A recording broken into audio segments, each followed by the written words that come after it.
Alright, how is it going, everyone? Welcome back. It's been a while, hasn't it? Since we've last been here for some Phoenix Wright. I know, it's more on me than anything. Well, actually no. I was traveling with family and had a wonderful time here, but now we're back with some Phoenix Wright. Or I should say, some Feeny. Oh, is my audio still going through even when the screen blinks out there? I don't know. Either way, I hope that the stream flickering there, I've noticed this has been an issue because I'm not streaming in my regular home. Hopefully that won't take us out too much. I can only hope here, really. But at the very least, I'll be trying my best to be aware of moments where there's a cutout and, try my best to work with it. Aside from that, I guess you've all been waiting for it. It's going to be a stuffed stream. I hope so. Oh, a scuffed. It's gonna be a scuffed stream. That's probably for sure. If it becomes, like, horrific to a certain degree where it's just taken away from the viewing experience, then I might have to nuke the multi-stream, but we'll see how this goes. I don't know. Either way, let's kind of recap what happened last time. Last time we left off, we had just finished the first half of the bridge to the turnabout. A certain girl has returned back to Phoenix's life, and unexpectedly, we've had to play as Miles Edgeworth and face off against Bond Karma during the first half of the trial. Through Edgeworth's brilliance and blah blah blah blah blah blah blah, we were able to extend the trial to another day. Last thing we left off with that was a real head scratcher was that somehow, some way, a lady was flying in the air. Ooh, blame Larry for that one, but he was the only witness for this, and I think we have only one way but forwards here. Adjust the mic real quick. Hopefully I'm not peaking it, but let us... Oh, right, and I'm planning on streaming through here to the very end, so this is gonna be a long one. I hope you all buckle in. I'm gonna have a lot of thoughts throughout it all since it's the last trial, but let's just do this. February 9th, 3:43 a.m., Hottie Clinic, Intensive Care Unit. I'm still up at this hour, reading through the trial record of a certain case.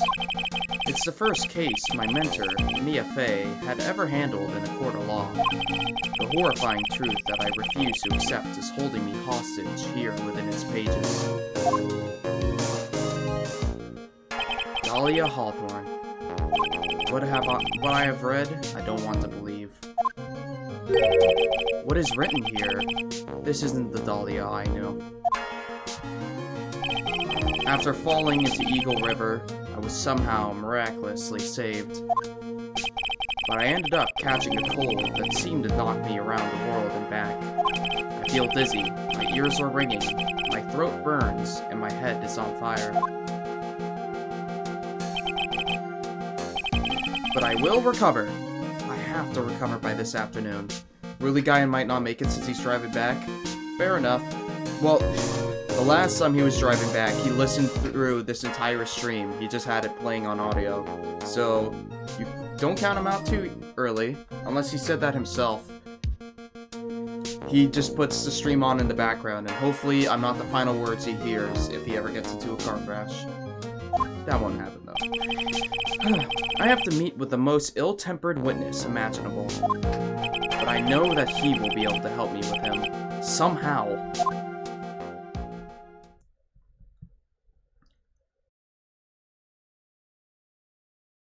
.43 p.m. Oh. Okay. February 9th, 2:43 p.m., Dusky Bridge. Right. Are you sure you're well enough to be doing this? You still look a little green in the face. Or maybe Viridian in artist speak. Actually, my fever has gone down quite a bit. How's your temperature now? Only 102.2 degrees. Nothing to worry about. Anyway, I read today's trial record. You weren't bad, Edgeworth. Pretty impressive despite the circumstances. We're not in the clear yet. The main point of contention tomorrow is going to be the murder weapon. Yeah. In the end, the Shichishito did not deliver the deadly blow, which means there must be another sword hiding out there that we don't know about. Another sword, huh? Don't you worry about a thing, pal. I'll dig up the murder weapon myself, or I'll eat my coat. Thanks again, Edgeworth. I'll handle things from here. And it's probably for the best.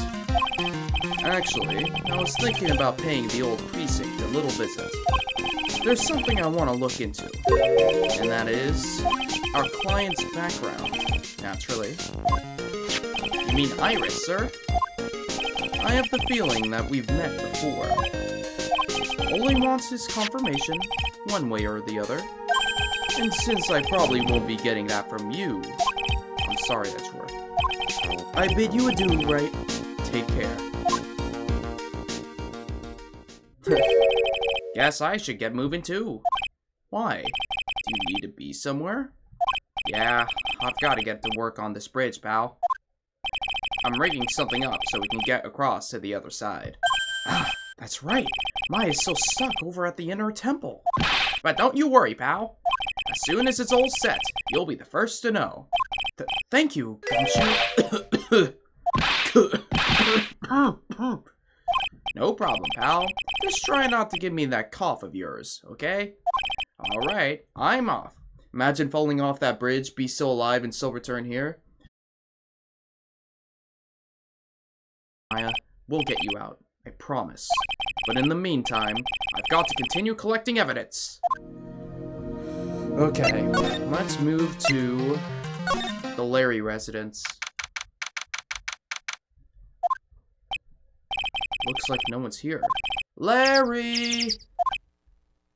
Laurice! I was sure he'd be hiding here. Guess I'll try again later. Okay. If that's the case, let's go to the main gate. February 9, Hazakura Temple, main gate. Come on, please! It's for art's sake, I swear! There's only one guy I know who could be this persistent and high-strung. I'm talking about the heroine here. The heroine in my book. I'll make you famous. Ah! Enough! A fool's fool, fools who foolishly accepts the foolishness of a fool's fool. Dang. A fool's fool, fools who foolishly accepts the foolishness of a fool's fool. Wouldn't you agree, Phoenix Wright? Huh? Me? Wait a second. I know you. You're, Ow!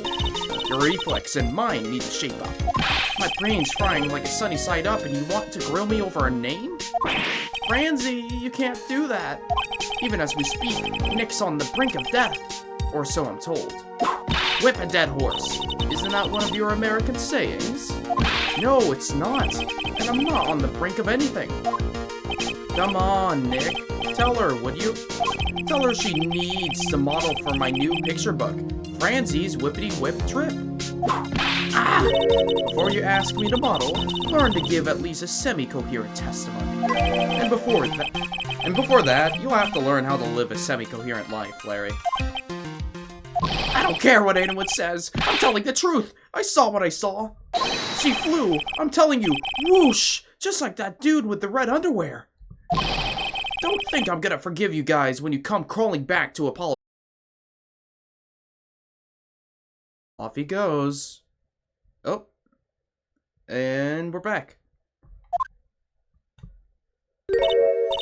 We love a bit of disconnecting, don't we, chat? I wonder if it's possible to have it to where just because it reconnects, it doesn't just turn black, it just buffers the stream, and then we resume from there. But blah blah blah blah blah blah blah blah. It's amazing how little has changed with you in the past year, Phoenix Wright. Alright, Von Karma. Have you been in Germany all this time? That's right. Extending my perfect win record, naturally. Oh joy, sounds like she hasn't changed a bit. Has it really been a year since we first met? I am Franziska von Karma, the prodigy. I see. I gave up a promising career in Germany and came to this country for one sole reason. Revenge. Franziska was born and raised in Germany and became a prosecutor at the age of 13. Her father was the legendary prosecutor, Manfred von Karma. He had a perfect win record for 40 long years, but now he is gone from this world. Is he dead? Okay. I thought he was just in prison, man. Did they put him down? Don't tell me you still hold a grudge against me. Because of what happened to your father? Phoenix Wright, you will fall before me. This, I promise. But it will be for my sake, not my father's. Are we clear?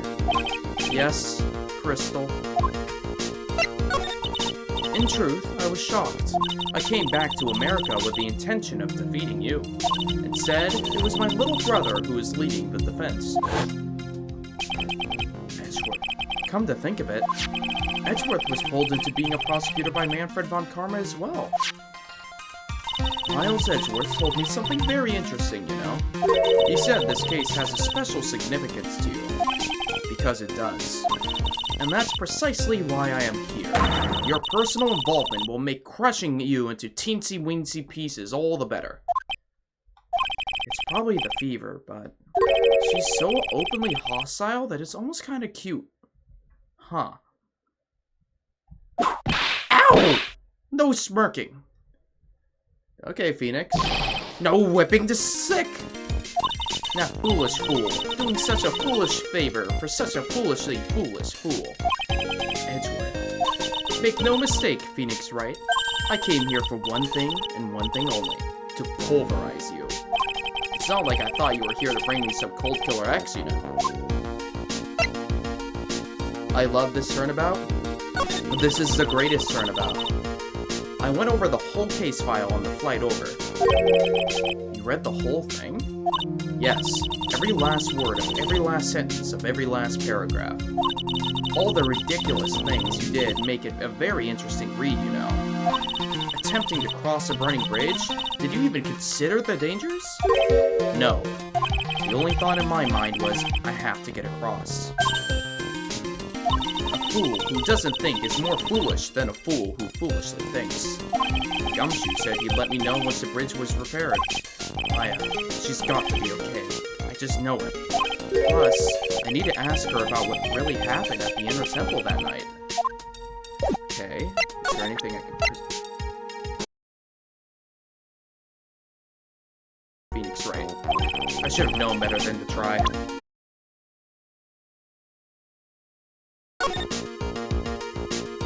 Ah, we're back! We love the screen going black. The problem is that I know it's delayed.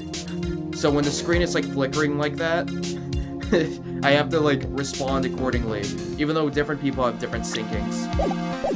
Anyways, gentlemen, let us go to the main hall. Gentlemen and or gentlewoman.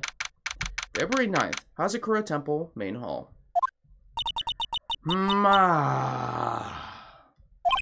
That was one long sigh. Oh, sir. Sister Bikini? My. I didn't know you were here. How are you doing? Waha! Wahahahahaha! I hate your gelatinating face. You don't have to pretend to be in a good mood for my sake. And we're back. I realize if I pay attention to the reconnecting thing, I can see when that happens. I let Mystic Elise die, and then there's Iris as well. By the way, for VOD viewers, you may not know what I'm talking about, because I'm going to cut out all the black stuff in post. So just know that the stream, if you ever hear weird pauses in my sentence that sounds like there was a cut, that's why. Anyways, Mystic Elise? Now that I think about it, there's an acolyte stuck at the Inner Temple. And that poor little girl has gone missing too. Oh my god, right, she's still missing. That little girl? You don't mean Pearls, do you? Yes, I'm afraid I do. She hasn't been seen since the morning after the incident. Pearls? She's missing? Why didn't anyone tell me about this? I must be getting old. I think I've seriously lost faith in myself. Are you talking about your performance at the trial today? You believe me, don't you? I'm not a liar. I would never lie. I know what I saw. I saw Iris pull that sword from Mystic Elise's body that night. I'm certain of it. At least, I was until this morning. I don't see any psyche locks, so she must be telling the truth. So why are you so unsure of yourself all of a sudden? You know that artist who testified after me? I saw Iris flying, her white hood fluttering. I felt like I might start flying myself. When I saw that man testify so fervently about something so impossible, I started to wonder if I had just acted like him when I was on the witness stand. I wouldn't take that guy too seriously. He's an artist, but all he draws is trouble, and nothing else. If both Bikini and Larry are telling the truth, that could only mean one thing. They both didn't see what they think they saw. On the night of the incident, you met Iris at the Inner Temple. Is that correct? That's right. I'm sure it was Iris. But Iris claimed she was in her room in Hazakura Temple. I knew I shouldn't have come back here that night. But because you did, Maya's stuck all by herself at the Inner Temple. I'm so sorry. The drafts in that place are nothing to shake a stick at. Winter is especially bad. I'll bet. The training hall looks like it's about to fall down any second. Eagle Mountain has always been prone to earthquakes, just so you know. Earthquakes? Yes, I wouldn't be surprised if the next big one levels the training hall. We've got to get Maya out of there. Fast. But still, there's really no need to worry. That area on the other side of Dusky Bridge is isolated like an island. It's like an island? How so? Well, the only thing on that side of the bridge is the Inner Temple. No one lives out there, and it's surrounded on all sides by the river or the forest. I see. So a criminal would be trapped should they choose to flee in that direction. And as long as the bridge is out of commission, he or she will have to stay there. That means Maya could still be stuck out there with the murderer and with no way of escaping either. You know what that reminds me? We still have no idea who committed the crime. We don't, in the sense that we are trying to prove Iris, you know, innocent here. But we don't exactly have anyone else we could point the finger to. Unless it's, unless she actually did do it, which I don't know. Oh dear. Yeah. Alright, chat, let out your yawns. I know I did. Oh dear, yes, I suppose it does. Please, Gumshoe, get that bridge up faster. Elise Tunim. I'm curious about a few things, if you don't mind answering some questions. Oh, do you need to know my measurements for your investigation or something? No, no, no. I want to know a little more about the victim, Miss Elise Tunham.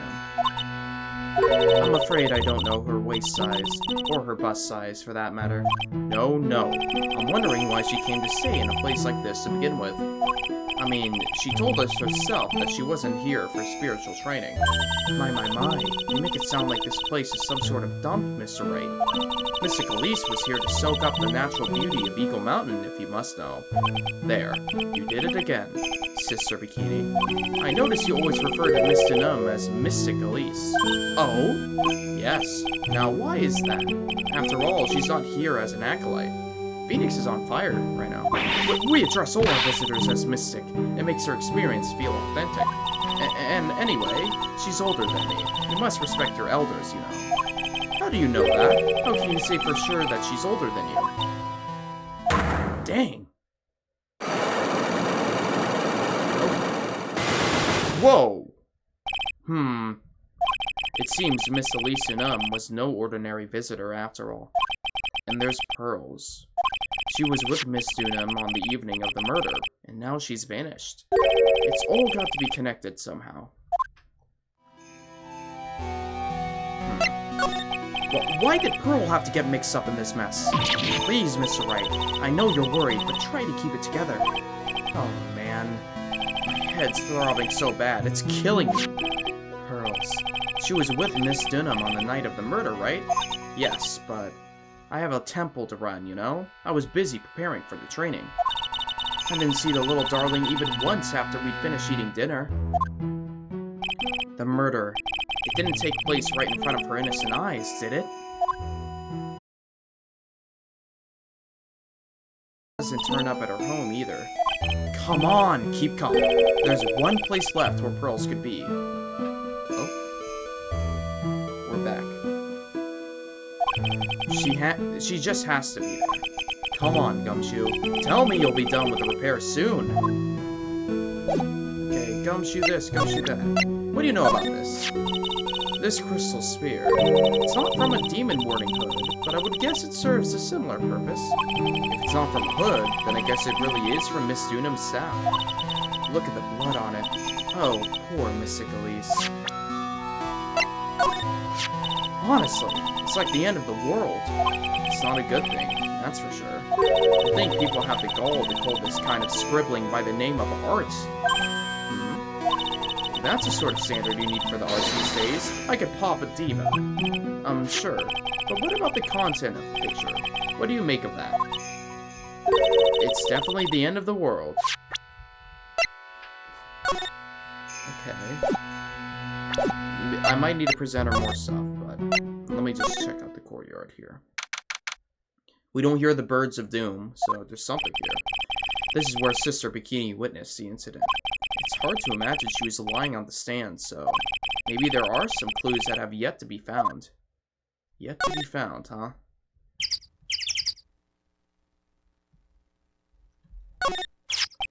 The Shichishito is there in Miss Sagami's right hand, but it was proven in court today that it wasn't the murder weapon. Given the design, it must have been used for some pretty gruesome things in the past. Okay. Well, I hear the birds of doom, which usually means there's nothing here. But what Phoenix says makes it sound like there might be something else we find later. Oh my god. Hey! What was that jarring, inconsistently loud yell? So this is where you've been, keeping nice and warm, I see. Detective, have you finished repairing the bridge? Yeah, I did. I told you I'd let you know. Well. Then I'll come along with you and... Sorry, ma'am. No unauthorized entry. Access is restricted to people involved in the case. What was that? I'm involved, aren't I? You couldn't get much more involved than me. Well, yeah, but that's not what Ah! It's been a while, Scruffy. It's... Miss Von Karma! Sister, please, leave the investigation to me. My. Well, you certainly seem to have everything under control. I am on your side. I won't do anything you don't want me to. As you work to pin the guilt on Iris. What are you daydreaming about, Phoenix Wright? Ow! That hurts, you know. Silence! I, Francisca Von Karma, will personally guide you through your investigation. So you will follow me. She's not seriously going to follow me around, is she? Well, alright, Von Karma, you're coming with me. To the bridge we go. I don't know what secrets we will find, but we shall find out. Alright. Wow, look at that. You put up like a plank across there. Good job, Larry. That thing looks like it's ready to collapse. At least more than it did before. According to Bikini, Eagle Mountain is very prone to earthquakes. Which reminds me, if my memory serves me correctly, Edgeworth isn't exactly a fan of earthquakes. Oh. Yeah, for depressing reasons. Okay, we're here. February 9th, Inner Temple Gate. Things have certainly become a lot more hectic than before. They must have commenced with the investigation. Oh, Mr. Nick! That voice. Pearls! Mr. Nick! Mr. Nick! So you were here. Ever since that night? I was so lonely. I thought I was gonna die. When I woke up in the morning and saw that Tusky Bridge was gone, I realized I was all alone. She was all alone? It must have been very trying for you, little girl. I'm Franziska von Karma, the prodigy. There's no need to worry now. Maya last year. Well, I don't like you. You're nothing but a little girl without your wit. Mystic Maya didn't do anything wrong, but you were so mean. I'll never forgive you. Looks like Pearl's words are getting under her skin. You can't whip a little girl. Yo! Why are you whipping me? I didn't even say anything. You didn't have to. The smile on your lips gave you away. Anyway, Pearls, weren't you with Maya? I'm sorry. It's all my fault. Huh? What are you talking about, Pearls? Mystic Maya! Hey, wait, Pearls! She just ran off. Ow! That was cruel, Phoenix Wright. To make a little girl cry like that is inexcusable. What was that all about? Pearl's acting like that. It's giving me the creeps. I guess I better take another look around since I finally got a chance. Especially since something about this place seems different from 2 days ago. Oh god. How am I supposed to know? What's this? Phoenix Wright! What? And would you stop calling me by my full name like that? Was this once a preposterous port? A port? Yes, that metal hook is a mooring post for boats, you know. Oh, that. That's an anchor for one of the wires that used to hold up the bridge. I think the wire that was tied to this one probably snapped when the bridge burned down. I mean, there's no way there was ever a port all the way up here. Don't get smart with me, Phoenix Wright. But I didn't say anything. Okay. How about these guys? Look at all the Buddha statues lined up along this path. Phoenix Wright, do you think this is how many siblings the head nun has? Why don't you ask her the next time you see her? You know what? I think I will. And she'll probably slap you for prying into her private affairs. There's a weird smell coming from that incinerator. The door is also open, almost like it's begging me to look inside. Well, well, let's see what stunning clue is concealed in here, shall we? Huh? It's empty. How naive of you, Phoenix Wright. But it's a bit strange, don't you think? Franziska von Karma? I seem to remember it being piled with snow. Yeah, it was used. There was snow on this incinerator the first time I saw it. In other words, someone's been using it to burn something recently. Listen, Phoenix Wright. It's impertinent. Oh my god. Impertinent. It's impertinent. You know, chat, if she ever says the word again, I'll get it right. To call people by their full name. I was only copying you. Okay, well, that's evidence. Anything else? The sign says Inner Temple. I don't know how you're reading it, but it's incomprehensible to me. Actually, I can't read it either. Gaining comprehension is a very good habit to have, Phoenix Wright. She looks really happy to have finally caught me on something. Okay, that door's open. There's a little gate that leads into the garden. It says no entry on the sign, though. Come now, Phoenix Wright. What are you doing? Let's go in. It's half open anyway. What harm could come of it? But it says no entry. Don't you Americans enjoy doing whatever you like and then simply say, whatever? That's got nothing to do with anything. And who told you that? For some reason, I thought of... This is going to be a really specific poll. The Metal Gear Solid 3 Maxor video, where the whole bit was of Revolver Ocelot going like, is it true that Americans ride pigs into battle and shoot barnyards with gunpowder? I don't know. That would be the whole running bit of that. Don't you Americans do that? Anyways, Maya, are you alive? What? February 9th, Inner Temple Training Hall? What's wrong? Why are you so quiet? Maya, she was supposed to be in here training. Yet, it appears she's nowhere to be seen. What's that? That strange lock. It wasn't there 2 days ago. This whole room is really giving off some strange vibes. Why is there, like, goop covering the wall here? What do you think this yellowish poster is, Phoenix Wright? It's a scroll, not a poster. It's a picture of a woman who's actually... a woman? I don't see any woman here. There's a different atmosphere in this room since the last time I was here. No, it's not a different atmosphere. It's a different smell. It's gravy. What's the matter? The scroll has been completely covered in gravy.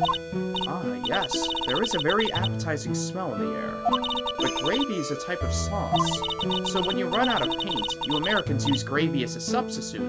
I see. No, no one does that. For starters, it stinks. This must be the gravy that we had with the roast. Wait, this must be the gravy that we had with the roast on the night of the incident. But why would anyone do this? Why this scroll? Misty face images obscured by gravy. That is a really specific piece of evidence, okay? There's still more we can say? The scroll shows a picture of Misty Faye, master of the Korean channeling technique. But why would anyone cover it in gravy? I can't make out what's drawn on the scroll at all. I'll never understand you Americans and your so-called artists. Artists? Yeah. Okay, lock on the wall. In the store. When I was here 2 days ago, that weird lock wasn't on it. Those chains, it's almost as if they're guarding something inside that cavern. I've never seen a lock quite like this before. I have. I've seen locks and chains just like this before. They look just like the ones that guard a person's secret during a psyche lock. I wonder if this lock is guarding something too. Dark secrets in a dark cavern. What took you so long? I thought even you'd manage to get here faster than this. Oh, what? Oh! I thought that was Maya. Mr. Trite. Prosecutor Godot! I didn't know you were here. Oh god. Godot time. How come you didn't show up at the trial today? Huh. I could ask you the exact same question. Huh? But I had a cold, so... I had something slightly more important than a common cold to deal with. The importance of which is something you have no hope of ever understanding. Enough! I believe I have the measure of you. You are the very worst kind of prosecutor. What could be more important than a trial? Who's the wild mare, Trite? This is Miss Von Karma. She was the acting prosecutor in your absence today. Huh. Well, I guess I owe you one then. But you can go now, Princess. It's time for the big boys to take the reins. Just who do you think you are? This case is my... Hey, Philly. Know your role and shut your mouth. I can't stand women like you. I'm only going to say this once, Lady Von Whipperbird. Go home. Phoenix Wright? What are you hitting me for? Huh. You deserve more cracks of the whip than that, Trite. What? You still don't get it, do you? You don't realize that you've set something in motion that you'll never be able to undo. There's something different about Godot today.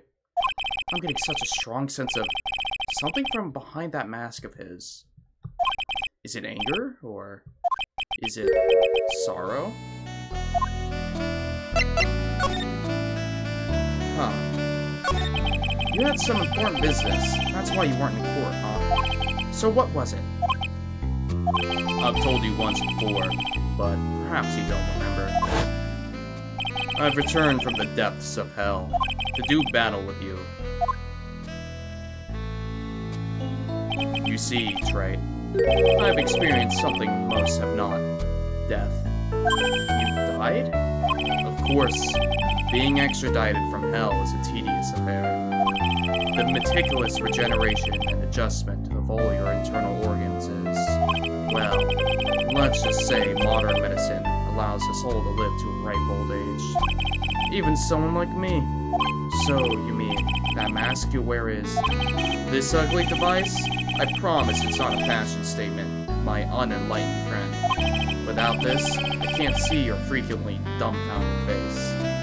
I didn't know. My eyesight is pretty messed up. Even with these huge goggles on my head, I can't see everything. I still can't see everything. Still, I keep this worn-out piece of junk on my body going with regular servicing. I'm sorry, but you say you experienced death? How is that possible? What happened? Why don't you ask him? Huh? Me? Yeah, that's right. You should know all about it. You know when my life ended, and who ended it for me. Well, Phoenix Wright, do you? I don't know what he's talking about. Although, to be honest, I do feel a little tug at the corner of my memory. I think I do know about how Godot was killed. Time. Isn't that right, trite? Earlier, you said I've done something I can never undo. What did you mean by that exactly? The inner temple here on the site of Dusky Bridge is an isolated island. That's what Sister Bikini said, too. And I wonder, Trite, do you know what the police are doing here today? What do you mean? They're searching for any trace of an acolyte who went missing. Missing? As leader of the search party, I can tell you this with absolute certainty. Maya Fey is not on this side of Dusky Bridge. Huh? But that's impossible. She came here that night and... I won't say it again. The chances of her being here are nil. Excluding, of course, one very unique place. One? Where's that? In the Sacred Cavern, the entrance of which we are standing at right now. This is the only place that the search party has yet to explore. So they haven't searched that cavern yet, huh? Be aware, though, that the temperature inside frequently falls below freezing. Even if she were in there, the chances of her being found alive are slim at best. No! Which means, Trite, that you sent Maya Fey to her death. You fool! If that's the situation, why aren't you in there with the search party right now? You must have blinders on, my equestrian angel. Don't you see the big lock and chain? It's a trick lock. I'm making preparations to open it as we speak. Well, Trite, once again, a woman dies because of you. Once again? What are you talking about? Don't tell me you've forgotten. It was only 2 years ago, after all, when the last unfortunate woman died because of you. Because of me? And do you know who that was? It was Maya Fey's sister. That's right, Mia Fey. Mia? You killed her. No, that's not how it was. It was 2 years ago. Mia Fey was pursuing someone, a man. But she bit off more than she could chew. She made a very dangerous enemy.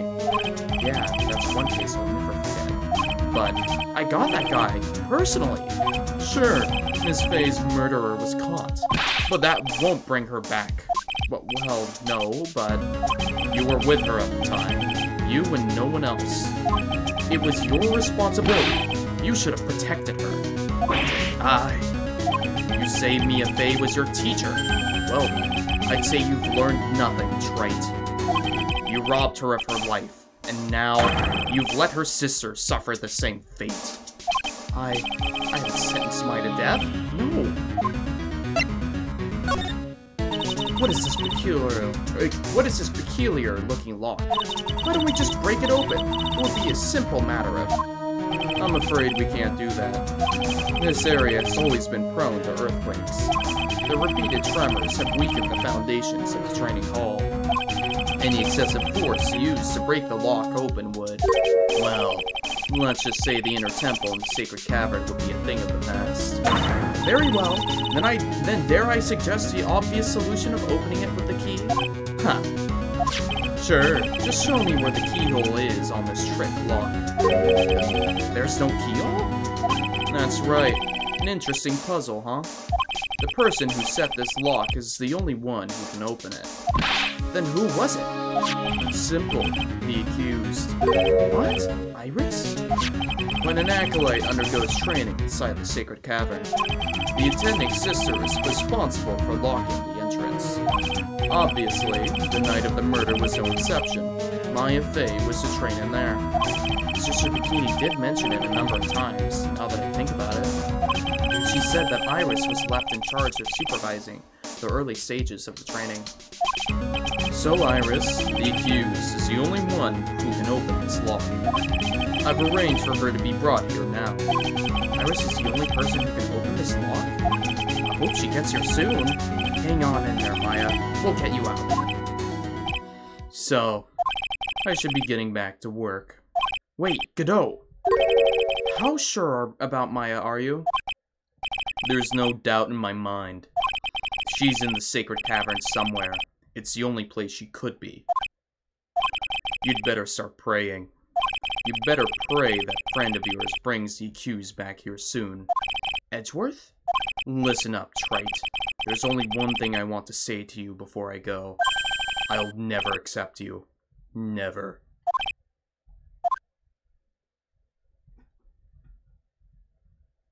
You should choose your friends more carefully, Phoenix Wright. That's what everyone says. It looks like I don't have much of a choice. I guess I'll just have to do what I can for now. What more can we do?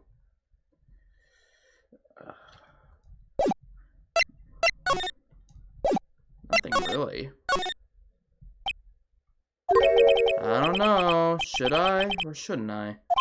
Sounds like someone's talking to himself. But where's that coming from? Ah. Yeah, I guess I better wash that off. That's what I'll do. No, but I can't do that. I'm a detective. Ah, my brain. This is driving me nuts. Ah! Is something troubling you, Scruffy? Please don't whip me like that all of a sudden, sir. It was merely a simple greeting, a friendly tap on the shoulder with my whip. So, what's up, Gumshoe? Something on your mind? How did you know?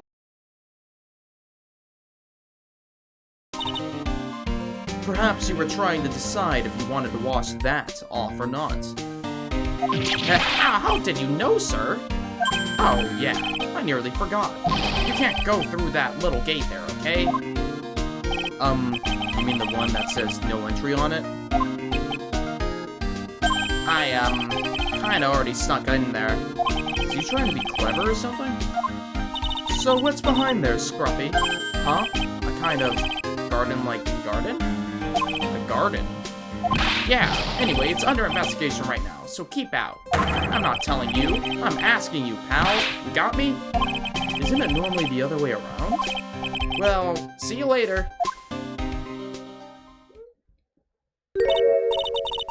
So, shall we adjourn to this garden, Phoenix Wright? Of course! What else would we do? I really want to know what Gumshoe was thinking of washing off. Alright. What? How do we keep finding more stuff? There's a strange feeling in the air. I wonder what it is. Strange feeling? Forget about that. What's that strange writing on the stone lantern? Ah! What are you doing here, sir? I thought I said you can't come in. Don't you know, Scruffy? A Von Karma will always show up wherever there is a clue. And there are plenty of clues to be found here. But...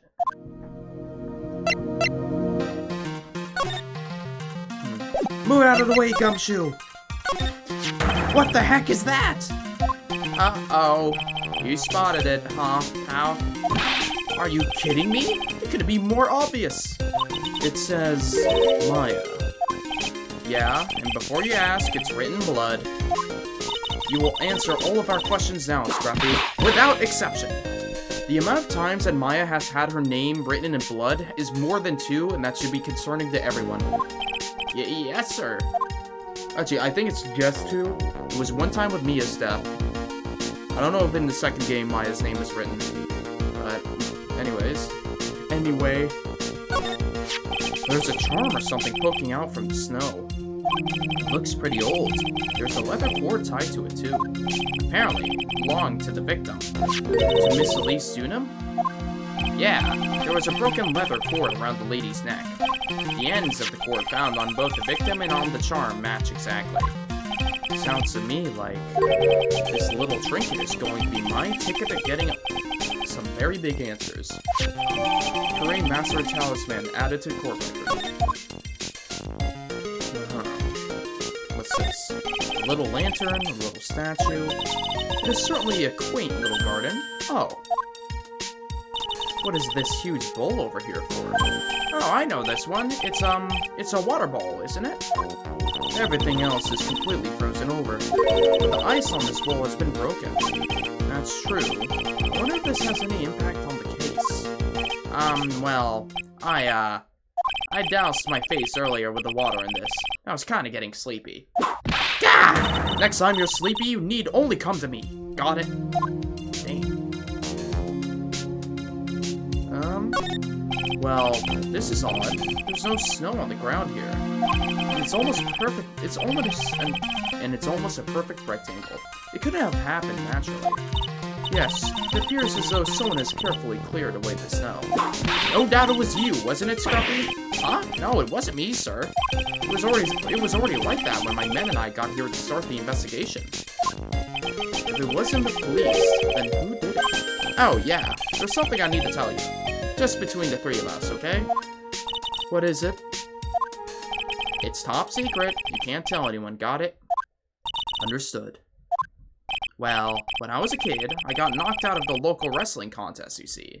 I was so disappointed, I just picked up my mouth guard and cried all the way home. Man, I got in so much trouble when I left it on the couch. Aw, I feel bad for GUMSHOE. Is that it? That's it. Ah! Whoever cleared the snow away must have had a reason. Although I can't even begin to imagine what that reason could be. So how's the Inter-Temple investigation going? We have the best forensic team in the world working the place. Forensic team? And what was the outcome of this scientific study? Nothing. Scientifically speaking, the place is as clean as a whistle. That's simply not good enough, Scruffy. Do you think I'll let you get away with that? Uh-oh. Well, there were a couple of things that bothered me when I first got here, sir. That stone lantern and the surrounding area that's not covered in snow, correct? They looked kind of fishy to me, you know, scientifically speaking. So I got the lab boys to look them over. The results were... It's kind of hard to say, actually. I guess I better look into them myself. I already did that. About Maya. Oh, did Mr. Godot tell you yet?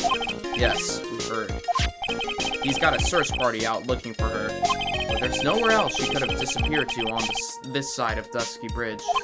All we can do is wait for Mr. Edgeworth to get here, pal. Edgeworth? He's escorting Iris, the defendant, over here. We'll have to wait, since she's the only one who can open the door to the sacred cavern. Oh, I think Mr. Edgeworth wants to talk to you about something too, pal. Huh? I wonder what it is. Just don't be expecting any good news when you talk to him. When I spoke to him, Mr. Edgeworth sounded so down, I felt like I was drowning. Sounds pleasant. There's so much happening. We're seeing so many returning characters that I like. Maya. So these letters are written in blood? Yeah. What's worse is that it's the victim's blood. Huh? This is Miss Dunham's blood? We haven't done a detailed analysis yet, but it's looking that way, pal. Most interesting. Phoenix Wright, I presume you know, don't you? Why Maya's name is written upside down. You know what? That was really bothering me too. But I just came up with the answer. The result of my own special GUMSHOE investigation. Really? Do tell. Well, on the night of the murder, that stone lantern was upside down. Anyway, there's really only one logical explanation to this mystery. Miss Elise Dunham wrote these letters herself, in her own blood. You must be joking. That's impossible. From the writing and the victim's blood and the other clues left behind, it seems pretty likely this garden was the scene of Miss Elise Dunham's murder. At least, that's our current theory on how the events took place, pal. What? So Miss Dunham was killed here? However you want to look at it, that's what people are saying now. Then, what Sister Bikini saw in the courtyard of the main temple was... well, what was it? If it wasn't the scene of the crime, what did she see? What do you think, Miss Von Karma? Surely a special GUMSHOE investigation would reveal the answer, no? But wait a sec. The bloody writing and all the other clues here. Someone could have... oh, that was Phoenix speaking. Someone could have easily set all that up after the murder, right? Sorry, but that's not an option, pal. Why not? How quickly you forget, Phoenix Wright. Ever since the incident occurred, this place has been completely inaccessible. Because Dusky Bridge was completely burned down. I was overseeing repairs to the bridge the whole time. No one came over here before me and my men, which means no one could have planted all this stuff here, pal. I can't think of a counter-argument to that. I knew it. I should have washed the blood off the lantern as soon as I got here. If this really was the scene of the crime, then I need to figure out exactly what it was that Bikini actually saw. Okay, we have more evidence that we can... I mean, we have that one. Is there anything else here? Oh, there's a broom. Wait, shouldn't that matter? The broom could have been used to sweep up everything. There are a couple of torches here. I guess you need all the light you can get up here in the mountain. Yeah, I was looking at those things, pal. It looks like they've been lit pretty recently. Recently? How recent are we talking about? As recent as the night of the murder. Maya was training here on the night of the murder. It's not unreasonable to think these things were lit up at the time, I guess. Okay. Well, I guess we need to back out of here. Actually, I could present you this. That thing must have been worn by the victim. There's no other way of looking at it. You mean because of matching leather cord found around the victim's neck? Yeah, I bet it was one of those things she always wore. I've got this safe driving charm I've been wearing for over a year now. If I ever get into an accident, it guarantees it'll be the other guy's fault. Isn't it supposed to stop you from having an accident in the first place? Oh. Yes, I think, yeah, we need to go back to Bikini Lady. Also, Edgeworth is on his way right now, which is gonna be fun. Oh boy. February 9th, Hazakura Temple main gate. It seems you have a visitor.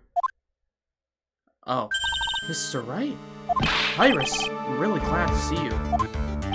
Godot managed to mobilize the police by claiming a state of emergency. Not him again. Never mind him, we've got to hurry and unlock the sacred cavern. I'm sorry, Mr. Wright. It's my fault someone so important to you is locked in there. Mr. Edgeworth, can we finish our conversation later? Alright. Let's hurry to the inner temple then. I'll see you later, Wright. Hold it! Wait, Edgeworth! I'm coming with you guys. Sorry, Wright. I can't allow you to come with us. What? I hate to be the one to break it to you, but Maya Fey is in a rather delicate position.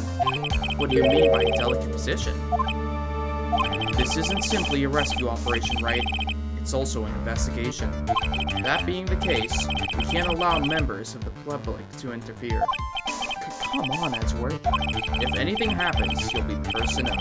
Please understand, right? But it's Maya, Mr. Wright.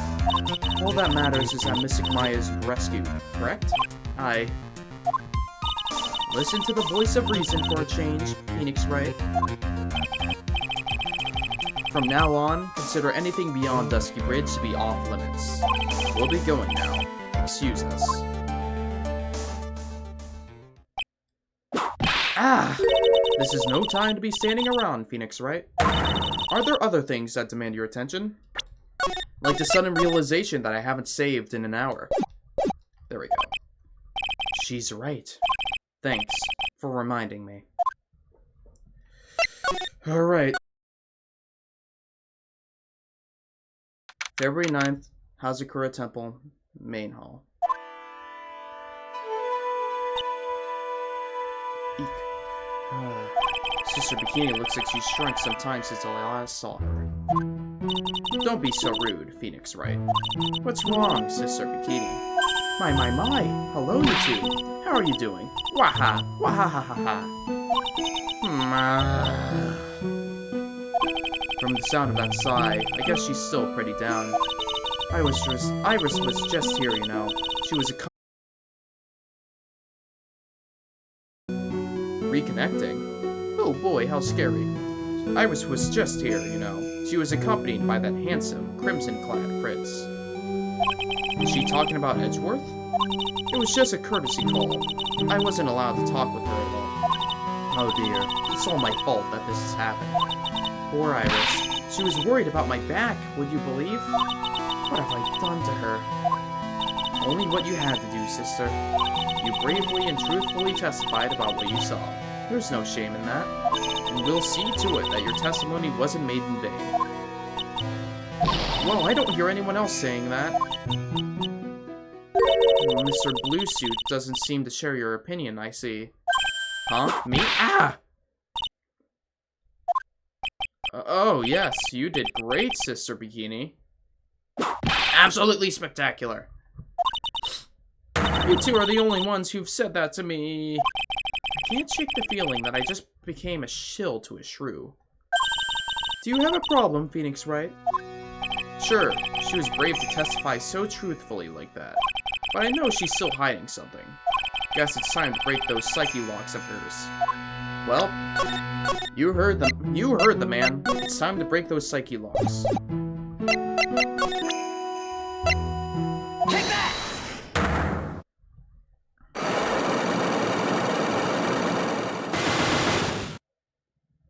Alright, Elise Tunum.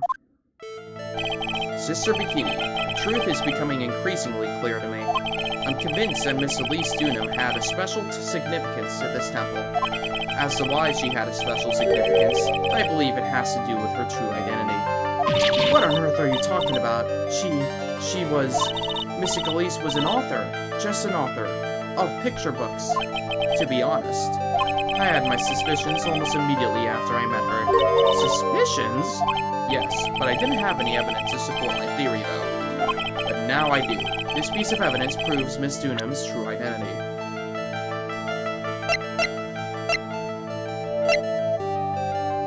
Green Master's Talisman. Take that! Miss Dunham had this charm with her at all times. Ah, where did you... This isn't some cheap good luck charm, either. Then... What did you think it is, Mr. Wright? What could a talisman like that possibly mean? It's a talisman, is it? Interesting. Oops. This thing speaks volumes about who Miss Dunham really was. This talisman and the other item unequivocally prove Miss Dunham's true identity. I mean, it would be this crystal sphere. Take that! No? Okay, what am I doing? The piece of evidence you need to show Bikini is obvious. And the other one. What other talisman do I have? The staff?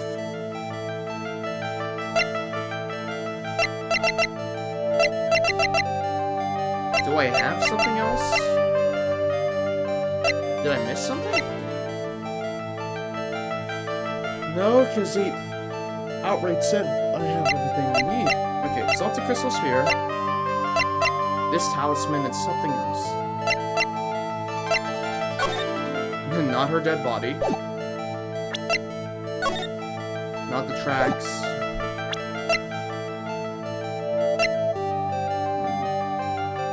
No. It could be the staff, but...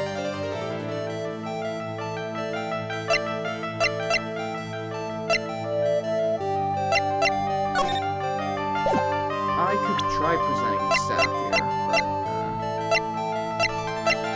Take that! No. I feel like I'm missing something, no?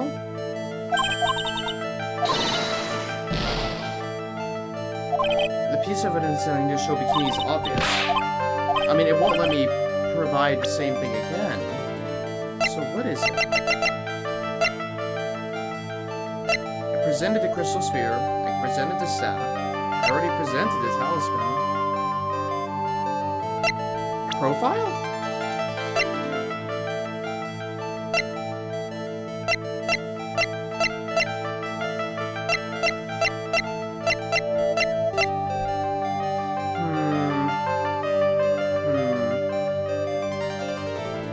What am I missing here? If not, okay. Hold on. I don't think I have enough evidence. Yeah, let me back out here real quick. Of course, we load the save, so we have stuff. Is there something I perhaps missed? In the courtyard? No. Do I have everything I need? I guess. Let me see what more I could do. Yeah. No, this is a game telling me I have nothing else. Oh, this is it. Okay.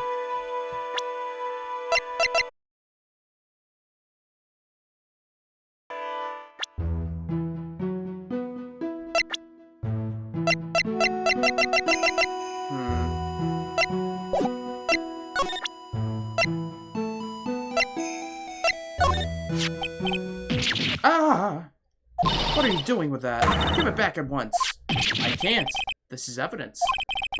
Okay.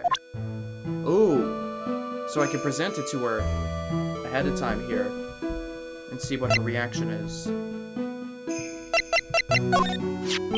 Would you mind taking a look at this, Sister Bikini? No, it wasn't me.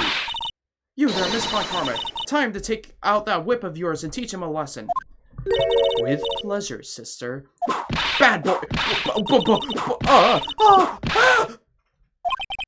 Someone, anyone, help! I did not expect... Someone out there is very happy about that dialogue. Hello? Okay. I think I know that is evidence now. Somehow. Wait, it's not a demon warning hood. Okay. I guess, yeah, this is the only piece of evidence I got. Hello, Rulin. Okay.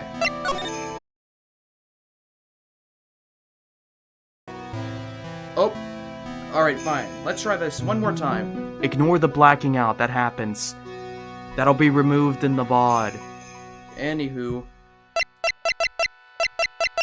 Take that!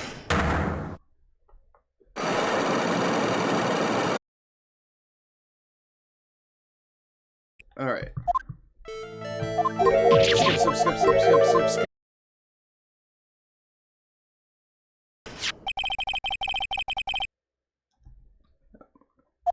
Ah! Okay, we already did this. Skip. Okay. Does the gravy prove it? How? This painting is obscured by this gravy stain at the moment. Oh, I thought that was my internet? Yeah, that's the reason why I'm so bothering to clarify it every single time. Just so people don't think it's their own internet messing up. But this scroll shows the master of the Kurain channeling technique. The crest at the top is a sign of that honorable title. The very same crest that adjourns the talisman the victim carries with her. Ah! This crest is reserved for the master of Kurain. Who on earth told you that nonsense? I have got no idea what you're talking about. The new master, Maya Fey, told me. What? What? You mean that acolyte is Missy Fey's daughter? Yes. Okay, I thought, at this point I think, yeah, so this is Maya's mom. Right? I guess the hair is just kind of the same. Are you sure? Yes. In fact, since her eldest daughter passed away, Maya is Missy Fey's sole successor.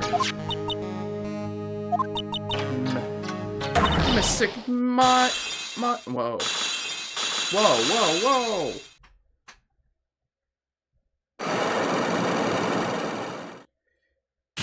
Unlock successful. We did it. Elise Dunham. Mystic Elise graced us with her presence about a week ago. When she showed me the talisman with that mark on it, well, I nearly fainted. No one had seen her since she disappeared 17 years ago, after all. What is the significance of this talisman, sister? The Kurain talisman? It's a symbol of the master of Kurain. The bearer must carry it with them always until their death.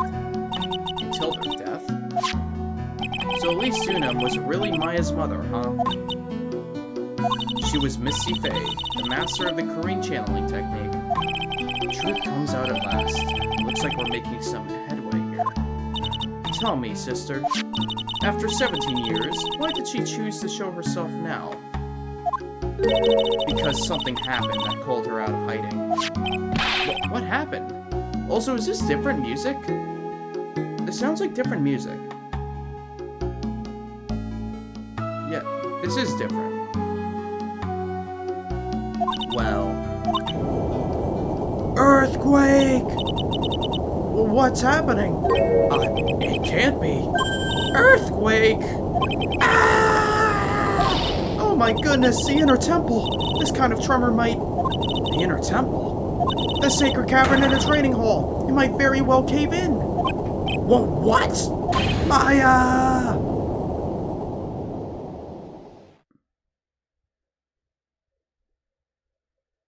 It seems to have passed. Well, we can't just stand here and do nothing. Let's go. What? Where? To the inner temple, of course. Where else? Sister Bikini, we'll finish this later, alright? Of course. You run along now. People may have been hurt. I must get some first aid kits ready. Hey, come on then, Phoenix Wright. They won't bar you from entering as long as I'm with you. Thank you. Right at that moment, I had the worst feeling in my guts. We just had an earthquake. I wonder if he's alright. I thought the same thing. Edgeworth does not deal with earthquakes all that well. You look worried. Are you thinking about Miles Edgeworth? Come on, let's go. We've gotta hurry to... Yep. Right! Ah! What are you doing here? How could I have... How do you expect us to understand if you don't speak up? Yow! Hey, why am I getting the one... Wait. She's gone. Oh. The defendant, Iris. She's... gone. Gone where? She fled. She escaped? What?!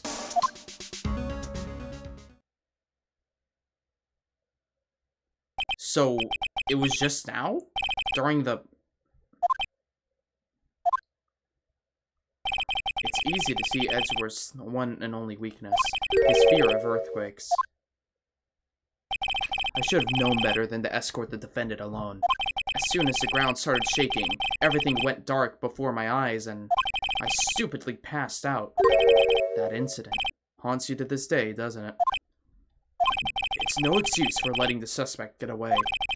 I can't believe I let it happen. Right, the inner temple area is a dead end. She could have only escaped to this side. We haven't seen her. Then we need to get a manhunt underway now, and search Eagle Mountain from top to bottom. Wait, Edgeworth. Have you thoroughly checked the inner temple yet? Don't be ridiculous. Why would I? The inner temple is like an island. There's no way to escape but to cross. No, that's not it. Iris isn't the type of person to run away, Edgeworth. What are you talking about? Sister Bikini mentioned something when we were with her. She said that the sacred cavern might have caved in because of the quake. Then you think Iris might have gone to the inner temple to check on the situation? Listen, Edgeworth. I'm sure she's at the inner temple. A manhunt is not necessary. Great. Let's not waste any more time. We need to get to the training hall's sacred cavern now. Alright, let's go. February 9th, Inner Temple Training Hall. Fortunately, the sacred cavern hadn't caved in, but what we found was something none of us could have expected.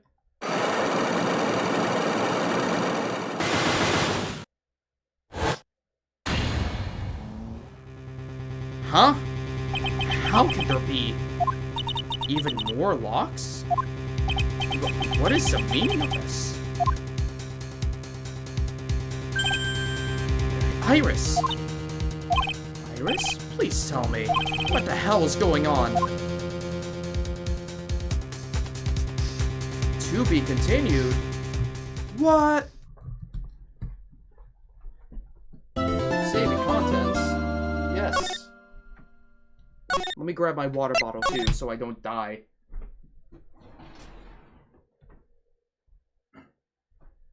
Water bottle acquired. Hey, if you have chatters, anyone else watching right now, if you haven't already, drink water. That's important.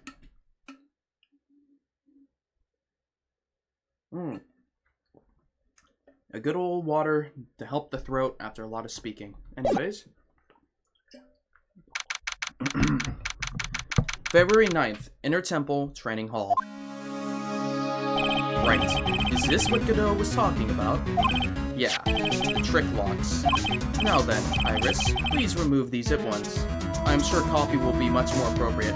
I can make coffee right now. Oh boy, you're giving me bad ideas. Coffee right now would be really... How about this?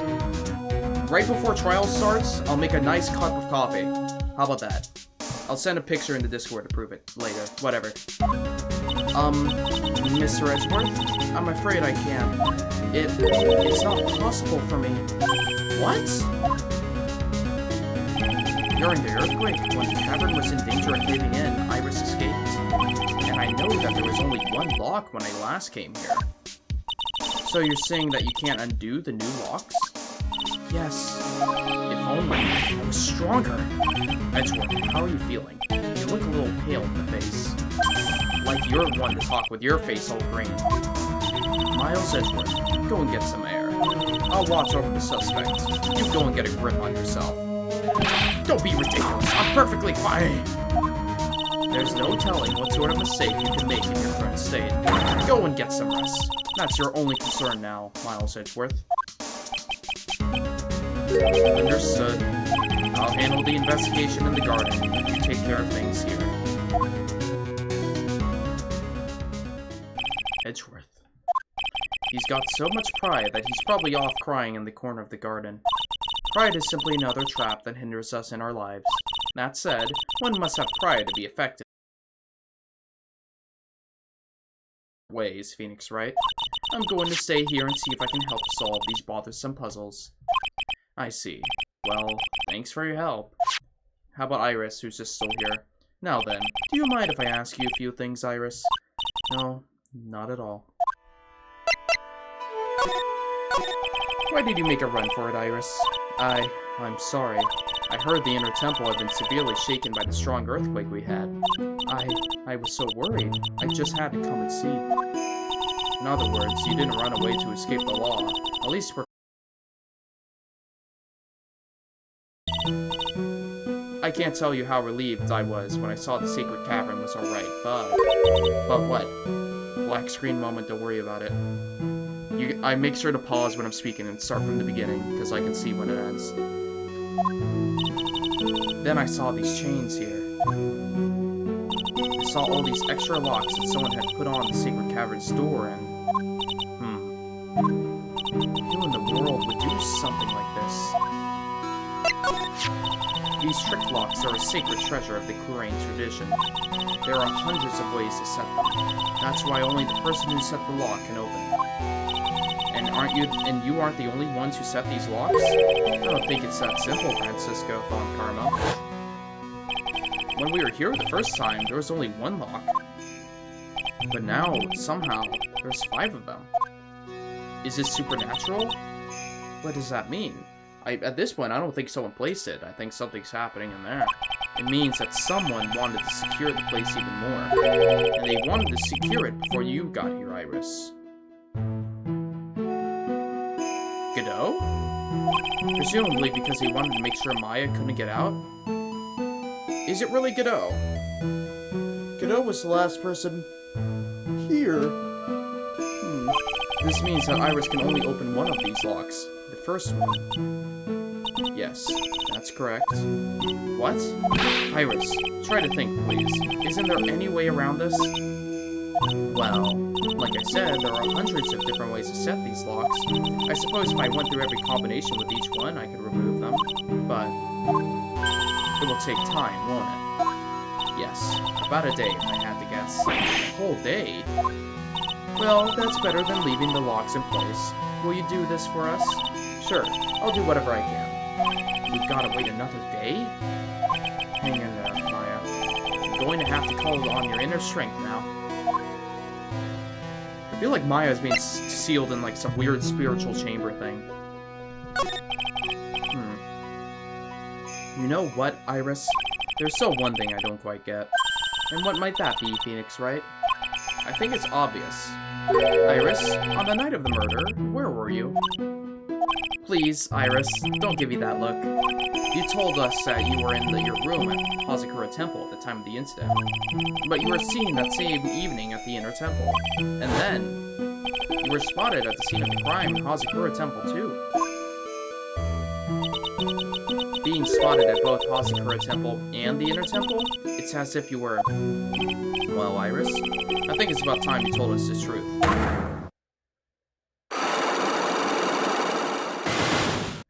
Okay, I knew it. There's something going on here that we don't know about. You have a twin sister. Let's go Persona 5 with this. Well, now what? I guess I can try to get a gauge of what it's about. Yeah. Take that!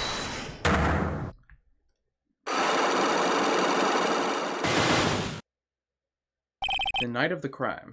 I think it's time you told us the truth about what you were doing on that night. You said you were in your room at Hazakura Temple the entire time. Do you still claim that to be the truth? Yes, that's where I was. Iris, I believe you're innocent. That's why I want to believe what you're telling me too, but I can't. Because this person saw you somewhere else on the night of the murder.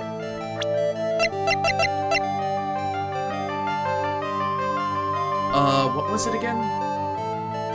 She saw...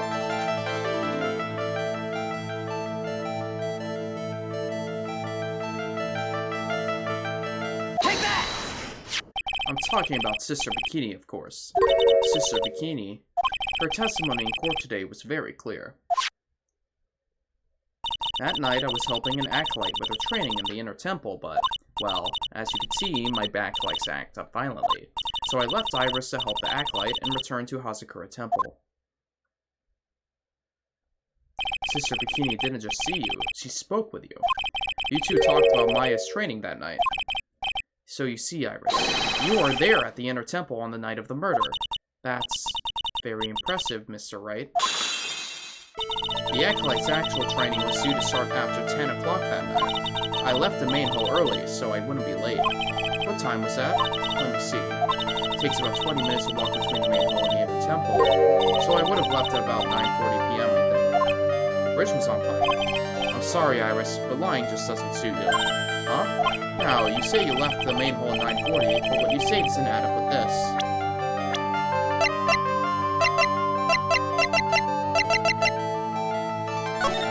I don't know if this happened exactly. Oh. Yeah. Take that! 10 p.m. You yourself testified to the contrary, don't you remember? You said you rang the lights out. You said you rang the lights out bell at 10 o'clock that night. Ah. Plus, only moments before you rang that bell, you were seen at the main hall by the most reliable witness I have. Who's that? Me. Mr. Wright. We even spoke a little that evening. That's when you gave me this. Surely you haven't forgotten. No, that's right. I remember. And that brings us to another puzzling fact, Iris. At 10 o'clock on the night of the murder, you were seen at 2 different places at the same time. It's time you told me exactly what's been going on, Iris. So far, I've managed to prove 2 things. First, on the night of the incident, you were at the Inner Temple. And second, at the exact same time, you were ringing the bell at Hazakura Temple. There's only one possible explanation for this apparent possibility. There were 2 of you. On the night of the incident, you were seen at 2 different places at the same time, which means there must have been 2 of you. I can't think of any other explanation, Iris. But that's crazy. How could that be? There's only one of me. It's impossible. Impossible? I wonder. The way you're trembling certainly seems to suggest otherwise. You're seriously trying to suggest there's more than one of me? Then show me the evidence. Show me something that proves there's more than one of me. This is it. Well, I don't know if I have the evidence for something like this. How do I prove that there is more than one of her, other than showing that she was at 2 places at the same time? What could I... Because we know that she was at 2 places at the same time. She rang the bell while simultaneously stabbing someone.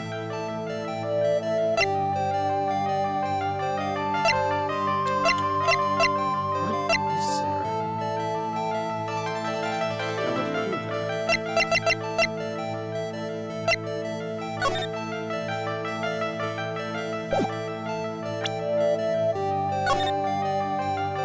Is this the same person?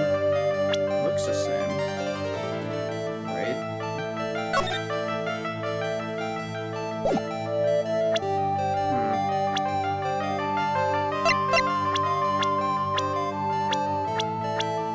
I'm just trying to, like, compare back and forth just to be like, yeah, they are the same person.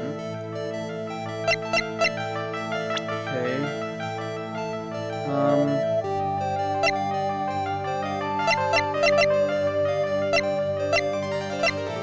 How would I think this is where we need to go find some evidence. Okay. We need to find evidence that there is more than one of her. I guess. She's gonna be staying here for now. Okay. I can count on Iris to break these locks, so I should try to gather more clues. From Sister Bikini, Edgeworth, GUMSHOE, and Pearls. Wow, there's a lot of evidence to go around. Okay. One final run. Let's do this. Let's start with the garden. I think GUMSHOE would still be here. The cops are still combing the place. They look pretty nervous. I'd be nervous too. It's gotta be a tough job. Oh, it's Edgeworth here. Especially with someone giving you the evil eye the whole time. How could I have done that? Wow, I can't believe it's still bothering him. Edgeworth? Ah! Hey, don't you dare run away. What do you want, right? What do I want? If you came here to laugh at me, then get on with it. Go on, laugh away. I was ready to hug it out with him, but he's just the same prideful Edgeworth. You went back to the Criminal Affairs Department, right? You said you wanted to look into something concerning Iris. Yes. Oh boy. And thanks to what I found, I was reminded of something terrible. Alright, let's rip this band-aid off. What the hell's going on? You guys are putting a lot of effort into the investigation of the garden here, huh? There's a high chance this is the actual scene of the crime, and that's why. You mean because of the writing in blood and the talisman in the snow? Exactly. As you know, those things couldn't have been planted here after the murder. But surely, you don't suspect Maya, do you? We have to treat everyone as a suspect, Maya as well as Iris. It's our job, right? So, I guess you still haven't gotten over your fear of earthquakes. Again? What again? No, though thankfully my nightmares have stopped. What happened again? But still, if the ground gives even the slightest tremor, I find myself short of breath. 17 years ago, when we were little school kids at the same elementary school, Edgeworth found himself in the middle of a murder. Oh, it's like the 3rd time Maya is a suspect of murder. Okay, I wasn't going to say that because I think I brought it up earlier. But seriously, 3rd time's the charm of Maya being suspected of murder, even though we don't know where she is. It happens like every other day. The good news is, though... yawn. Oh boy, big yawn. Good news is that we're not defending her. She's not our defendant. But it would be really funny if this trial just turned into another defend Maya from murder accusation thing. It all started with that big quake that hit the courthouse. Edgeworth.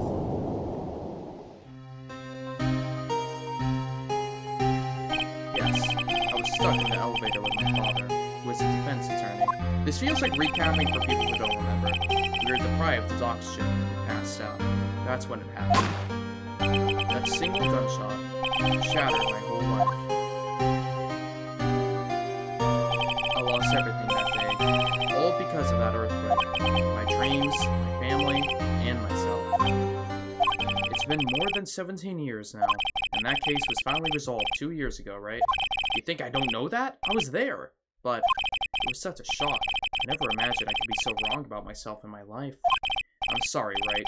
There's nothing else I can say. Not after you chose to become a lawyer for my sake. And not after you saved me. Edgeworth, you're stronger than you think, so no more of this self-pity, okay?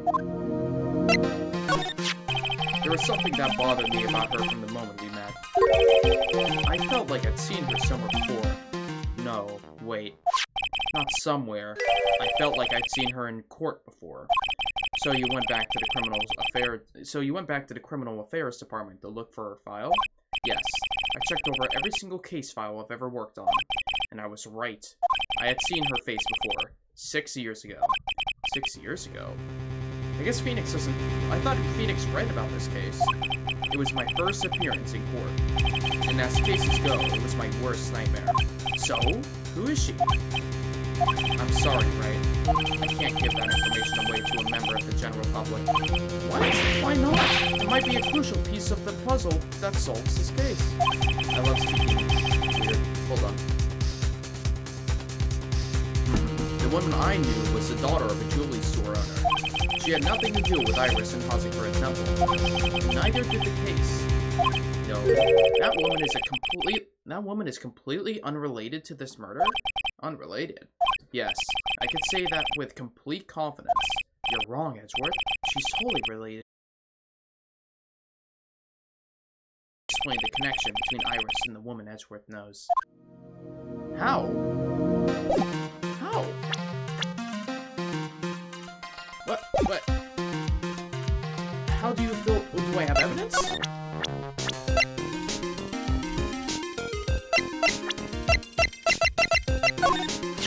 Apparently, Iris was taken in by sisters here at the temple when she was a child. Huh.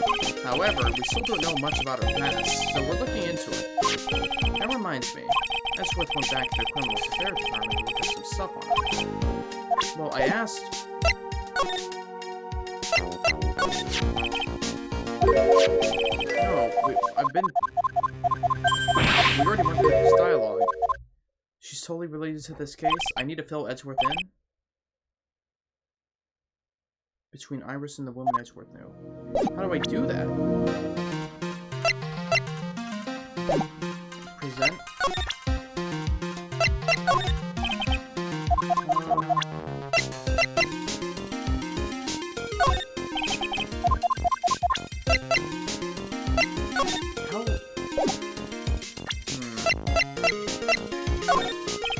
No, I'm still missing I'm missing something to present here.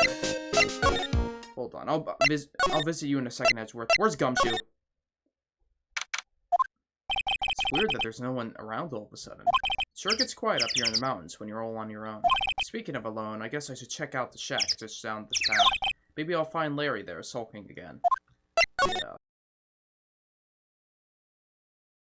9th Heavenly Hall. Oh, Mr. Nick! Oh, hello. Welcome. Pearls, what are you doing here? Nothing. What about Miss Maya? Is she alright? Well, we don't know yet. Oh, I see.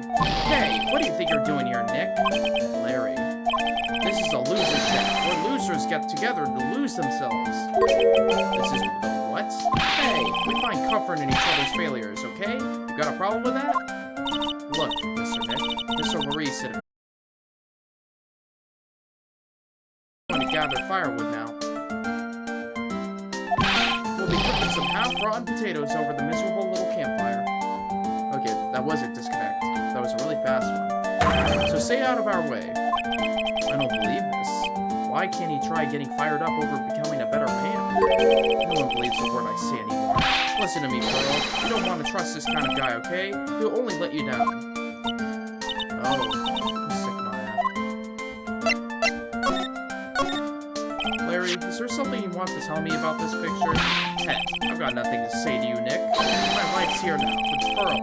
Two losers cooking potatoes together forevermore. What am I going to do with him? Alright then. What do you think about this picture, Pearls? I think it's really well drawn. I can't draw at all, so I think it's really amazing. See? Someone appreciates it. It's tough getting the flames to look like that, you know. It's supposed to be Sister Iris flying through the air, isn't it? I love it. It's like a dream. A wonderful fantasy. No. It wasn't a dream. She really flew. I'm telling you, Iris really flew that night. But Mr. Larice... Not you too. Please don't look at me like that, Pearl. Don't look at me like I'm some kind of nutcase. I beg of you. I guess this picture really is a representation of what Larry thinks he saw. Okay, so I was half asleep when I was here that night. But I was wide awake after the lightning struck.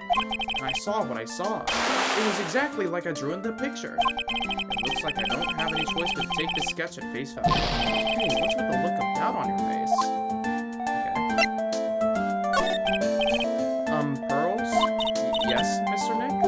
I've been meaning to ask you about the night of the murder.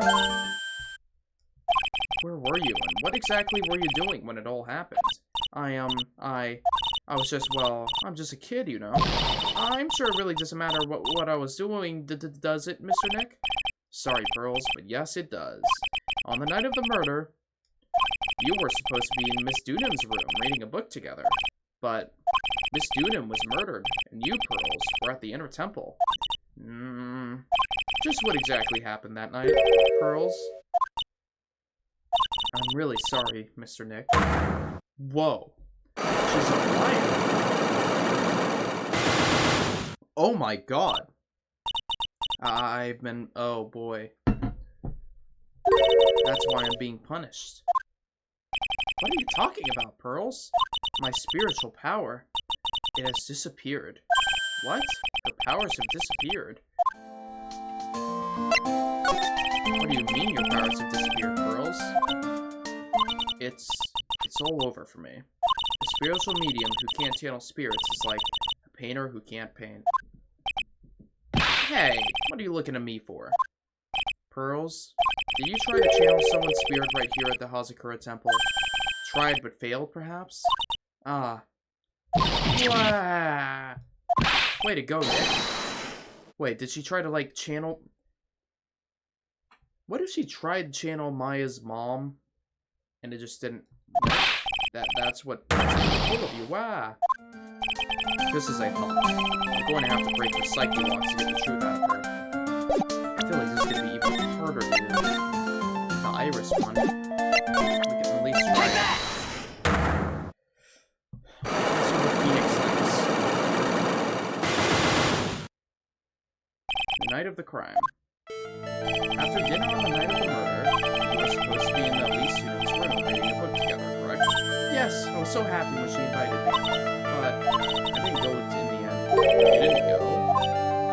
No, there was somewhere else I had to go instead. I was so worried I had to go. I didn't know what to do with myself. I was so nervous. So Pearl just never went to Miss Dunham's room because she was too worried about something with someone else. Pearls. Maybe she was worried about Maya? On the night of the murder, you went to this place, didn't you? You went to the Inner Temple, right? Take that! You went here, didn't you, Pearls?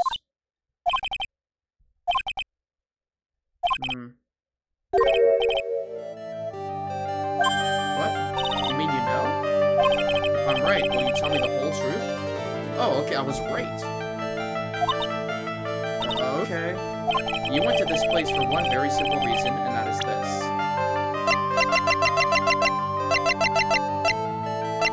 Okay. You went because of Maya, right?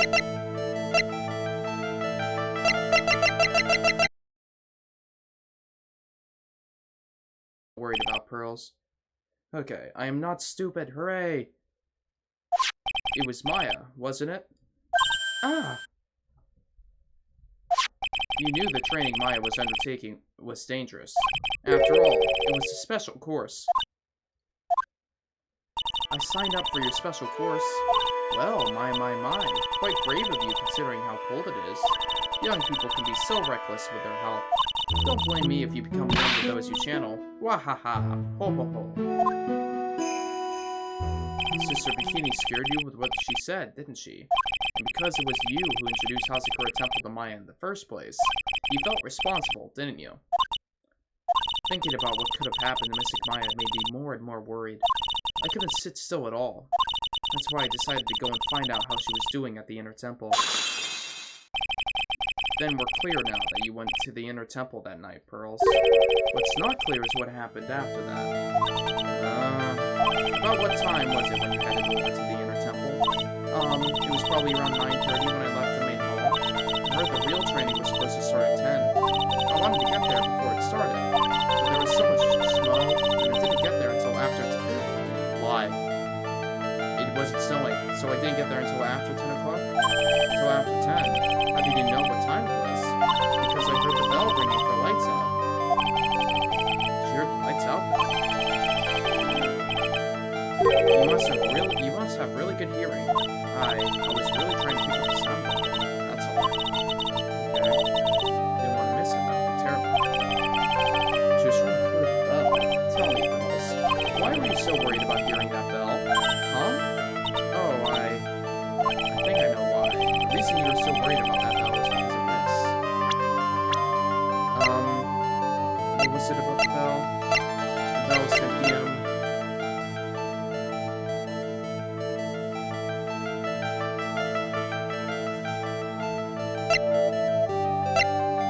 Lights out?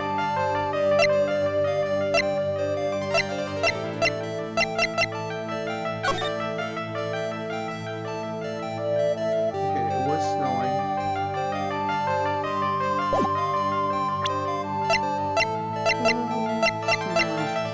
I guess.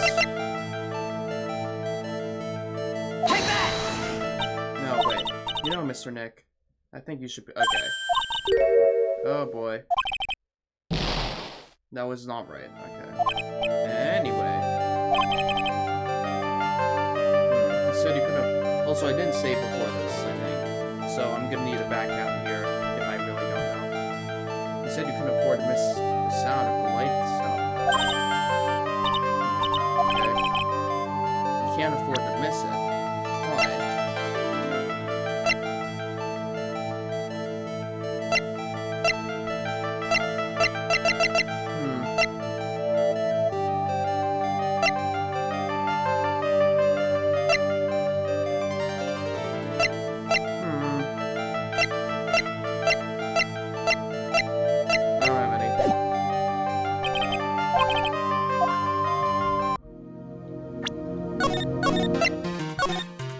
Save often. Okay, well, guess we know we have that. Where is GUMSHOE? Where is that man? Oh boy, I don't know if my voice can handle a GUMSHOE thing. I'm already feeling the burden. I wonder if Sister Bikini is back in the main hall yet. I haven't seen GUMSHOE around for a while either. Maybe they're having a cup of tea somewhere. I bet GUMSHOE is Sister Bikini's type. Huh.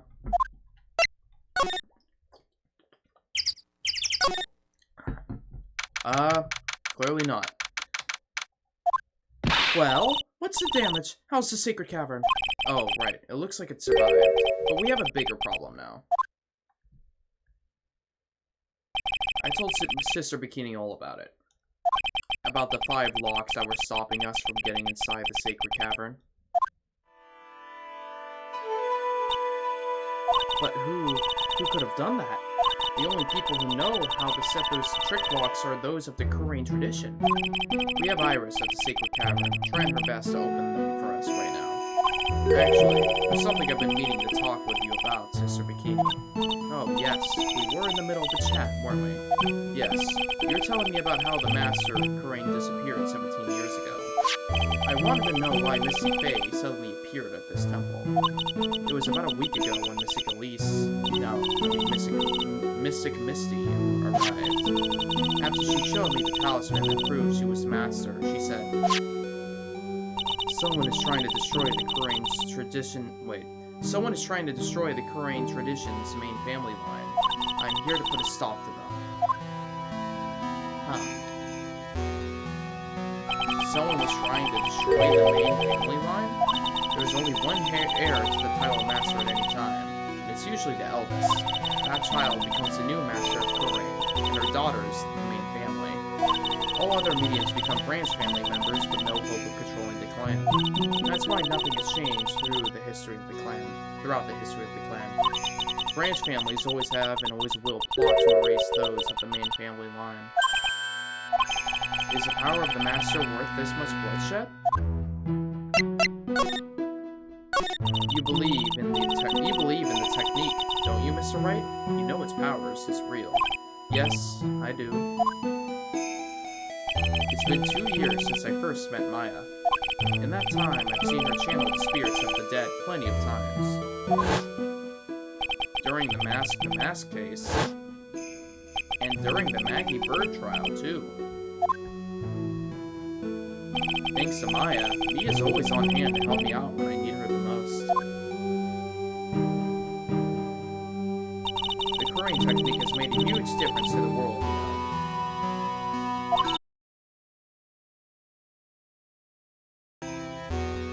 I mean, the ability to commune with the dead. That's true psychic power, you know.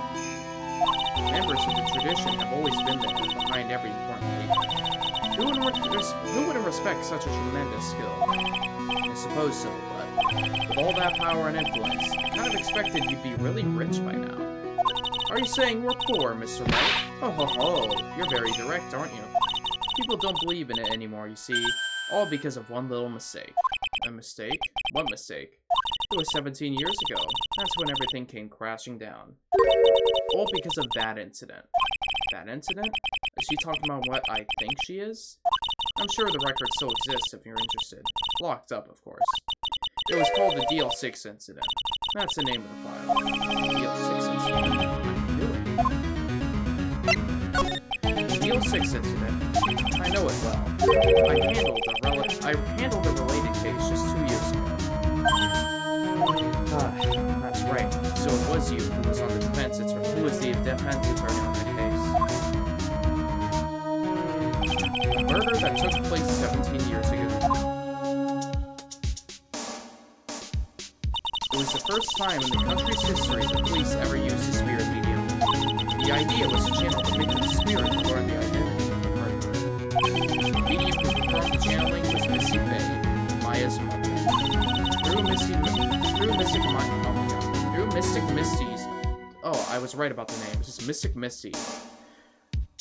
Through her channeling, the name of a certain man surfaced. Armed with that as evidence, the investigators were spurred into action. But that man, he was found not guilty, wasn't he? That's right, he was. And the case remained a mystery. In other words, we failed. It was the first case the world had ever seen the Korean tradition openly involved in.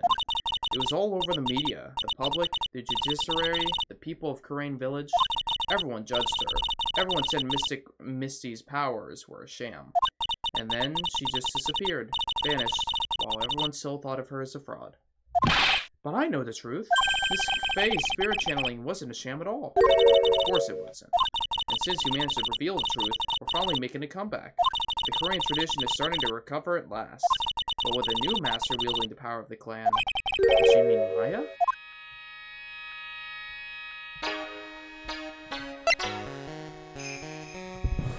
Hold on a second.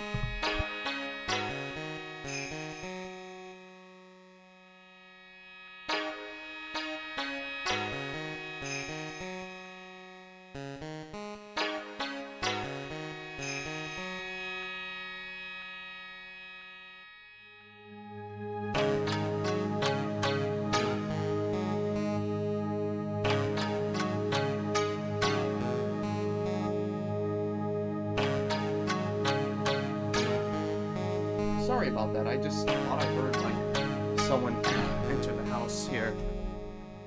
I guess not. I'm expecting... What's it called? Not at my usual place, so I do need to be aware when other people arrive, just so I can greet them.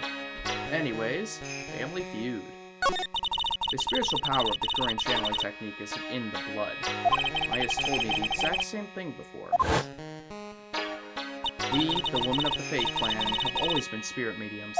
It's because the power to communicate with spirits flows strongly through us. According to Maya, only the woman in the family can inherit that power.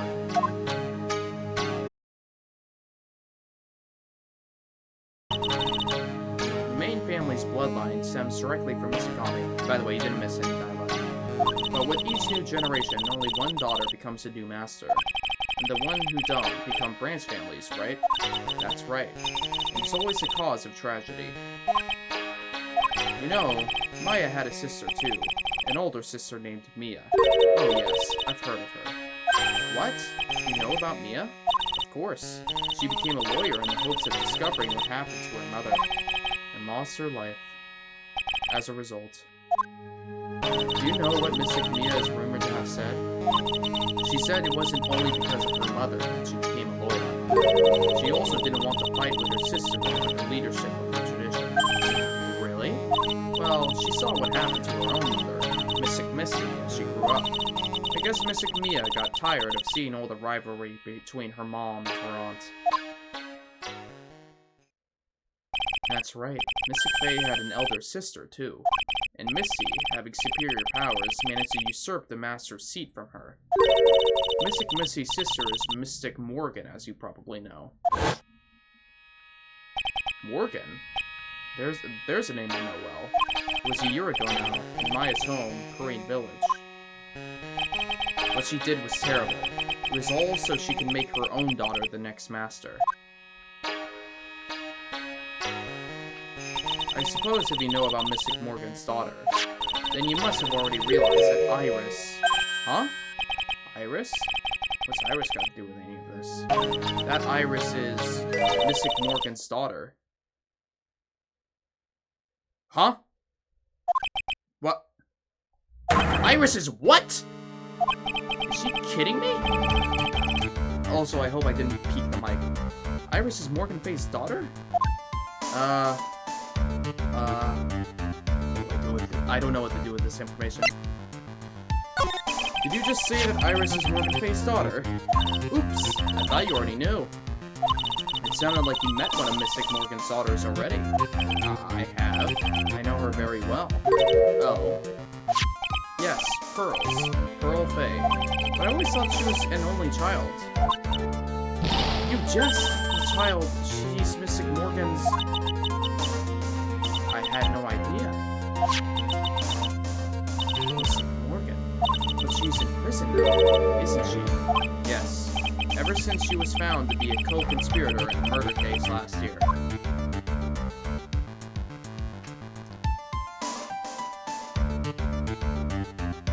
It was all done to set Pearls up as the next master. I see. So I've been wrong all this time. Mystic Morgan had 3 daughters, not 2. Wait, what? 3? Yes, Iris, her twin sister, and Mystic Pearl. What? Twin sister?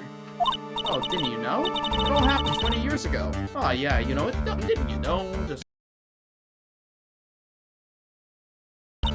After the clan leadership was taken from her by her sister, Mystic Morgan's life crumbled. It wasn't many years later that Corinne's reputation hit an all-time low. When Mystic Morgan's husband realized his wife would never become the master, he left her in the village, taking their twin daughters with him. How awful. He was a jeweler, you know. In the end, he remarried, and that's when it happened. He decided to give one of his girls up, to be looked after by us here at the temple. That was Iris, you see.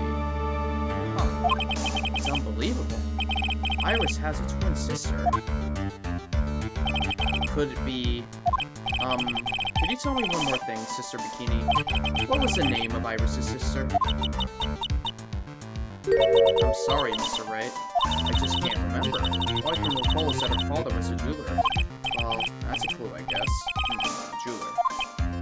Thank you very much. Phoenix, you know this. You've helped clear up a lot of details. Pearl's had 2 older sisters, huh? Yes, that's right.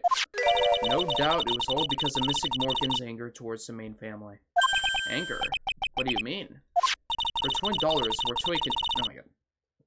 Her twin daughters were taken from her by her jeweler husband, but even that couldn't destroy her dream that a child of hers would one day lead the clan.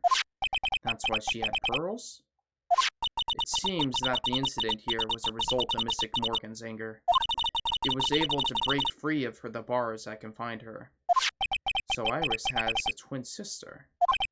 Plot thickens. But this information will be useless unless I can flesh it out a bit. I need to ask more questions and get more info. Okay. Let's go. Maybe we can talk to Edgeworth now. Or Pearl? I was expecting Larry and Pearls to be here. I guess they must have gone to collect firewood. Okay.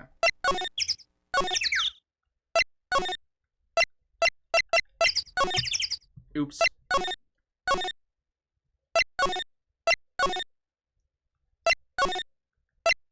Edgeworth?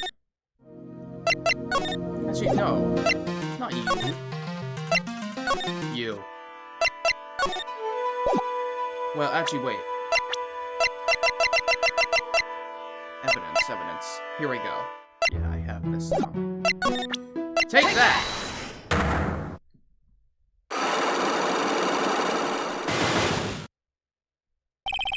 Alright.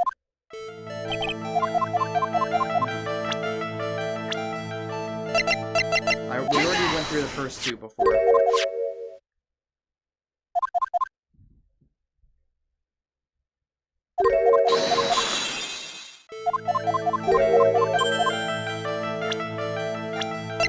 Doesn't add up with this. Or is it? Take that! Alright. Okay. Last and not least, there were 2 of you. On the night of the incident, you were seen in 2 different places at the same time, which means there must have been 2 of you. I can't think of any other explanation, Iris. But that's crazy. How could that be? There's only 1 of me. It's impossible. Impossible? I wonder. The way you're trembling certainly seems to suggest otherwise. Oh? You're seriously trying to suggest there's more than 1 of me? Then show me the evidence. Show me something that proves there's more than 1 of me.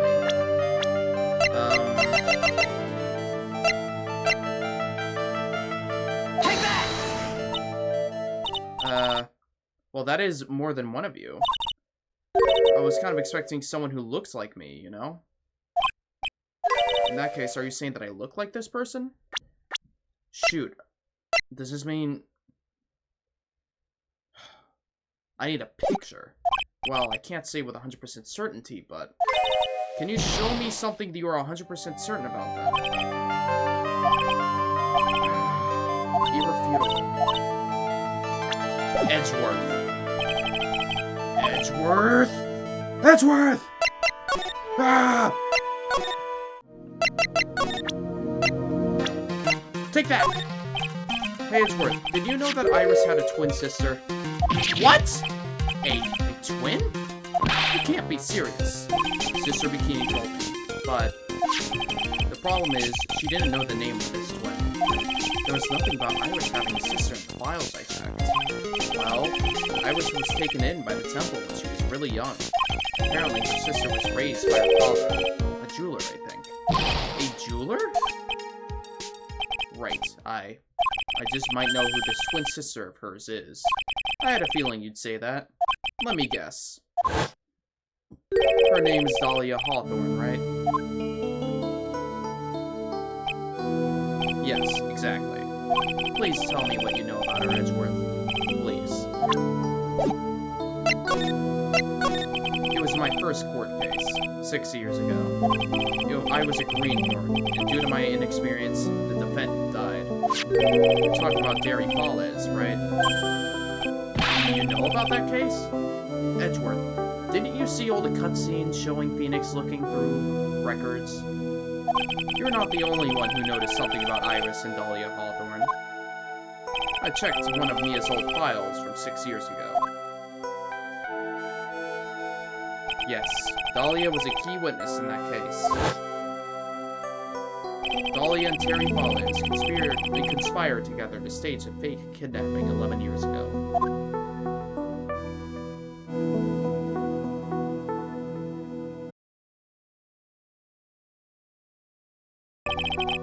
They stole a jewel worth $2 million from Dahlia's father, a jeweler.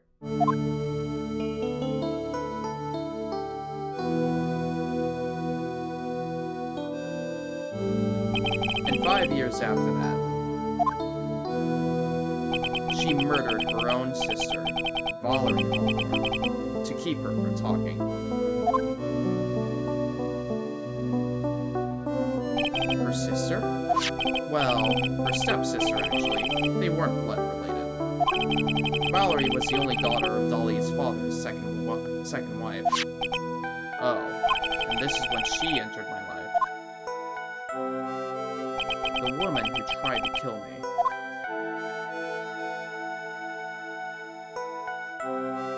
So after Terry Falles died, what happened to Dahlia?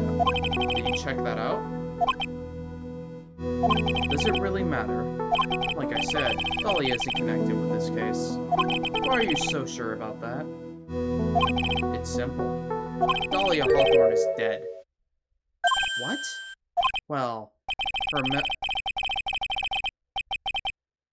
her metabolic processes are a matter of interest only to historians, so to speak. What do you mean by Dahlia Hawthorne is dead, Edgeworth?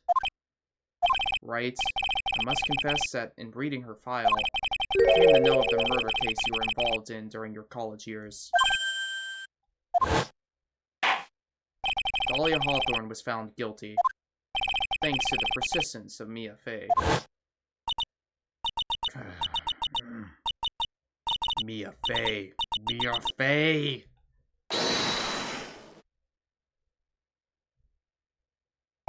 At the time, Dahlia, it's like she was possessed by a demon or something.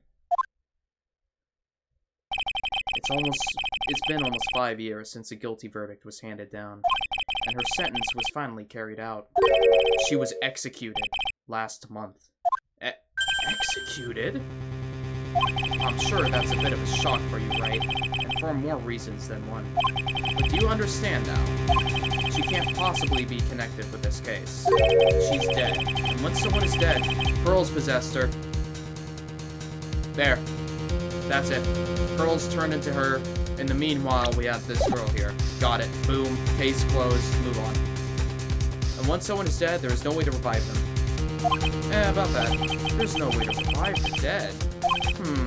I wonder. It seems you're not aware of one other connection yet, Edgeworth. What is that? It's about Iris and Dahlia Hawthorne's mother. What's their mother got to do with any of this? She's Morgan Fey, a spirit medium from a branch family of the Current channeling technique. Did you say Current channeling technique? Do you know something about it? Oh, yes. I know it's connected with that fraudulent spirit medium. Fraudulent? I was involved in another nightmare 17 years ago.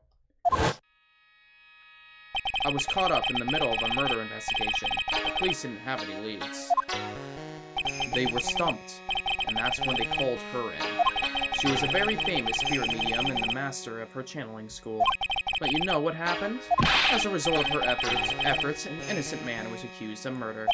She and her powers, they were all fraudulent. Edgeworth, go to the police records room. It's all in there. All you have to do is check the DL6 incident case file and you'll know. Of course. How could I forget?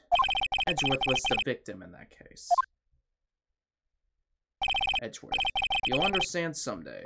And then, you'll see that the current channeling technique is real. Okay, do I have like a more clear picture of her now? I do. Well, okay. Time to break the ice on this one. Alright, we've been through everything up to final evidence, so I'm gonna skip past segments here. Come on, come on, come on. First of all, you saw this person. The key.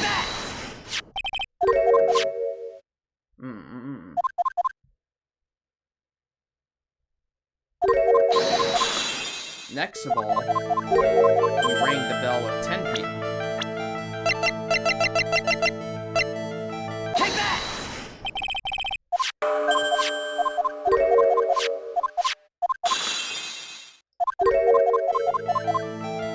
And lastly, there were 2 of you. Well, actually, no. The prelude to the finale, there were 2 of you. And I can prove it with this. I have a firm grasp of the situation now, Iris. You have a sister, don't you? A twin sister, perhaps? Ah, that's right. Dahlia Hawthorne, a woman I know only too well. I had no idea you knew of her. Very impressive, Mr. Wright. But she's no longer... Yes, I know. Her sentence was carried out recently, wasn't it? I'm sorry. Thank you. There's no need to explain now, is there, Iris? This second you who was here at the temple on the night of the murder, it was your twin sister, Dahlia Hawthorne.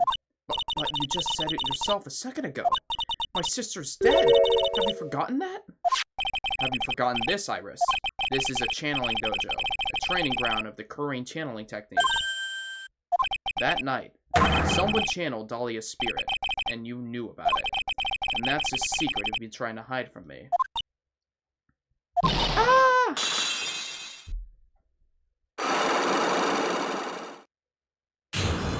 My health returns! Alright. I was in my room in the main hall that night. As soon as I heard that I'd been spotted at the inner temple, I knew it was my sister. Dahlia, the other half of me, passed away last month, just as I suspected. The Iris that Sister Bikini saw at the inner temple on the night of the murder, it was Dahlia Hawthorne. Why didn't you tell me this before? Because my sister always does the right thing. Excuse me? And because I mustn't get in the way of what she's trying to do. I already betrayed her once before. I can't do it again. You betrayed her? What do you mean? That's why I have to accept I may be found guilty. It's the only way. What's she talking about? You know about it, don't you, Mr. Wright? About the fake kidnapping that took place here on the Eagle Mountain 11 years ago? Huh? That was the start of it all. It's what started her down that twisted path. Oh.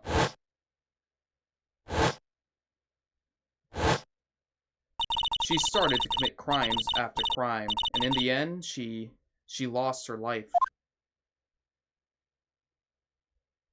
It's all because I betrayed her. How did you betray her, Iris? It was no coincidence that Eagle Mountain is where the exchange was. Oh my god. It was no coincidence that Eagle Mountain is where the exchange was to take place. After all, I helped plan the whole thing. What? But I got scared, so I ran away. What are you talking about? Why would you help her? Stealing $2 million? From your own father? That's awful. But I promised that I'd help. And she didn't do it for the money. Huh? It was revenge on our father. Revenge? What do you mean by revenge? He was a hideous man. He threw her mother away and then sent her to hell. Her mother? She must be talking about Morgan Fay. Our mother was the eldest daughter of the main branch of the Fay family. The Main family had a lot of influence in many businesses and political circles at the time. As the eldest daughter, our mother was set to inherit all of that as the next master. That's the reason our father married our mother in the first place, for power. But his plan backfired. Because our mother's sister took it all from her, she took over as the master of Kurain. That would be Misty Faye, Maya's mother. But before long, the credibility of the Korean tradition hit rock bottom.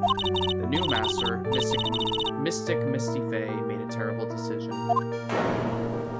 It was during the investigation of the DL6 incident. After that happened, our father took me and my twin sister away, leaving our mother and our home behind. He hated the place. He said it was a hick dive, and that he had no reason to stay there. That's when he came here to Hazakura Temple? Yes, the woman my father took as his next wife already had a daughter, Valerie. I had no place in his new family, you see. Oh, and I haven't seen my mother once since then. Having the master's seat stolen from her and being rejected by her own family, I've heard she's been very battered, spiritually and emotionally. I think I'm finally beginning to see how the pieces fit together. I've asked her everything I can in my capacity as a prosecutor. This incident, everything related to it goes back to the history of the Faye clan. That's what it looks like. Iris, there's just one more thing I want you to tell me. What is it? During the incident in which your sister, Dahlia Hawthorne, poisoned the lawyer, she began a relationship with a certain college student in order to hide the evidence. That college student, have you heard anything about him? Well, I did hear one thing. She said she hated his guts. I see. Thank you for your help. You're welcome. Hurry up, Phoenix Wright. There's still much to investigate. Damn. Poor Phoenix, man.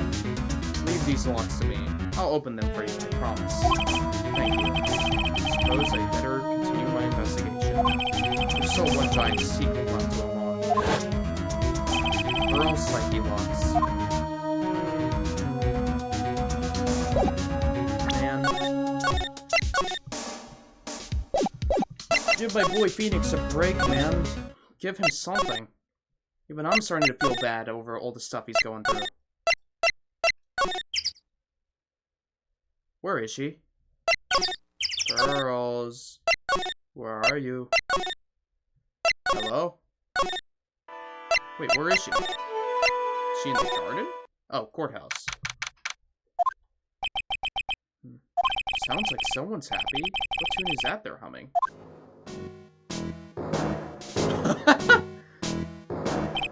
No motive, no crime. No motive, no crime. Sing it with me. No motive, no crime. I remember when we used to search in the channeling room in terrain. Whoop, I love my job. Who cares if the clues I find are no good? That's not what investigating's all about.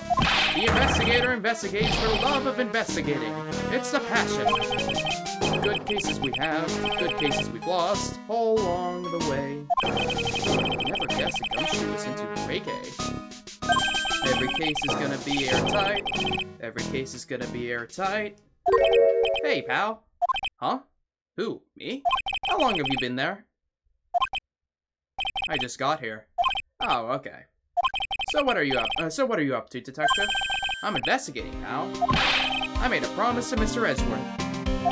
I promised I would find the real murder weapon. Real murder weapon. That barbed sword thing turned out to be a false lead, right? I'm giving it my best shot here, but I still haven't turned up any clues. I just found these weird scraps of paper. Looks like a letter or something. It doesn't seem to have anything to do with the case, though. Letter? Come on, GUMSHOE, give me that. So how's the investigation going, Detective GUMSHOE? I don't know if I should be telling you, pal, but I guess I can't hurt. Looks like the murder took place in the inner temple garden. And it's taken that bloody writing on the lantern pretty seriously back at HQ. What? You mean... All I know is, if you don't find Maya down in the Sacred Cavern, you're gonna be faced with one ugly situation. What kind of ugly situation are we looking at here?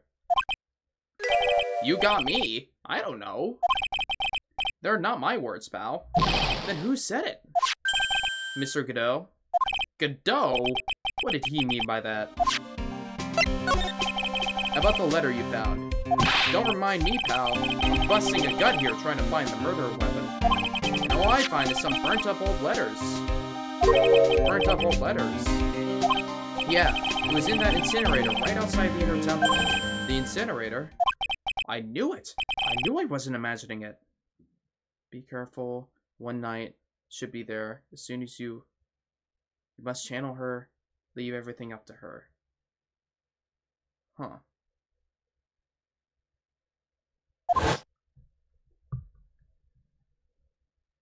There was snow on the incinerator when I first saw it. But after the incident, the snow had melted away, which means someone used the incinerator on the night of the murder. What's up with you, pal? I've got it right here if you want to take a look. Can I? Do you mind? Sure, go nuts. I don't want it, pal. You can have it. It's ale, spirit mediums, and masters and stuff. I bet it's got no relation to the case. Spirit mediums? Burnt letter added to the folder. It's gotta be important if it mentions spirit mediums and masters. I better give it a good looking over and some serious thought. Make sure you chuck it into the trash when you're done. Littering is a crime, pal. Okay, let me ask him this last thing. So, do you know about the real murder weapon? So, what do you know about the real murder weapon so far? Well, if it wasn't Shichi Shito that was found impaled in the victim's body, Mr. Edgeworth proved that in court today. Yes, that's true. It wasn't. Sure. In which case, it must have been another blade. And that's what you're running around like a headless chicken looking for now, Yeah, and man, is it tiring work. But let me tell you something, pal. I'm no chicken. We got the feather of forensics in our cap these days. We're using the department's secret weapon on this. Secret weapon? What's this secret weapon of yours? You want to know? You gotta think scientifically, okay? Alright. The murder weapon was a sword. Swords are, scientifically speaking, made of metal, right?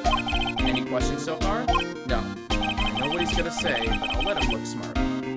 So what's the perfect tool for the job? Ta-da! A metal detector. Raise your hand if you didn't see this coming from a mile away. Well, you want to give a scientific investigation a go? Huh? Me? I've been using this thing for hours now. It gets pretty boring after a while. Why don't you give it a try? I don't know.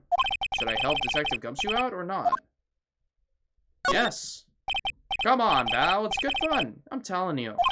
Alright then. I guess I'll give it a go.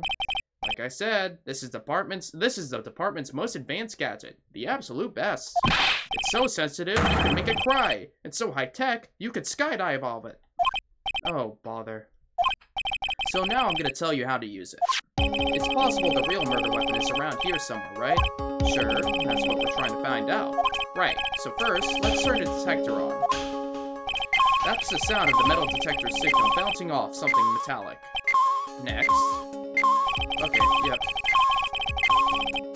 He's speaking on his own here. And when that happens, press enter to give the area a good hard stare.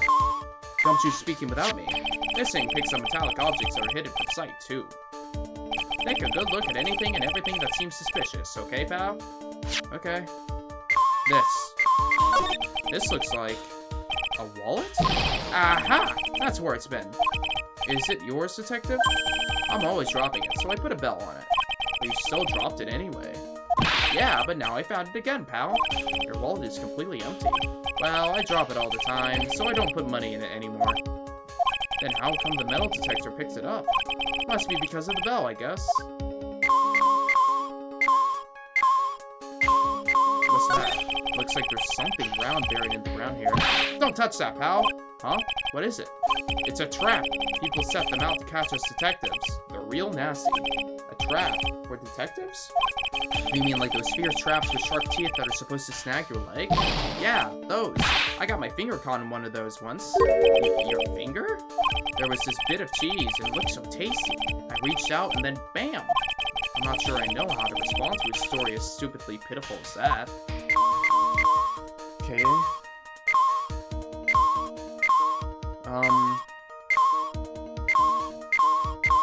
Oh. Hey, I found a $1 coin. Huh? Money? If you find money, you have to turn it to the police or a detective. If the owner doesn't come forward within 6 months, you get to keep 10%.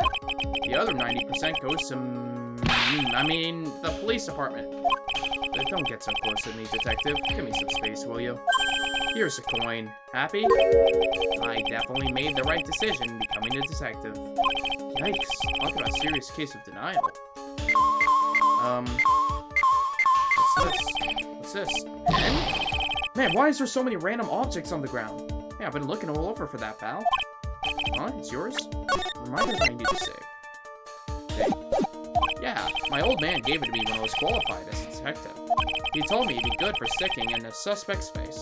That makes you, detective, sound really nasty. It's my dream to stick it in your face one day, right? Then don't go losing it. Okay.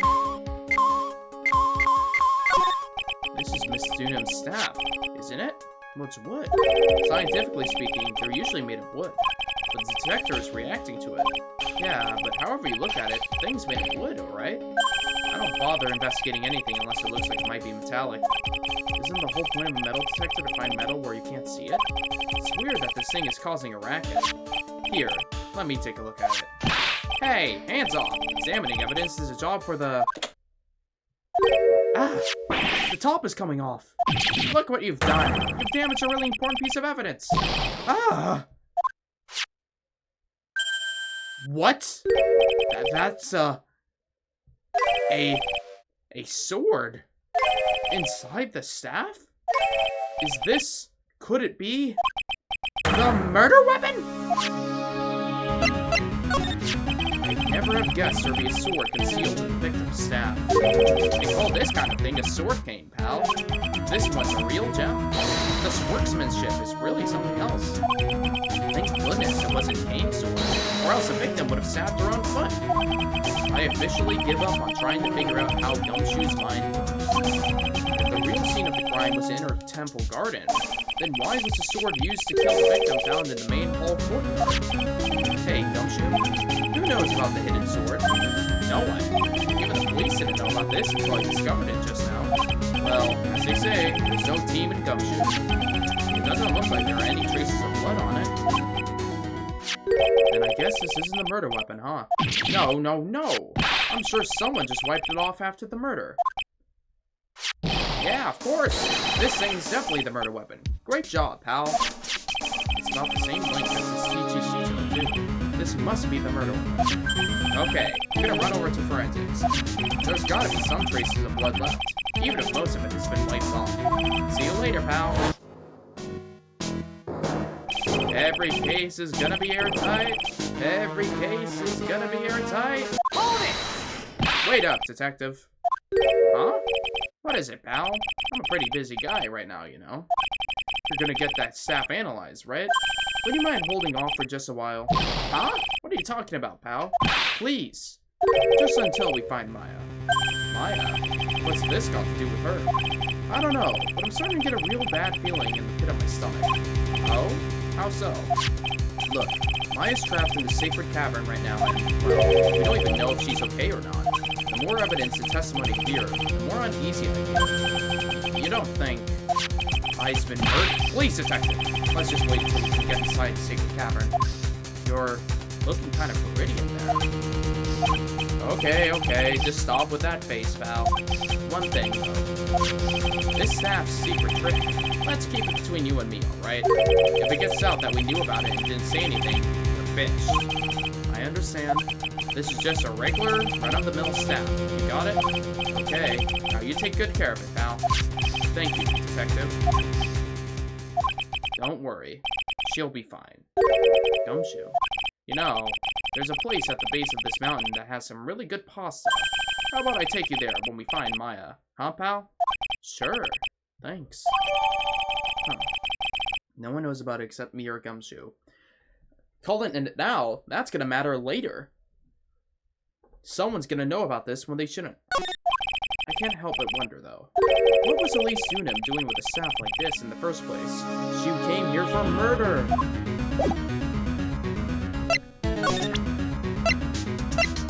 Wow, we have a lot of evidence. What is this? Be careful. Once night falls, you should be there. As soon as you hear the lights out bell, you must channel her spirit and leave everything up to her. Her name is Blank. She is the whole There's a picture of her. Use it when you channel her. I know you can do it. Once this is burn the thing, also make sure to not tell anyone about this letter. Bravely roast the master in the fires of Haiti and bring her to the entrance. Huh. Wait.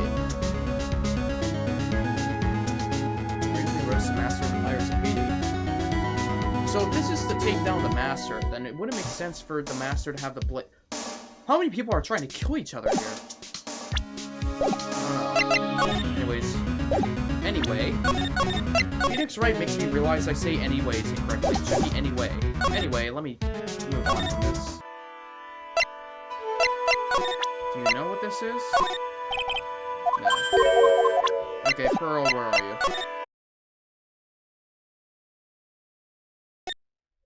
Pearl, where are you? There you are. Look at that. They really did make a fire. Right in front of the shack. Oh, Mr. Nick. Ha! You're too late, Nick. You came here for one of our potatoes. We've already polished them all off. I think I'm pretty much got all the evidence I need. Now I just need to find out what Pearls is hiding. Alright, chat. This is it. A big old secret. Got to break through. Take that!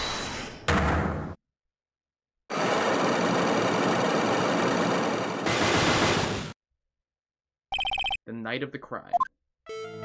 After dinner on the night of the murder, you were supposed to be in Elise Dunham's room reading a book together, correct? Yes, I was so happy when she invited me. But I didn't go in the end. You didn't go? No, there was somewhere else I had to go instead. I was so worried I had to go. Right, she was worried about mine. We figured that out. I remember this. You went to the inner temple. Take that! You went here, didn't you, Pearls? Looks like she's still not going to open up to me. This is where you went, because you were so worried, right? Then the next question is, who or what were you so worried about? Now, I'm going to take a guess, and you can tell me if I'm wrong or right, okay? You mean you know? If I'm right, will you tell me the whole truth? Okay. You went to this place for Maya. Take that! It's obvious what you were so worried about, Pearls. It was Maya, wasn't it? Ah. You knew the training Maya was undertaking was dangerous. After all, it was a special course. I signed up for your special course. Well, my. Oh wait, we went through this already. We know that she signed her up. What comes next, though, we're in the dark. And because it was you who introduced Hazakura Temple to Maya in the first place, you felt responsible, didn't you? Thinking about what could happen to Mystic Maya made me more and more worried. I couldn't sit still at all. That's why I decided to go and find out how she was doing at the Inner Temple. Then we're clear now that you went to the Inner Temple that night, Pearls? What's not clear is what happens after that. About what time was it when you headed over to the Inner Temple? It was probably around 9:30 when I left the main hall. I heard the real training was supposed to start at 10. I wanted to get there before it started. But there was so much snow, I didn't get there until after 10 o'clock. Until after 10. How did you know what time it was? Because I heard the bell ringing for lights out. I heard the lights out bell. Also, for a temple bell, it's pretty small though, isn't it? You must have really good hearing. I was really trying to pick up the sound of that bell, that's all. I didn't want to miss it. That would be terrible. Okay, we know she was at the other side, so... Why were you worried about hearing the bell? Oh, okay.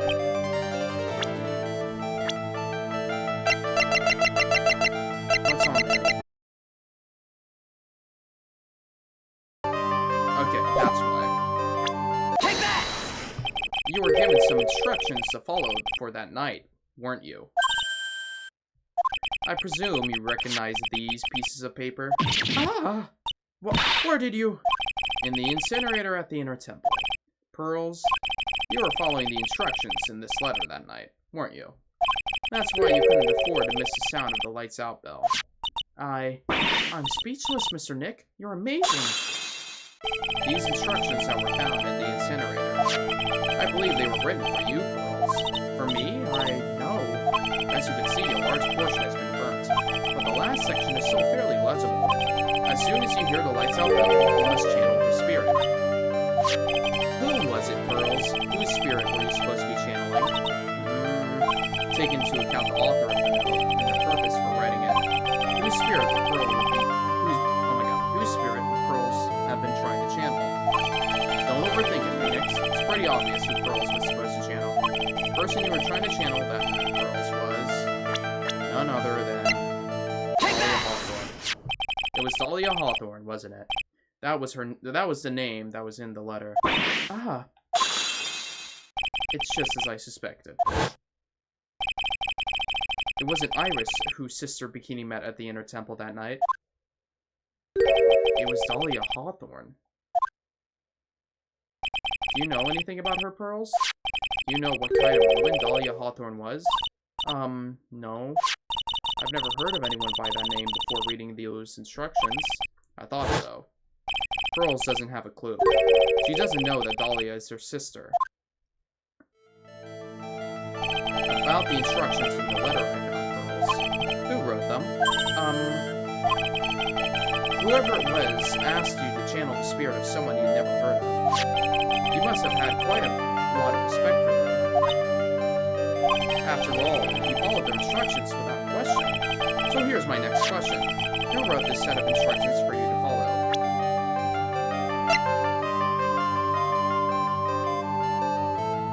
I can only assume it's Morgan Fay. This is the big one.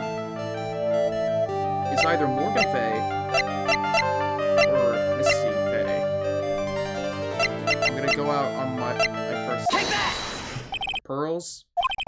I have to wonder about something. You didn't have any idea what these instructions meant, did you? Ba-dump. But you followed them to the letter regardless. Why? Because it was your own mother who asked you. That's why. How did you... I figured it out. The person who wrote you this letter was your own mother, Morgan Fay. Alright, Pearls. It's time you started telling me the truth. Mr. Nick, Why is she holding back from me? I don't like this. Don't underestimate me just because I'm a child. Huh? If you're trying to say I followed these instructions, I'd like to see some proof. What? Because I don't think you have any. She'd say anything rather than commit to carrying out those instructions. I guess I'll have to produce more evidence then. One more thing should do it. Alright, Pearls. We both know someone carried out these instructions on the night of the murder. But you're right. There's no evidence that proves it was you. I knew it! However, I do know that whoever did it was a child. How did you know that? It couldn't have been an adult. No adult would have made a simple mistake like that. A simple mistake? What do you mean by that? I'm sure you thought you were carefully following the instructions you'd been given. But you misunderstood some of the words, and this is the evidence that proves it. Misunderstood words.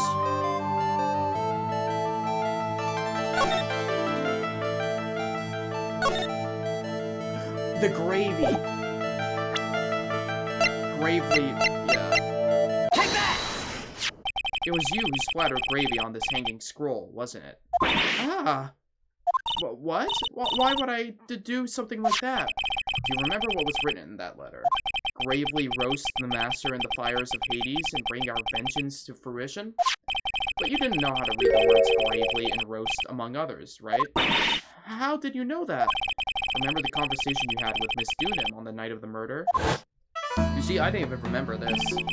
Perhaps we can read some books together. Really? I'd love to. I'm not very good at reading. Haha. Well then, would you like to practice reading with me? Miss Elise? So for example, how do you read this? It says, gravely. That's kind of a tough word.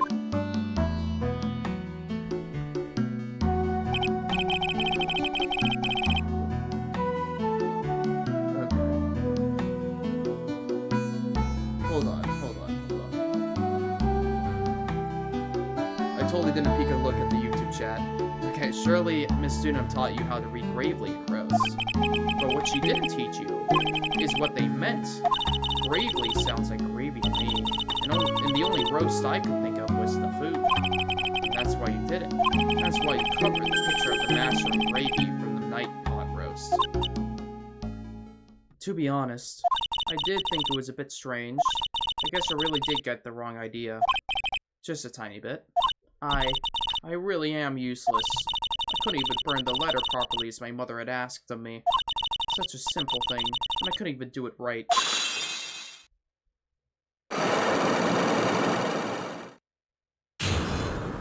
Yay.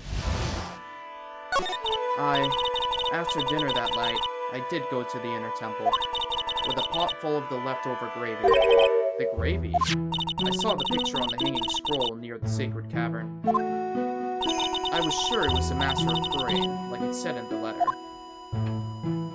I see. And then? Well, it was already way past 10 when I got there because of all the snow.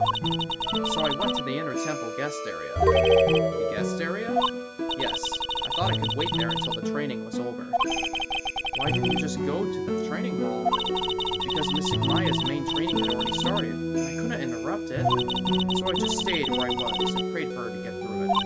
But then Pearls, did you fall asleep? I'm sorry. I didn't mean to. I just couldn't help it. Hey, don't worry about it, Pearls. Who cares if you fell asleep? I fell asleep waiting for Iris, too. It happens. Anyway, then you found yourself trapped in the inner temple. Yes, when I woke up, it was morning. I tried not to cry, but Dusky Bridge wasn't there anymore, and there was no one in the training hall. I thought everyone had left me because I overslept.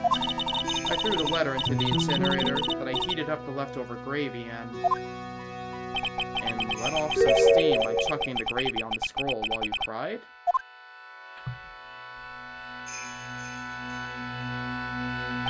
It must have been pretty scary for you, Pearl. I know what it's like. Nick used to leave me behind when I fell asleep at school, too. Don't equate something so trivial with her experience, Larry. It was written right in my mother's letter. It said, as soon as you hear the lights out bell, you must channel her spirit. I was on my way over to the inner temple when I heard the bell ring. So you channeled Holy Apocalypse spirit? No. I tried, but I couldn't do it. Couldn't do it?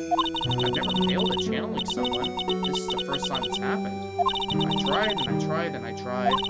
Yesterday, this morning, the whole time. I just couldn't do it. Don't let your guard... Wait. Oh, fuck, it was Maya.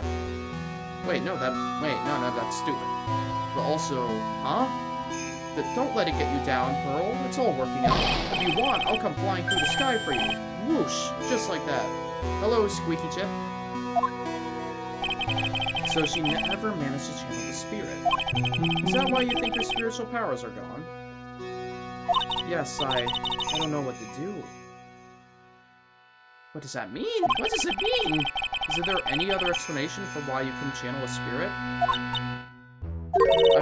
I suppose there's one other possibility. It's not very likely, though. Could you please tell me what it is, anyway? Is it someone else was channeling it? It could happen if someone else was already channeling the same spirit. Oh, boy. Someone else? What do you mean? Well, there's only one of each spirit, right? Yup. It's like dating a girl, Nick. You can't see a hot chick if she's already taken.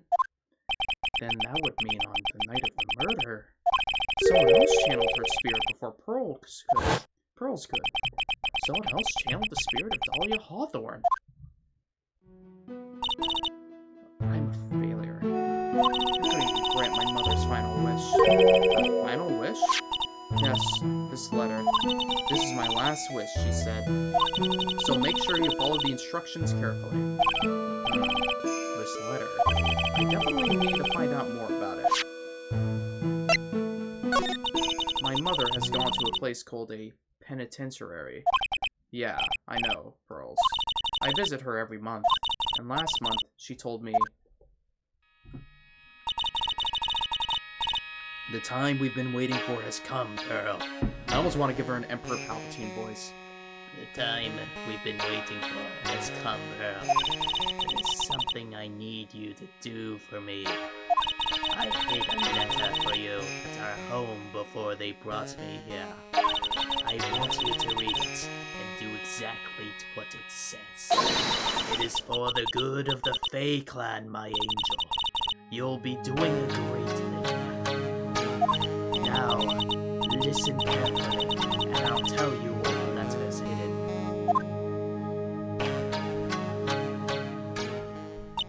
mother is always nice to me. I love her very much. Aw. Also, rip ads. Okay. Yep.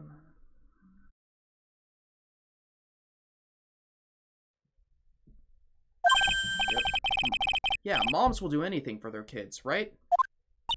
She said it was for the good of the Fae clan. Uh-oh. Oh, we did a disconnect there. I don't know where that was. I mean, Mystic Maya is part of the Fae clan, so it had to be good for her, too. I don't know what that means. That's right, isn't it, Mr. Nick? That's the sub benefits. True, true. I guess so, yeah. Ooh. I look forward to that, then. I guess so, yeah. There was a picture with her letter, too. A picture? I'm one more primes. I know for a fact that I am one more sub away from getting my first ever Twitch payout, which is funny because I've technically, as far as the net negative or positive revenue of Twitch, I am in the negatives since I'm spending like $25 a month on Prime. I mean, not on Prime, on multi-streaming, but I'm fine with that because it'll be covered by the first sub whenever we get it. I can manage. It's not like I'm bankrolling. I'm not pressing myself to stream on Twitch in a way that's gonna hurt me financially. It's just multi-streaming is better for everyone. Okay. Of Miss Dahlia Hawthorne. Usually a picture is enough to channel someone's spirit, but this time, pretty weird, huh? Like Larry knows anything about this stuff. There's something else that was strange about my mother's letter. The seal on it was broken, as if someone had already opened it once before. That sure is pretty strange. Someone had opened it already? Huh. Thanks, Pearls. You really helped me out. You're very welcome. My mother is watching over us, so I'm sure Mystic Maya will be alright. And look at that innocent smile on her face. What am I supposed to say to her? Ha! Godot? Yes, Godot! Finally figured it out, have you, Trite? You finally realized how terrible of a crime being painfully oblivious is. Godot! The entrance to the sacred cavern looks like a frickin' puzzle workshop. I guess he's talking about Iris and the lock-breaking effort. But it's all a waste of time. But why do you say that? Because Maya Fey isn't coming back. What? You don't know what you're talking about. How can you say something like that? It was your job to protect her, Trite. Just like it was your job to protect Mia Fey. Two sisters, caught up in the worst circumstances. I realize that, but... And you were the only one who was by their sides. You were the only one who could have saved them. But I didn't know anything was about to go... I didn't know anything about what was going on. This is new music. Ha! What did I just say, Trite? Being oblivious is a heinous crime in itself. Tomorrow, we'll settle everything in court tomorrow, once and for all. This is it. Is what that man just said true? It'll be alright, Pearls. I have never heard this. I'm sure Maya's alive. You'll see for yourself tomorrow. Yeah, that's right. I know I can trust you, Mr. Nick. How do you add scratchers to your stream? If it's a lot? I don't know how I do that. My dear... Hold on. Emperor Palpatine Morgan is back. My dear Pearl. You've done so well, my child. My Pearl.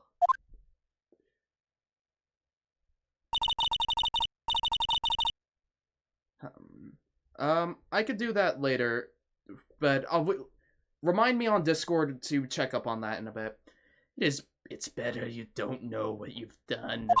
I knew this day would come for you. The blood of the main family is no more. Now finally, after all this time, the master's seat is yours. My last great wish. It seems I was just in time.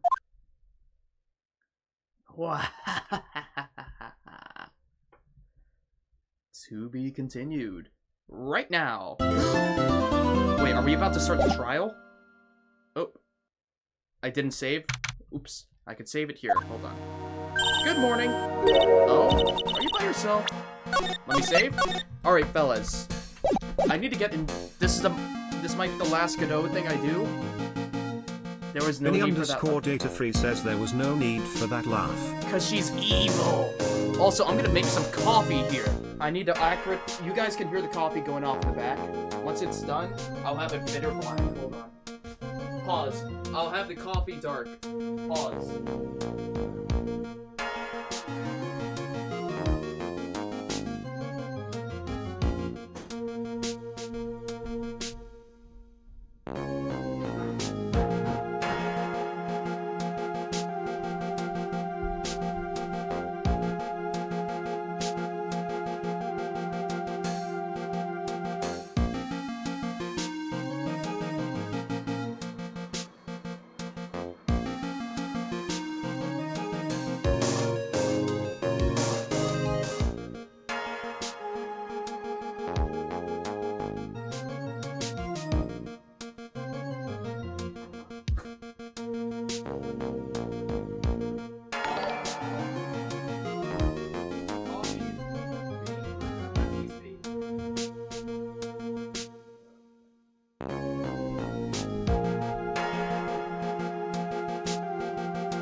What was that?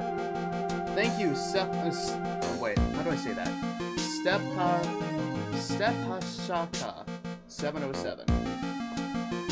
No, I didn't miss it. I heard it. I heard it in my ears. I have my headphones.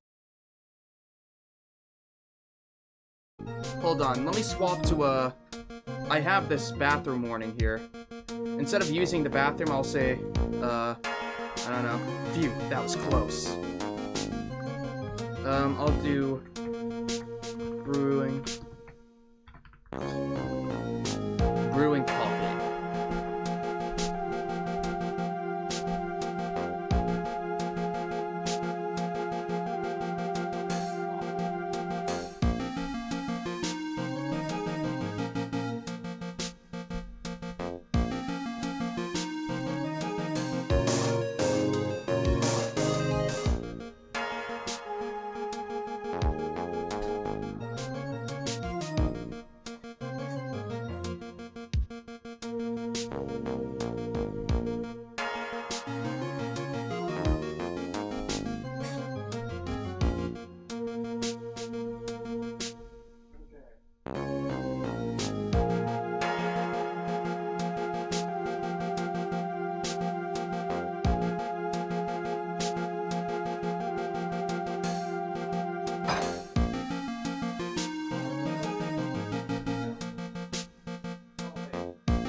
Coffee is brewed.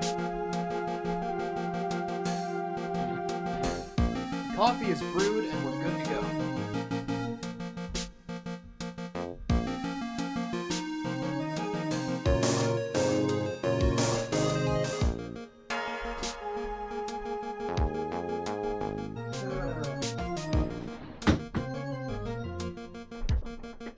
I can't join Discord for some reason? Oh, really? Is it not working? Let me check. I hope the link isn't dead. It's been up for a while.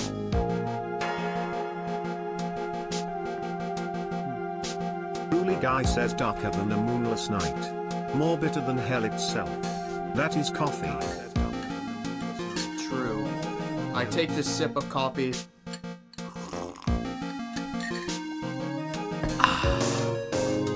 That bitter taste. More bitter than file itself. And let me see, Discord link? You better not be dead. Discord invite. No, the Discord link still works. I'll link it in chat though, just I'll have it there and pinned for the next, I don't know, probably 5. I'll have it pinned for the next 5 minutes. Alright.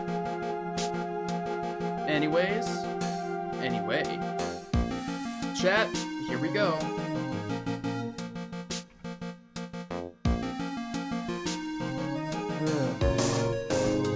Good morning. Oh, are you by yourself? Ah, morning, girls. Mr. Nick, please tell me, what's going to happen to Mystic Maya? I'm sorry, we don't know yet. The investigation is still going on, so I wasn't allowed into the inner temple. Oh, I see. So is Sister Iris still trying to remove those trick locks in the trading hall? No, she's the defendant in this case, so she can't be at the inner temple. She's required to be here in court. Then, how come she's not here in the defendant's lobby? I have to admit it's kind of strange. If you're looking for Iris, she's in the prosecutor's lobby. Edgeworth? What is Iris doing over there? She's going over today's testimony with the prosecutor as we speak. Today's testimony? You heard me. Iris is going to be testifying as a witness for the prosecution. Wait, what? The prosecutor is squeezing her for a confession, or so I heard. Franziska von Karma? What are you up to? I don't think this is Von Karma, dude. Also, I realize, let me get rid of this brewing coffee thing. I know what you're thinking, but Franziska isn't going to be the prosecutor today. What? Then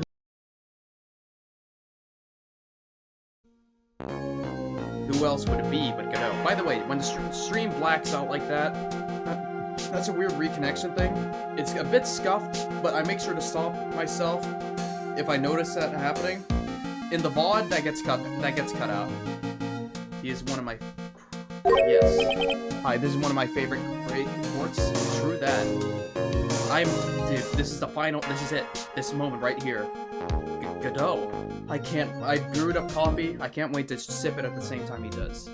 If I ever do an IRL cosplay, first thing I'm cosplaying, Godot. I can pull that off. It is actually doable for me. Franziska is engaged in some important work at the Sacred Cavern. The Sacred Cavern? You don't mean that she's... Exactly. She has been out there all night, trying to remove those trick locks. With the head nun's assistant, naturally. We estimate that the last block should be taken care of in about 3 hours. I hope everything continues to go smoothly and we receive some good news soon. Yeah, thanks, Edgeworth. Prosecutor Godot intends to nail this case shut today. Be prepared to fight like there's no tomorrow. You don't have to tell me that. Touché. I can already see it in your eyes. You're not the same fever-ridden, frantic maniac that you were yesterday. It's strange. On the way here, I decided that today would be the end of all of this. Almost immediately after I made that decision, I felt myself getting stronger. Interesting. Maybe you passed your cold on to someone else. Literally. And with that, I leave the rest in your capable hands, partner. Thanks. Yeah! Woo! Payoffs! I still don't have answers for most of the riddles plaguing this case.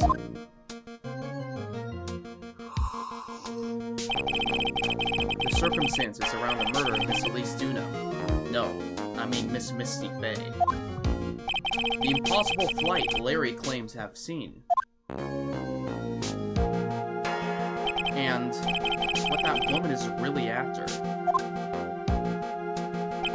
I will solve them all and bring this whole tragedy to an end. February 10th, 10 a.m., District Court, Courtroom number 7. Court is now in session for the trial of Iris of Hazakura Temple. Your Honor? What are you... Who? Me? Well, my little brother came to visit me in my chambers earlier this morning. All of a sudden, in the blink of an eye, he developed a scorching fever and fainted. Therefore, I'll be standing in for him. I see, Your Honor. So they're brothers. That explains a lot. My poor brother, he looked a bit pale, not to mention sad that he couldn't be here.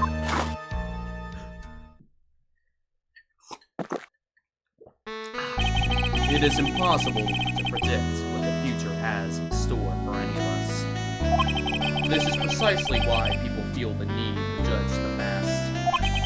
And we, the court, have been charged with the solemn duty of passing such judgment. Well said, Mr. Godot. I understood exactly what you said, at least up until the end, anyway. Now then, Mr. Godot, please proceed with your opening statement. Humans are fragile, fickle beings. Our hearts change with the shifting of the tides. There is only one thing that remains a constant in this crazy world. The bitter darkness that lies at the bottom of this mug. So then you must mean, forget it. What do you mean? During yesterday's trial, the accused refused to admit her role in the crime. But today, she has had a change of heart. Sister Iris of Prosecutor Temple has a confession to make. Confession? The defendant? Iris. Why didn't she discuss this with me first? Very well. This court will now hear the defendant's confession.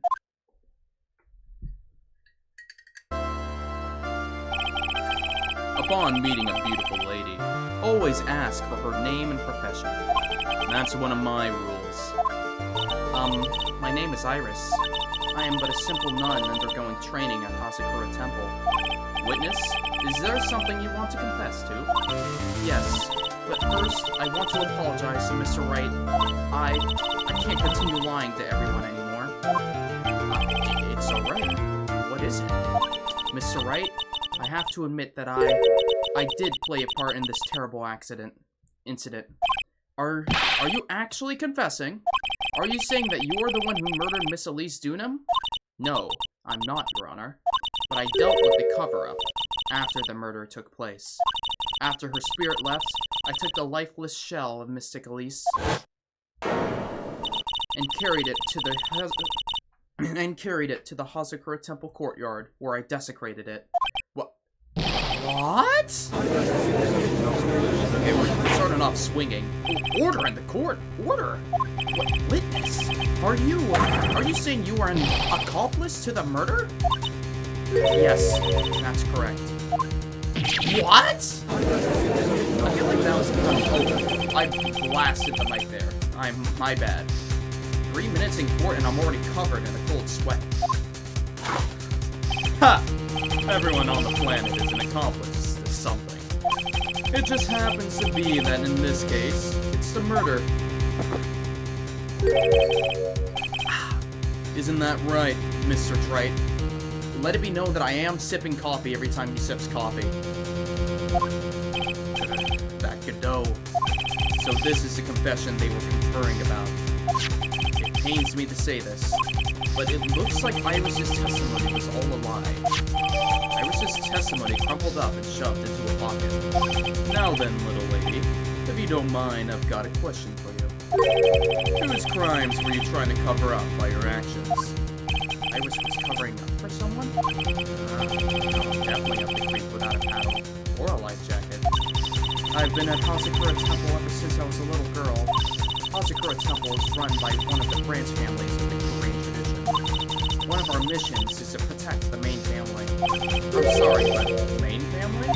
Yes, and that's why I would dirty myself, if need be, to protect her. The daughter of the master of the Korean channeling technique, Mystic Maya Fey. Huh?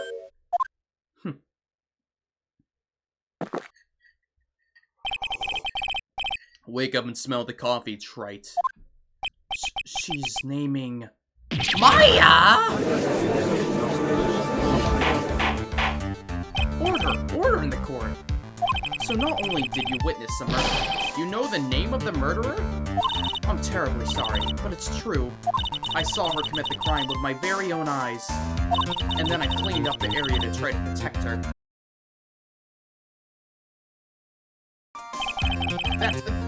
That's ridiculous. The defendant will refrain from commenting until the appropriate time. Now, witness, let's hear your testimony.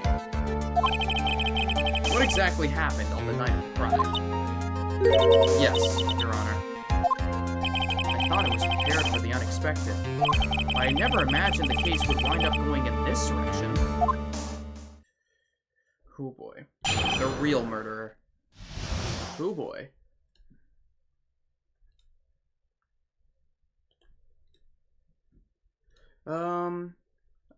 I'm just checking to see if I got any messages. Okay, yeah. It's really sad, but I have to go and grab some sleep before tomorrow. It is very late where I live. Bye. Thank you very much for sticking by, though. I appreciate you being here in chat. You know, the VOD will be up later, so you can catch up on the stream through that. Either way, for those of us staying here, we shall resume with the testimony. Either way, I hope you have a good night as well. Good evening, and... Iris. I went to the inner temple that night, and I saw it all happen in the garden. I saw Mystic Elise strike Mystic Maya with her staff. While Mystic Maya was still stumbling, Mystic Elise moved in to deliver a fatal strike. Mystic Maya tried desperately to defend herself and stole the weapon. It was only in self-defense. You can't blame her for it. So it was in self-defense? Yes, Mystic Elise was the one who attacked first. That's why I tried my best to protect Mystic Maya. You moved the victim's body to the temple so that Maya wouldn't be suspected. Isn't that right? Not bad. You've got the instincts of a true criminal. Something's not quite right. I'm sure it was established yesterday that Iris never went to the inner temple that night, and that the person who did go was that woman. Iris even admitted it. Now then, Mr. Wright, please proceed with your cross-examination. Well, I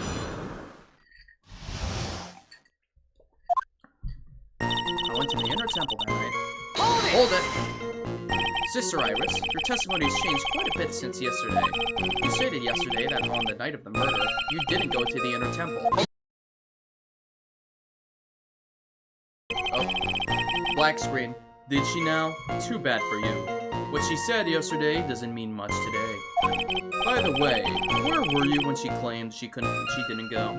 It was in the inner temple's training hall. A private conversation between the two of you does not constitute testimony. That would be properly described as hearsay. What do you have to say, witness? I just couldn't tell him the truth at the time. Mystic Maya, she's your girlfriend, isn't she? Huh?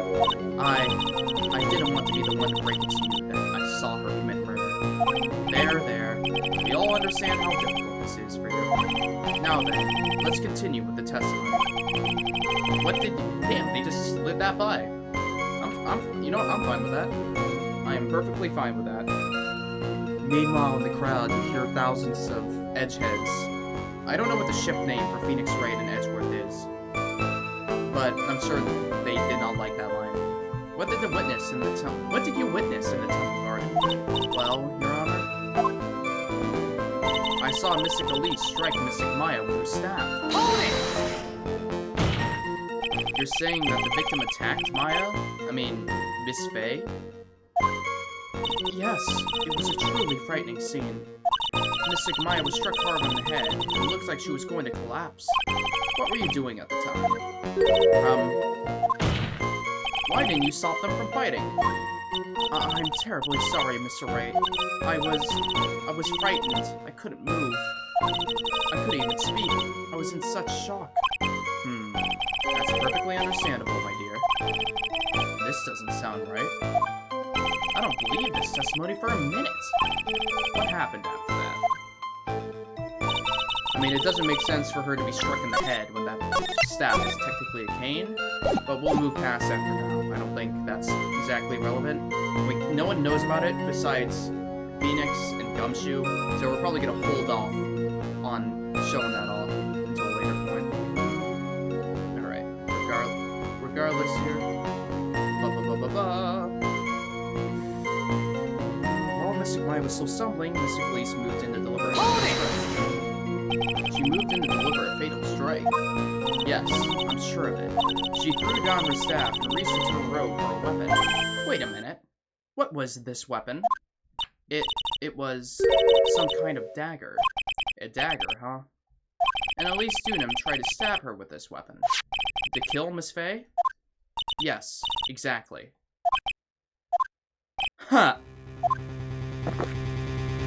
You look like I did after I mistakenly took a swig of Worcester sauce. Oh my goodness. Do you have a problem with the testimony we're hearing from your client, lawyer boy? Do I have a problem with Iris's testimony? Your Honor, I have a small problem with this witness's testimony. You do? But this witness is your own client. Yes, well, nevertheless, that's fine. Witness, let's add your last statement to the testimony. Yes, sir. Hey, just a moment. It's my job to say that. Listen, Gramps. I won't say it again. Final judgment will be rendered by me. Okay, now. Man, I love playing Godot. He's so fun. She threw her staff away and pulled a dagger from inside her robe. She threw her staff away. You know, okay, crackpot theory. I closed the door to my room, and the Wi-Fi's been worse. I opened it all the way. Maybe I have to open the door to let the connection in. Crackpot theory, guys. She threw her staff away. Mystic Elise was trying to kill Mystic Maya. I think that's why she wanted a more lethal weapon. It's true, it's not easy to inflict a deadly blow with a staff. Sister Iris, let me make sure I've got this straight. The victim herself chose to throw away her staff. Yes, that's what I saw. Is there anything odd about that, Mr. Wright? Yeah, it's odd, alright. Mystic Elise attacked Mystic Maya with a dagger. I'm sure of this.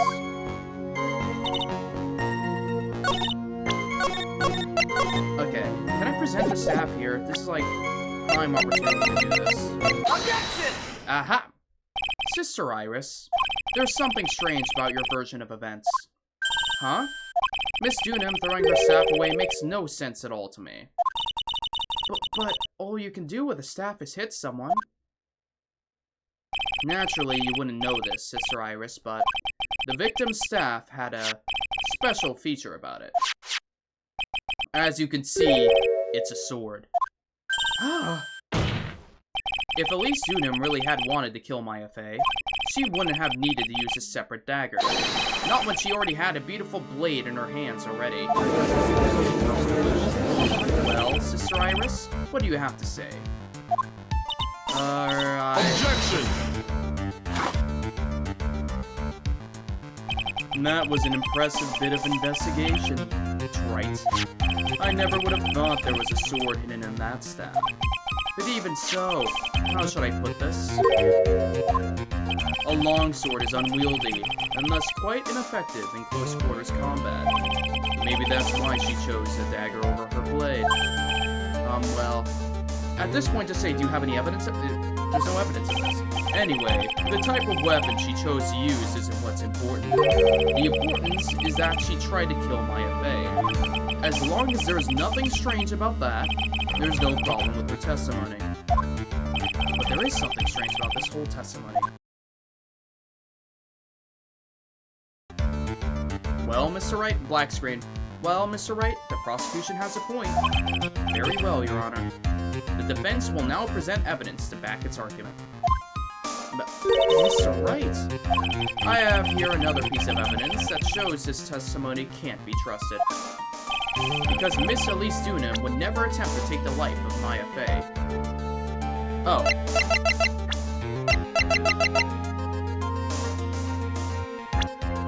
I mean, I think I could present...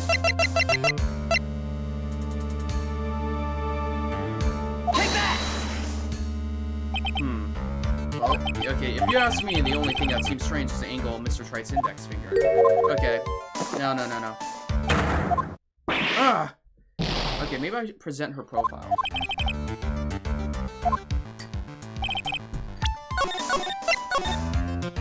Okay. I could just present her profile then? Take that! Elise Dunham would never have attacked Maya Fey. How can you be so sure? Because the victim's real name was not Elise Dunham. Her real name was Misty Fey. Hey! Ah! No, not Misty Fey. Not Mystic Misty Fey. Who is Misty Fey? Is she related to... Misty Fey is a master of the Korean channeling technique. She is also the mother of Maya Fey. Hey, are you serious? Is it really true, Mr. Wright? Was Elise Dunham actually the great mystic Misty? There's no doubt about it. Looks like Iris had no idea. I can hardly believe it. You found it? The idea that she would try to kill her only daughter. One she hadn't seen in 17 years? Perhaps the prosecution can offer some explanation for why she would do such a thing.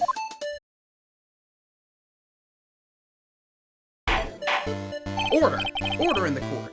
Upon first hearing the witness's testimony, it seems natural enough.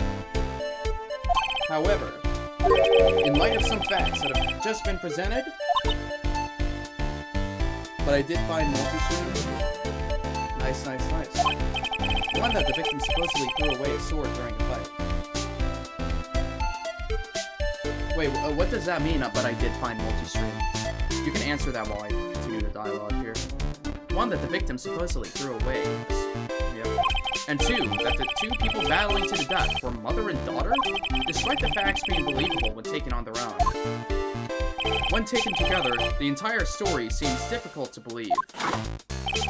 Listen, there's nothing in the world that is impossible, except for one little thing. Yes? What is this one little impossible thing? Huh. You still don't get it. You think maybe my beans are under-roasted, but you have no idea, Gramps. So, like, I can stream on, like, YouTube rather than Twitch? Yeah. That is true. Streamlabs can do that. Could you get to your point? What fun fact about Streamlabs. This is gonna take me like 30 seconds, I swear.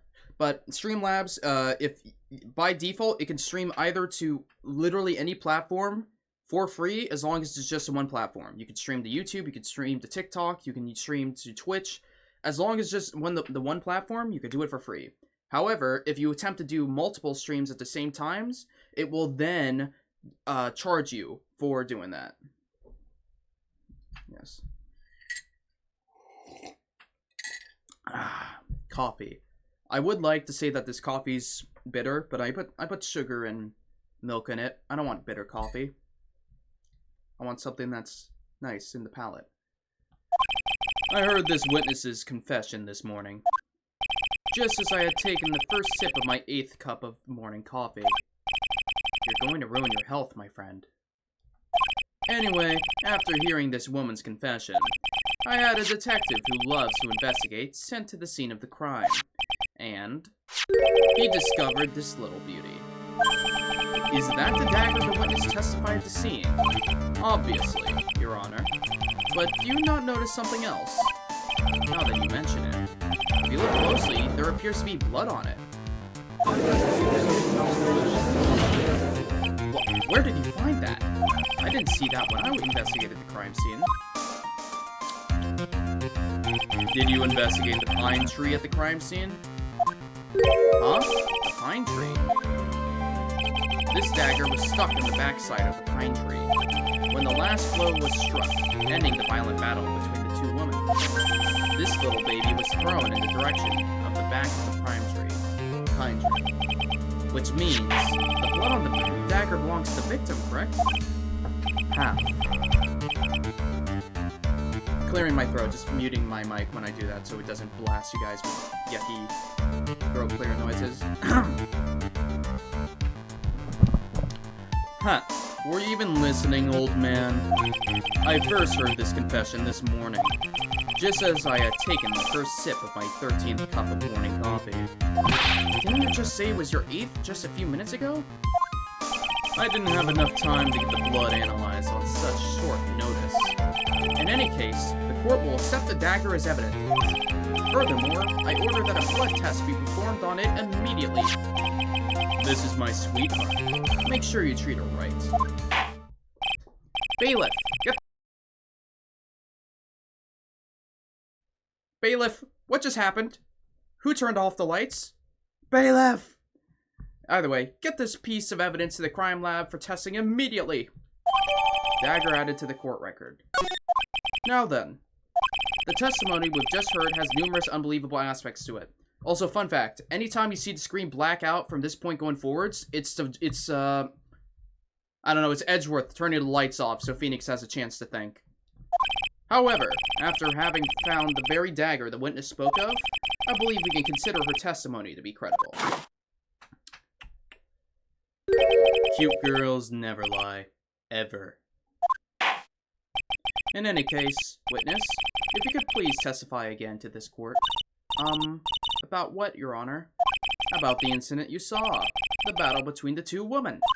Yes, Your Honor. The battle. Miss Stickguy stumbled briefly after being hit over the head with the staff, but then she dodged Mr. Elise's next attack and stole her weapon. Suddenly, Mr. Elise was the one on the defensive, with her back to the stolen lantern. Wait a second. Idea. What if, yes, this is Maya doing all this, but it's Maya possessed by Dahlia Hawthorne doing this. I don't know what the legality of all this is. Well, actually, no, because in her testimony, she's saying that this lady here was the one who attacked first. Mystic Misty. I don't know. Elise, as they call her. That's when Mystic Maya stabbed Mystic Elise. Mystic Elise managed to fling the knife away, but then she collapsed. That was a very heartbreaking story. I don't know if there were any bad feelings between them, but it had been 17 years since Mystic Misty's disappearance. Perhaps they simply didn't recognize each other anymore? That seems reasonable. Now then, Mr. Wright, proceed with your cross-examination. Okay. I wonder... This all is fishy, so maybe it's gonna be pretty easy to get through this. Okay. Mystic Maya stumbled briefly after... Okay. Iris, where were you standing when you witnessed all of this? What do you mean? Well, if either of them had noticed you, they might not have continued their battle. I wonder if that's true. The two of them, they were standing near the garden's stone lantern. I was watching the whole thing from behind. It was dark where the two of them were, so... Dark? Didn't the lanterns... I could have sworn we inspected the lanterns and they were lit up. So it was dark in the garden when the murder took place. Tell me, what did Miss Maya Fey do after she was struck? I guess we're taking that at face value. What happened to the victim's staff then? I'm not sure. The area was very dark, so I really couldn't see. I think it got knocked away somewhere as the fight escalated. That makes sense. That would explain the need for the dagger. Mystic Elise raised the dagger to strike, but Mystic Maya dodged it at the last second. The dagger struck the lantern and fell to the ground. And then at some point, Mystic Maya picked it up. Nothing sounds especially strange yet. What did the victim do when the weapon was stolen from her? Suddenly, Mystic Elise was on the defensive with the dagger. You're saying that Maya Fey turned the tables on the victim? Yes. Mystic Maya wasn't herself at the time.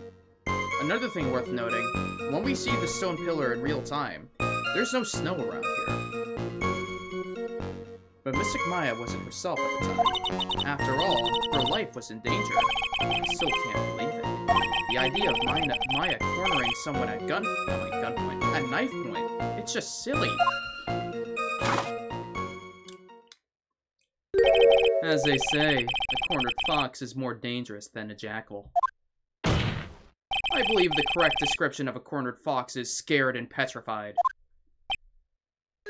Your animal analogies have grown tiresome.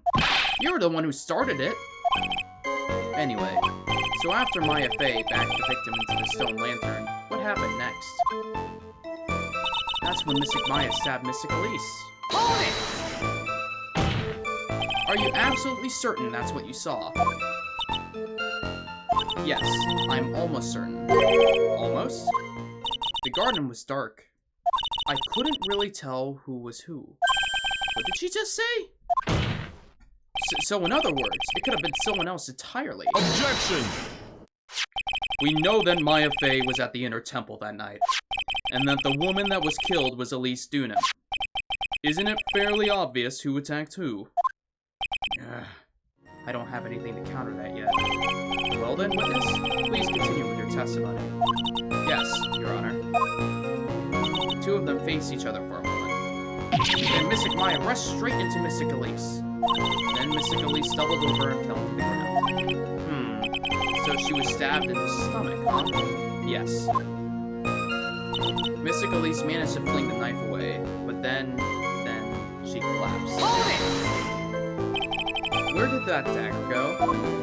I have no idea. It was dark and I couldn't see. According to the detective who found the dagger, it was stuck into the pine tree in the garden. Most likely it was flung towards the tree after the struggle. That's the most likely explanation, yes. After being stabbed in the stomach, did the victim collapse right away? Now that I think of it, she seemed to stare at Mystic Maya for a while, and Mystic Maya stood there, not moving an inch. It felt for a moment like time had just stopped. But then, suddenly, as if the spell had worn off, Mystic Elise fell over. Seems like a reasonable story at first, but there's one thing that is completely impossible. The very idea of Maya stabbing someone. That alone is impossible, which means this faulty testimony must contain another contradiction in it somewhere. Well, it's here.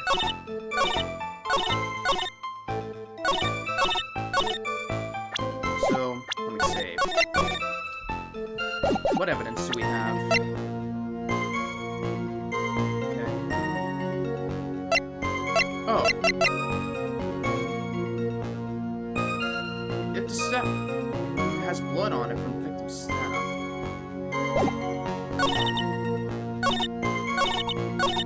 Hold on, let me hear it again. Are you absolutely certain that's what you saw? Almost. The garden was dark, I couldn't tell who was who. Objection! We know that Maya Fey was at the Inner Temple that night, and that the woman who was killed was... Edgeworth, turn the lights back on. Thank you. Isn't it fairly obvious who attacked who? I don't have anything to counter that yet.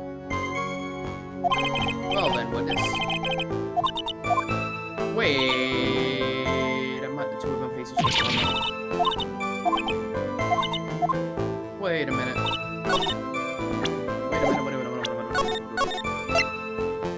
So we just need to say someone else was there. Objection! No? She couldn't see anyone.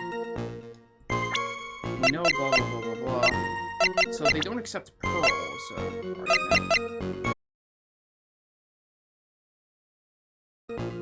Edgeworth, stop turning the lights off! Thank you! Mystic Maya stabbed Mystic Elise. Burnt letter. So how... I mean, I'm thinking a crystal sphere might have something to do with it. Right, yeah. Objection! No. That was a... Okay, I'm throwing stuff at the wall. Vision. What has to do with vision? No.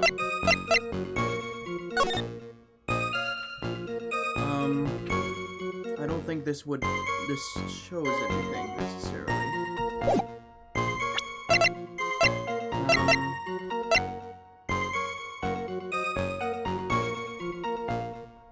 Not the murder weapon.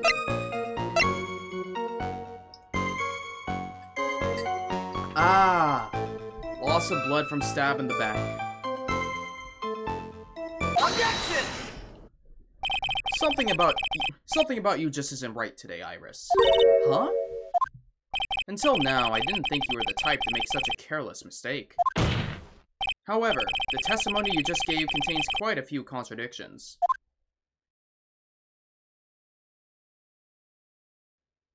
Thank you for the lights. What do you mean? What's so wrong about my testimony? According to you, Maya Fey stabbed the victim while she had her back to the stone lantern, correct? Yes, that's right. But in that case, the victim would have been stabbed in the stomach, right? Yes, I think so. But, according to the autopsy report, the cause of death was due to blood loss from a stab wound in her back. Ah. This proves that the victim was stabbed from behind, not from the front. Sister Iris, it appears another seed of doubt has sprouted from your testimony. Ah! What? What is the meaning of this, Mr. Wright? Huh. It's simple. People are like books. We've all got fronts and backs. You get my drift? Is that all you have to say? I can also say that darkness loves to play with the human mind. Objection! Could you please knock it off with the cheesy proverbs and illogical metaphors already? The point is, too much of this testimony just doesn't make sense. Yay! Throwing away a useful staff. The people fighting being mother and daughter. And now, she falsely claims the victim was stabbed in the stomach. There certainly are some inconsistencies. Well, Iris, how about it? Well, it's just... If you ask me, you're just being too naive about the whole thing. What do you mean?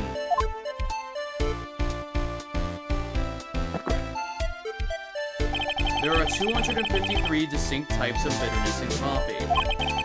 But to pick out each one requires total concentration and the uses of all the senses. Were you really concentrating on what this witness actually said? Prosecutor Godot, explain yourself. The witness was quite unambiguous about her own ambiguities when she said that the garden was dark and she couldn't see clearly. A human needs one thing to see clearly, and that is light. Light? By the way, did you know? Hazakura has a rule that on nights when an acolyte is at the inner temple training, the stone lantern in the garden must be kept lit. I did wonder what that stone lantern was there for. Well, if that's true, shouldn't the witness have been able to see the crime more clearly? Normally, yes, Your Honor. But according to the head nun, Sister Bikini, on the night of the crime, it was impossible to light that stone lantern. Impossible? It hadn't been used in a long time, and the wick was no good. In other words, it had to have been nearly pitch black in the garden that night. There could have been a faint light coming from the training hall, but that's all. Most enlightening. Yes, that illuminating fact has chased all the contradictions away. If the staff was dropped, it would be difficult to see. It also explains why they didn't recognize each other. We can't see the demons that lurk in the night. And that's why humans are weak. Isn't that right, trite? No! Order! Here, Your Honor. Let me present the stone lantern to evidence. Maybe it will rekindle the flame of truth in your mind. Stone lantern added to the court record. Why is the judge just sitting there with that look on his face? What's wrong, Your Honor? Was that flame too hot? This lantern. There's something written on it. Why, it's written in blood. Oh boy. So the judge didn't know about that yet. Written in blood? Does he not know? It says Maya upside down. What the? Godot doesn't know? Oh yes, that's right. After being cornered and then stabbed by Mystic Maya, Mystic Elise didn't fall down right away. She must have been writing that on the stone lantern behind her, with the blood that was draining out of her body. So, certainly looks that way. Objection! Hang on just a minute.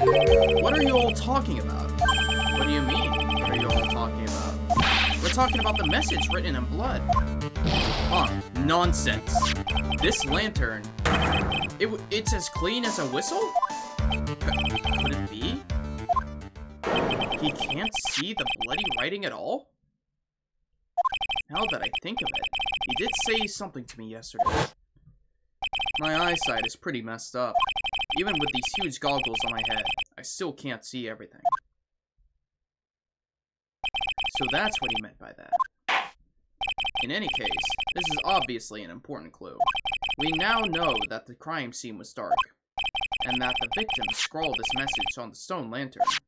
Well, Mr. Godot, anything further? Mr. Godot? Thank you for the lights. Okay then, let's move on. Godot is literally shaking, and somehow I don't think it's from caffeine overdose.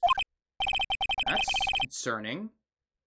Godot, please don't be dying, man. I really hope you're fine. I believe it has now been established that Miss Dunham was killed by Maya Fey. That's just wrong. Now it's time to turn our attention to you. Yes, sir. After the victim died, you did something, didn't you? Let's hear it. We're all ears.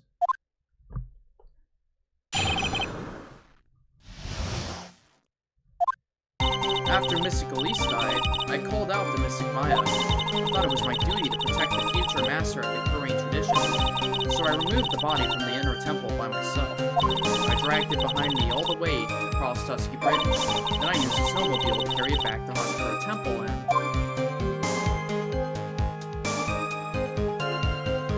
I used the Shichishita to alter the way the moon looked. Yeah, but what about the following 10 feet? So you moved the body. Yes, I was raised at Hazakura Temple. I owe a great deal of thanks to the Fey clan, but even so, I never imagined that Elise Dunham was actually Misty Fey. I've committed a terrible sin. A terrible trick of fate. I believe you're looking for a twist of fate, Your Honor.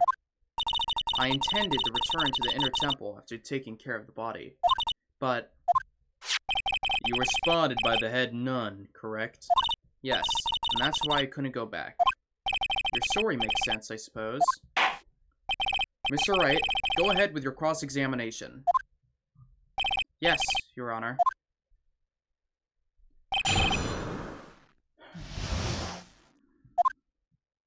After Mystic Elise died, I pulled out the Mystic Maya. Hold it! So you waited until everything was over before making a move?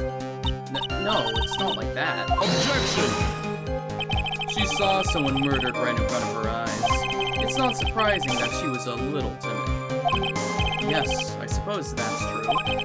Sometimes when I'm watching lawyers argue back and forth with each other, I feel so helpless that I just sit quietly and wait for them to reach a conclusion. Isn't your job as a judge to mediate the argument? The last of my coffee. It wasn't until Mystic Maya saw me that it finally dawned on her what she had done. I thought it was my duty to protect the future master of the Korean tradition. Hold it! So then, you knew? You knew the significance of the name Maya Fey? Yes, of course I did. That's odd. I mean, Sister Bikini didn't recognize Maya's name, let alone her position. Anyway, she was a very special person indeed.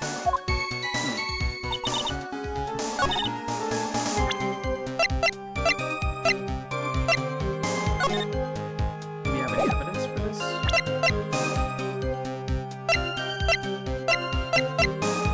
That she didn't know about Maya.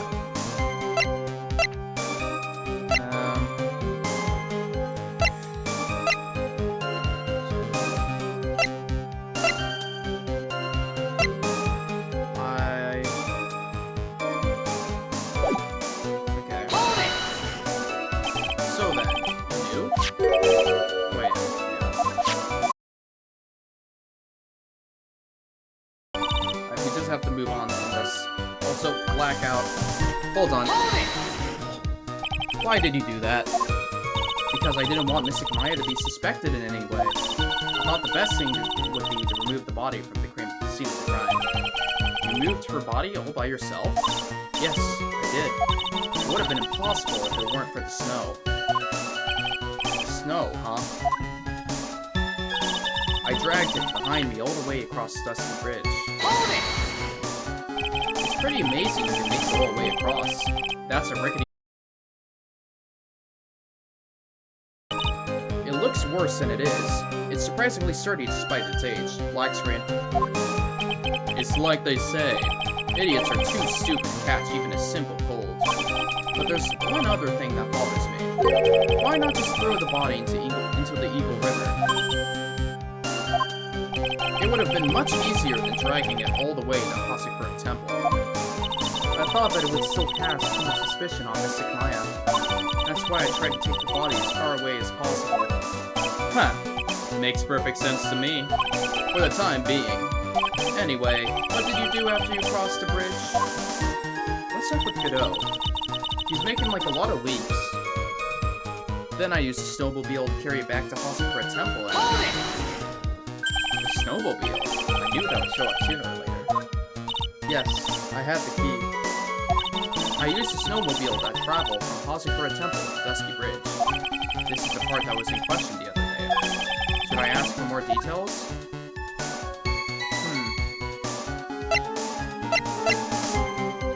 About the tracks.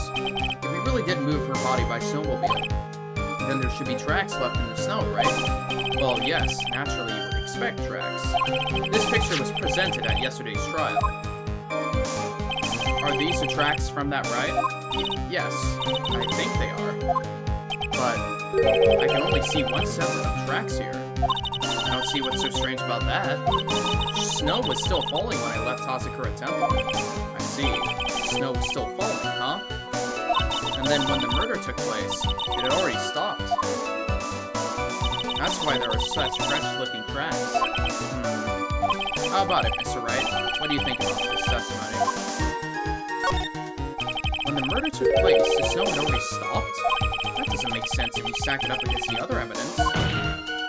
Your Honor, I'd like the statement Iris just made added to the testimony. But does it have something to do with the case? All will be made clear if you'll allow her statement to be added to the record. Huh. This should be fun. Let's get this snow business cleared up, shall we? Yes, sir. Okay, hold on. I need to do a bathroom break here. I really gotta use it. Hold on. Let me put up a little flare here. Give it a sec. Bada bee, bada boo, bada bee, bada boo.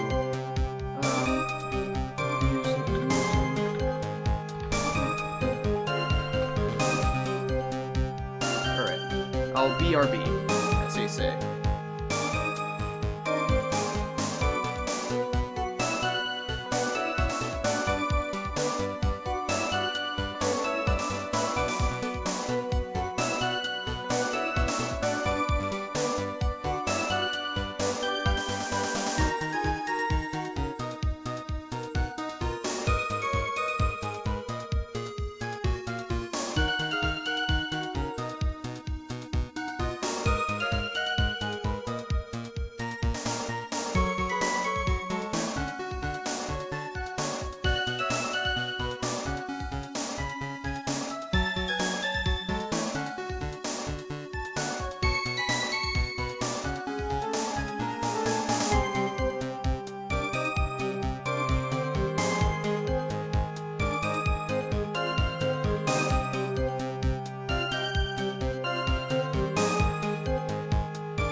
Alright guys, I'm back. A good little restroom break. All the coffee has been filtered out, and now we have only bitterness. By the time the murder took place, the snow had already stopped.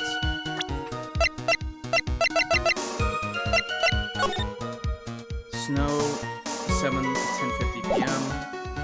And the autopsy report says by the time the murder took place, the snow had already stopped. There have been a lot of contradictions in your testimony so far. This time, are you sure it's all true? Yes, I am. When the murder happened, the snow had already stopped. According to you, that's why the snowmobile tracks were so clear. That's right. I'm certain of it. I think I've trapped her this time. I see how you think. Snow, huh? What is going on here? If the snow really had stopped by the time of the murder, it means there's a bigger hole in her story than that movie, The Grid Revelations. Huh. Well then, Mr. Trite, perhaps you'd like to share your theory with us. Let's see what's up your sleeve, or rather, at the end of your index finger. He seems to be baiting us. I don't want to believe it, but I don't think my logic is failing me. I was just trying to pin the murder on Maya. But why would she want to do that? Because Pearl did it? There's only one reason I can think of.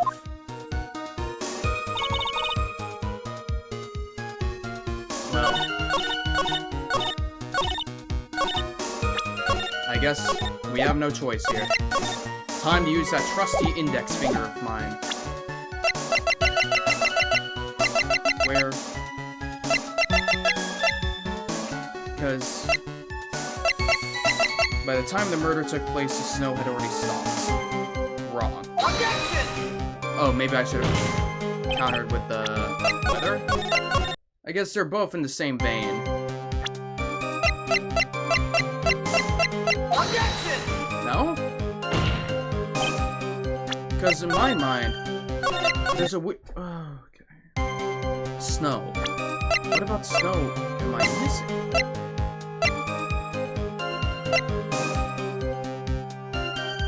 By the time the murder took place, the snow had already stopped. Snow was 7 to 10:50 p.m. However, the autopsy report says they died between 10 and 11 p.m. There is only like a 10-minute gap where the murder could have taken place in, and the snow wasn't snowing. Oh, the bridge. If the snow had stopped, that means the lightning would have come in, right? Yeah, 10 to 11. The bridge would be on fire, you wouldn't have been able to do anything. Because she would have needed to take the body from the garden across the bridge in the first place. Now, where is the bridge? Actually, is that what they want me to think? It's the bridge.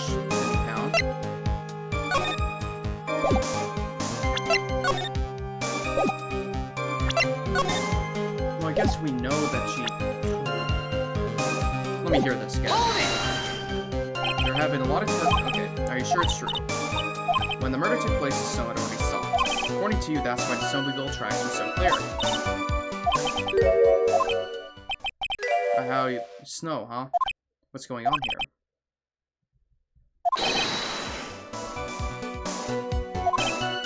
Well then.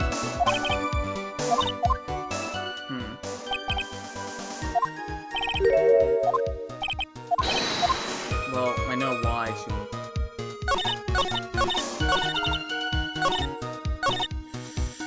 Well, I suppose...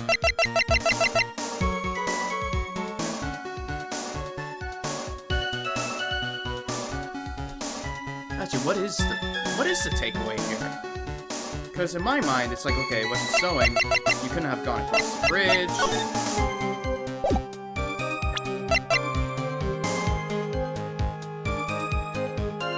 I've already countered with the autopsy report, and with the weather data. I've done those two. Maybe it just wants me to straight piece of track about it. No. this is a fake out. I can hear what the other thing has to say.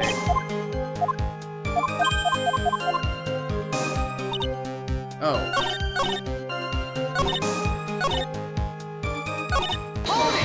Which one was the one that gives me...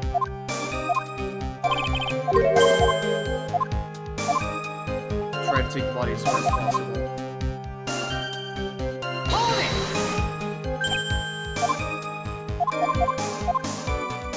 About the snow...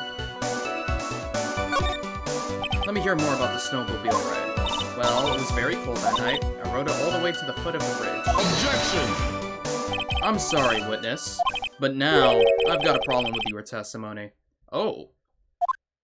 Excuse me? Godot, what are you up to now? That night, after the head nun left the remainder of the training to you, she said she walked from the inner temple back to Hasakura Temple. Yes, I'm fairly certain that's what the records indicate. Let's recall her comments on the subject. Maybe, but when I made it back to Hasakura Temple, it was there, by the main gate, the snowmobile, I mean. The snowmobile was in front of the main gate. This is one of those contradictions, wouldn't you say? No? Yes? Order! Mr. Godot, why are you pointing out contradictions in the witness's testimony? Let's just say I like things to be neat and tidy, okay? Well, maybe Sister Bikini missed it. Yes, maybe she didn't see it. You think she missed it? That doesn't sound right. Huh. Whatever. Even I don't think this is decisive enough to warrant any more time or effort. It's just... You'd better be careful in your testimony. That's all I wanted to say. A smart little cookie like you shouldn't have any trouble understanding that. Yes, sir. What was that all about? Why would Godot want to give me a hint? Very well then, let's continue with the testimony.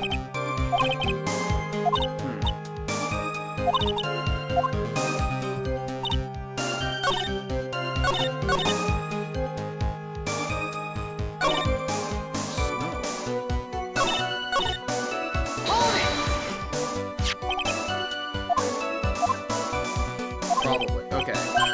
Definitely mistakenly thought the one you were doing.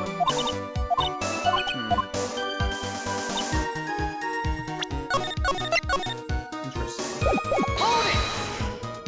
There hasn't been a lot of contradictions this time, are you sure it's true? That's right. So.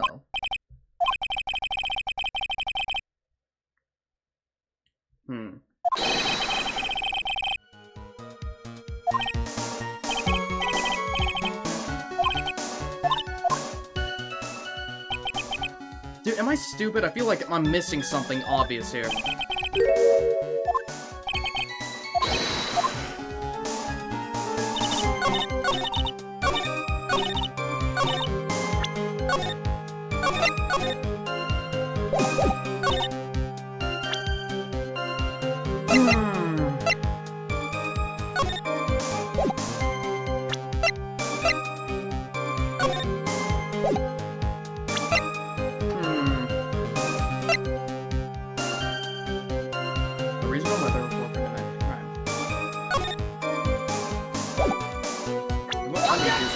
Which is weird.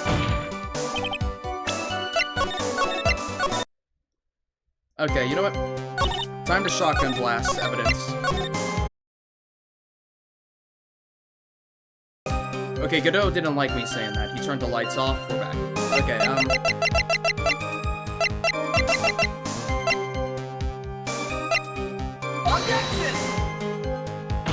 Shot one. Misfire.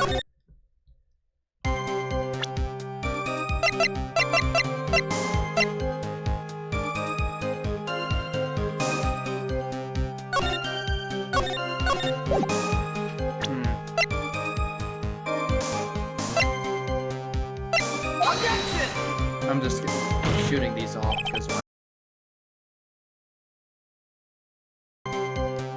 and the lights are back on again ignore that. Objection! Objection! EI! EI! EI! EI!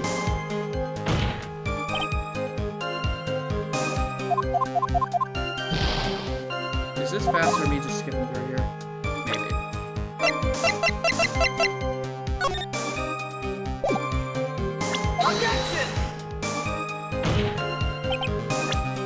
No, it's not.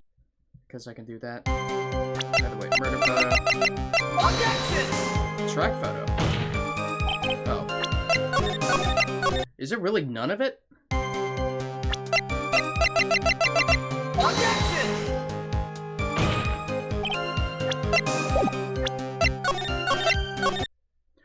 Oh my god, do they actually want me to present Pearl here? May as well.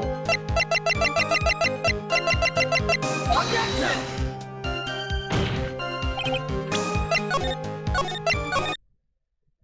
Bada bing, bada boom, bada bing, bada boom.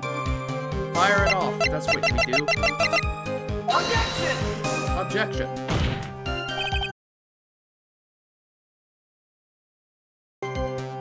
Lights are back on. Whatever, at least now all the buggy stuff is happening here. Which is like, whatever. I'm starting to think it's not even this statement that we should be focusing on here. Yeah, in fact... Okay.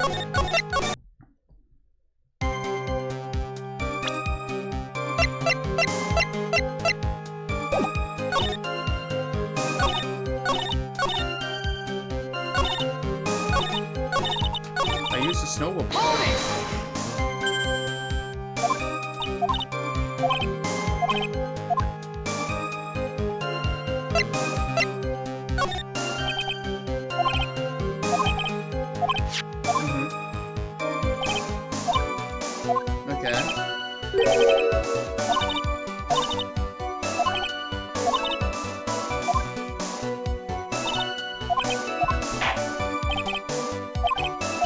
Wait.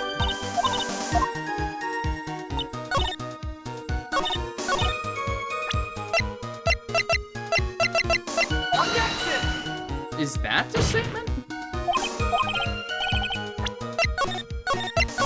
Using the snowmobile to take it back?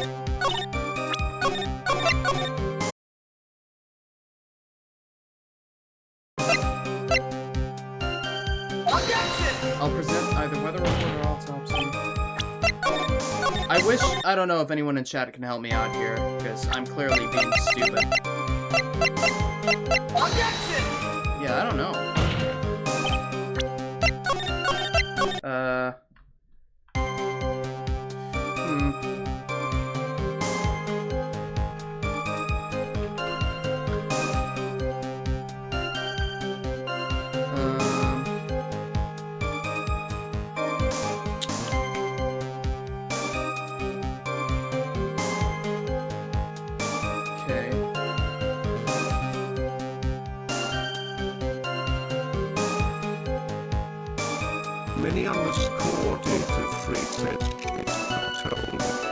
What the fuck? The TTS glitched out again. Okay, I think I know it. Hold on.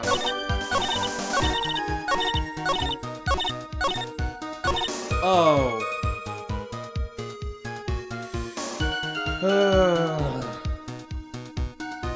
It's this one here. I dragged it behind. Contradiction with the weather data. Damn it! How did I miss this? It's dragging behind. It would leave a trail. I'm annoyed that I didn't get that right off the bat. That's on me, but whatever. We live and learn. You claim that the snow had already stopped when the murder occurred. But I'm sorry, Iris. That just isn't possible. What? This is the weather data from the night of the murder. According to this, the snow didn't stop until 10:50 p.m. But you couldn't have crossed Dusky Bridge at that time. Well, why do you say that? Because 5 minutes before the snow stopped, Dusky Bridge was struck by lightning and had caught on fire.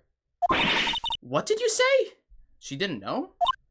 The bridge? It was on fire? You don't mean to say you didn't know about it? It was because of that lightning strike that the bridge burned down. What? But it can't be. It looks like you still haven't figured it out yet. No matter how hard you try to deceive or conceal the truth, you can't pull the wool over the eyes of a real defense attorney. No! Let's go! Order, order, order! The bridge was already on fire when the incident took place. Yes! That's right. The inner temple was already totally cut off from the outside world. There's no way you could have crossed the bridge. Body or no body. Me figuring out that the bridge burned down. Oh my god. Whoa, whoa, that's a no-no word. You can't be saying that. The big ol' F-U. Who are you kidding? The fuck is allowed. Alright, there's no way you could have crossed the bridge. Body or no body? Witness, even my patience has its limits. Any further lying and I will find you in contempt of court. Do you have anything to say for yourself? Objection! I'm a mod, I can do whatever I want. The only person here that is truly contemptible is you. Old man. Me? How dare you? Whether this witness lied or not doesn't mean squat right now. Squat? The important thing now is to find out the truth. Isn't that right? Yes, of course, but whether it was snowing or not snowing, whether the bridge was burning or not, there are two facts that can't be disputed. First, the body of Elise Dunham was discovered in the Hazakura Temple courtyard. And second, the head nun, Sister Bikini, witnessed Iris desecrating Elise Dunham's body. He makes a good point, on both accounts. That's right. I'm not lying. Why are you claiming this? What are you claiming this time? I wasn't myself at all that night, so my memory is still somewhat hazy. Objection! You have stood at that witness stand and testified this entire time. Are you telling us now that your memory of that night is hazy? Objection! It is only human to err. If you're so perfect, Trite, maybe you can explain this for the court? What is it? When the murder happened, the bridge had already burnt down. But somehow the body traveled across the bridge and was found in the temple court. Oh my god, the body was thrown. The body was thrown. That explains it. The bridge was on fire. Body fell 10 feet after death. What happened was the rope, they tied the body to the rope that was on the bridge. It flung them over the rope, which caused Larry to draw this image. This image is the body being thrown over the bridge, and it arrived on the other side, in which case she was actually standing there, collected the body, and did the rest. There you go. That's it. That's why there was a 10 feet fall. She wasn't flying, she had catapulted. It all makes sense. Perhaps you have some kind of perfect explanation for this little magic trick. Well, not exactly, no. Phoenix, I have it figured out now. I know there must be some other way she got across that burnt-out bridge, but unless I could somehow demonstrate it, we'll never know the truth. It looks like the defense is not prepared to offer a suitable explanation.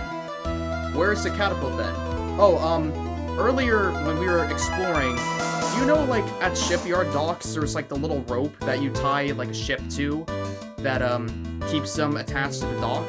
We found one of those when exploring, and it had previously been tied up, but once we made it to the other side, it was no longer tied up. We assume that the reason why that was the case is that it was used to hold the bridge up, and once the bridge burnt down, it was no longer there. I don't know if that's a suitable explanation. I don't have any reasonable explanation for how the body got to the other side. I'm only just spitballing here. You see what I mean? In other words, you're in no position to suggest that this lady's testimony isn't the truth. Ah! Alright then. Witness, let's hear your testimony once more. About what, Your Honor? You've admitted that you moved the victim's body. Nevertheless, your prior testimony contained a rather large inconsistency. Please add an explanation for that in your testimony. Yes, Your Honor. Will this be her final testimony? I don't know. Other than walking over the bridge, there's no way to move the body. So I must have just gotten confused, I guess. Was the snow still falling or had it stopped? Does it really matter that much? Or are you saying that there is a way to cross the burning bridge? Yes. Yes, yes, yes! Yes! Like that one smiling friend saying, yes! This is a photo of Dusky Bridge after it burned down from the lightning blast. It was taken on the morning after the incident. There's the rope. It certainly was burned down to a crisp, and one of the suspension wires even snapped. It's amazing the whole bridge didn't fall.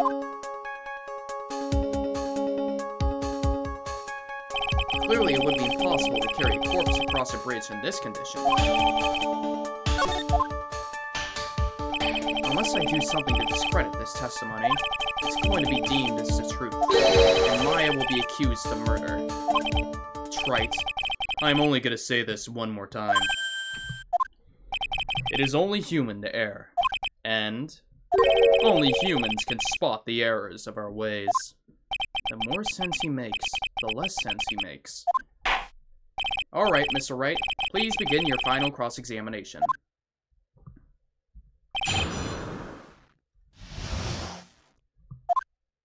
Other than walking over the bridge, there's no way to move the body. Hold it! Yes, but if the snow had already stopped when the incident took place, I couldn't have crossed the bridge, naturally. But I think it's just like Mr. Godot said. The body did make it across somehow.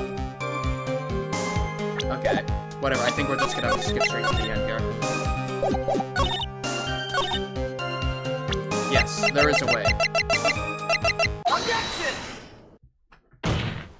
A dead body flying over a burning bridge. I wouldn't exactly rule out the possibility. What? Huh. You're saying it's possible? Don't make me laugh.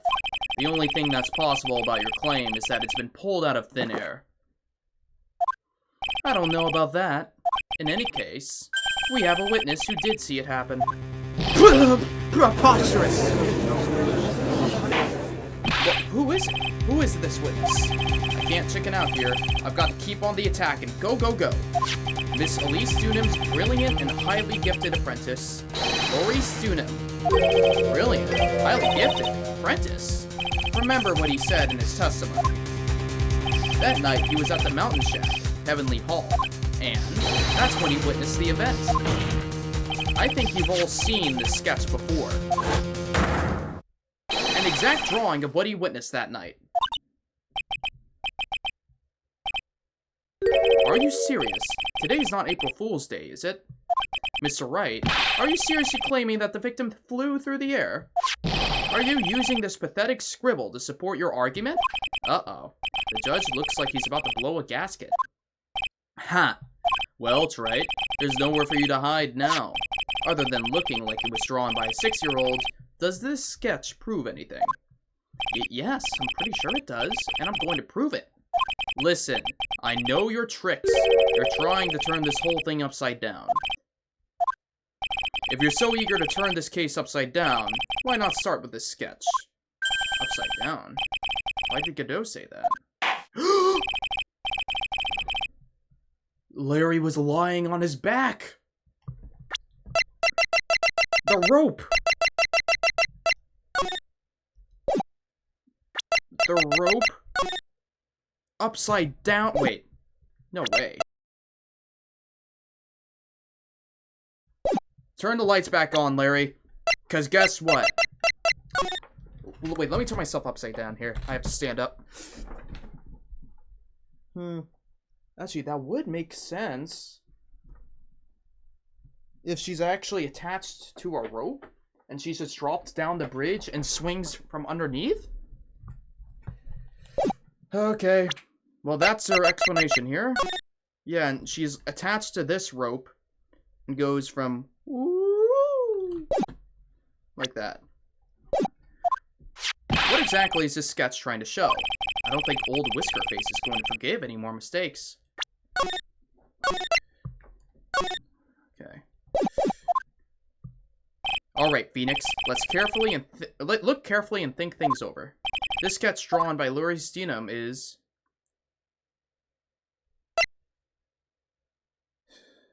exactly what happened. Of course the victim was flying through the air. Oh. No, that's not the right wording. Is a complete contradiction. Something is obviously funny about this sketch. I'm no art critic, but even I could see that. No, that's not what I meant, Your Honor. Luris Dinam stated it over and over, that this sketch was exactly as he saw it.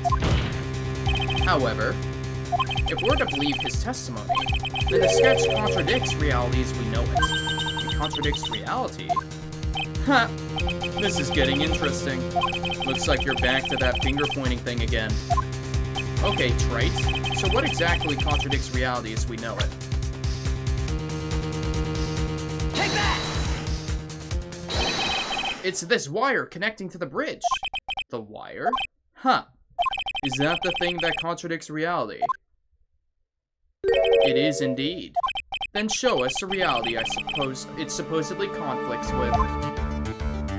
Show us something that will point out how this sketch contradicts reality. Take that! That's a photo of Dusky Bridge, correct? Yes. Now compare the sketch and the photo for a minute.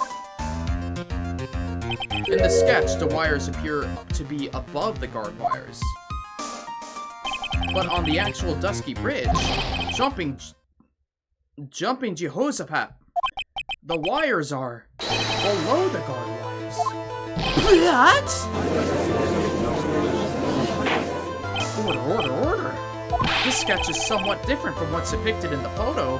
However, isn't it likely that the artist just saw it wrong? Or perhaps he just... Either way, it sounds like you're just wrong. Also, light went out. With someone like Maurice, I admit a mistake is definitely possible. But then, that begs the question. Why did he make a mistake? What was the reason? Are you saying you know the answer to that?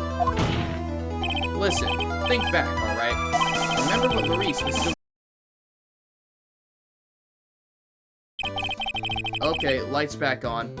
I feel like there's moments where the Wi-Fi tends to really poo-poo doo-doo itself. I don't know why. Either way, nothing crazy happened. He was at Heavenly Hall waiting for a lover that was never going to come. He waited and waited, and finally he laid down. But then, lightning shoots from the sky and sets the bridge aflame. Now ponder what sort of position Maurice must have been in at that time. He was lying on his back, which is why he remembered the scene the way he did. He was lying on his back? I can't see how it relates, but it does, Your Honor. That is the reason why the wires in the sketch go up instead of down. No way. Luris Dinam witnessed the events while he was lying on his back, face up. In other words, the scene that he saw was actually upside down. So then, the sketch should actually... I think you finally get it, Your Honor. The correct way to view Luris Dinam's sketch is like this. This is how it should actually look. The victim's body wasn't flying above the bridge. It was actually swinging below. That's right, just like a pendulum. Ridiculous! Order! Objection! Of all the things to say, a pendulum. The bridge was burning to a crisp. There was no way to get across it. But if the body had been found at the inner temple, it would have caused problems. This is where the criminal decided to take a gamble. They used the burning bridge to get the body across to the other side. And a pendulum was the only way to get it done. Objection! Let's think about this for a minute, shall we? Dusky Bridge is about 20 yards long, which means it's about that far from the inner temple to the opposite cliff. Yes, that sounds right. In order to cover that distance with a pendulum, you need a rope at least 10 yards long. To get a rope that long, you have to plan ahead. The lightning strike that night can only have been an accident. So So it doesn't make sense the culprit would have prepared the rope beforehand. So then, they didn't have to get the rope ready. The rope was already right in front of them. What? I'm saying that it was just a matter of using what was already there. In that case, Mr. Wright, please give us an explanation to support your theory. What makes you think the criminal had the rope on hand to create a pendulum? Did we mark it in evidence? I might just be able to present the bridge. I think so.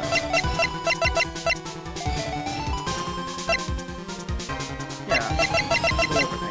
Take that!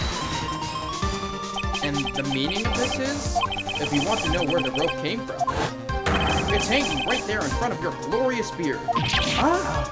This is one of the wires from the bridge. When the lightning struck the bridge and set it on fire, one of the suspension wires came loose from its anchor. The criminal didn't have any time to waste, so they tied the wire across Elise Dunham's body. Whoa, animation!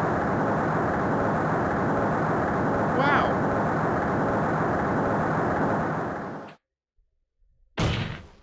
Because there was simply no other way to move the body.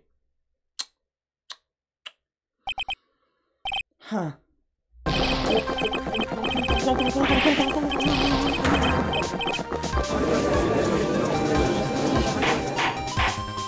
Mr. Godot? Uh-oh. Uh-oh. Oh boy, my younger brother's calling. Hold on, I need to pick up the phone.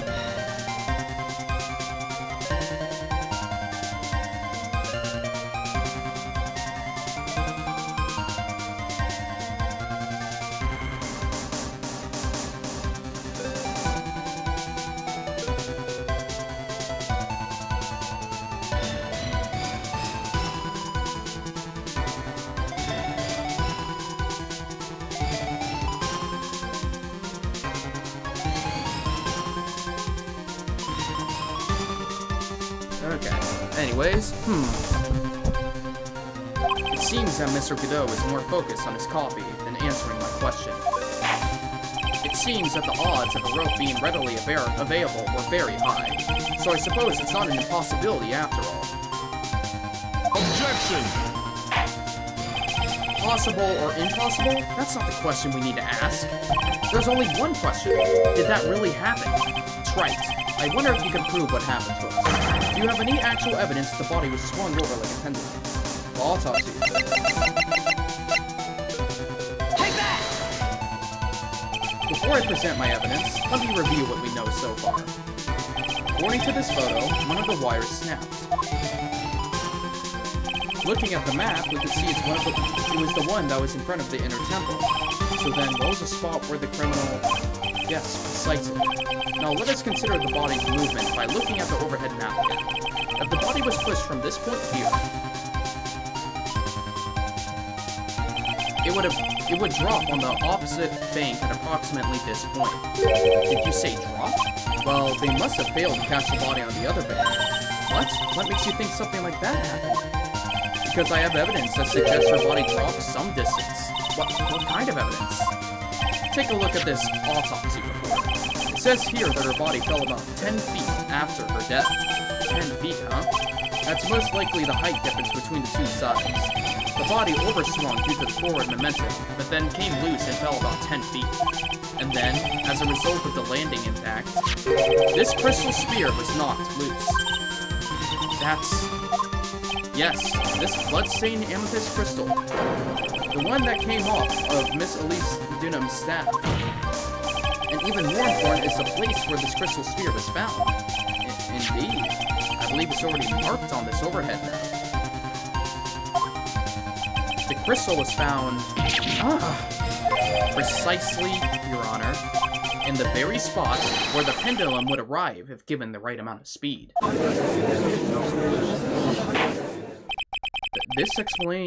This explains your theory quite well, Mr. Wright. You have provided us with a way the body could have been moved that night. An impressive deduction, Mr. Wright. Most impressive. Ow! Mr. Wright! I thought this cold coffee might help cool cool down. What is the meaning of this, Mr. Godot?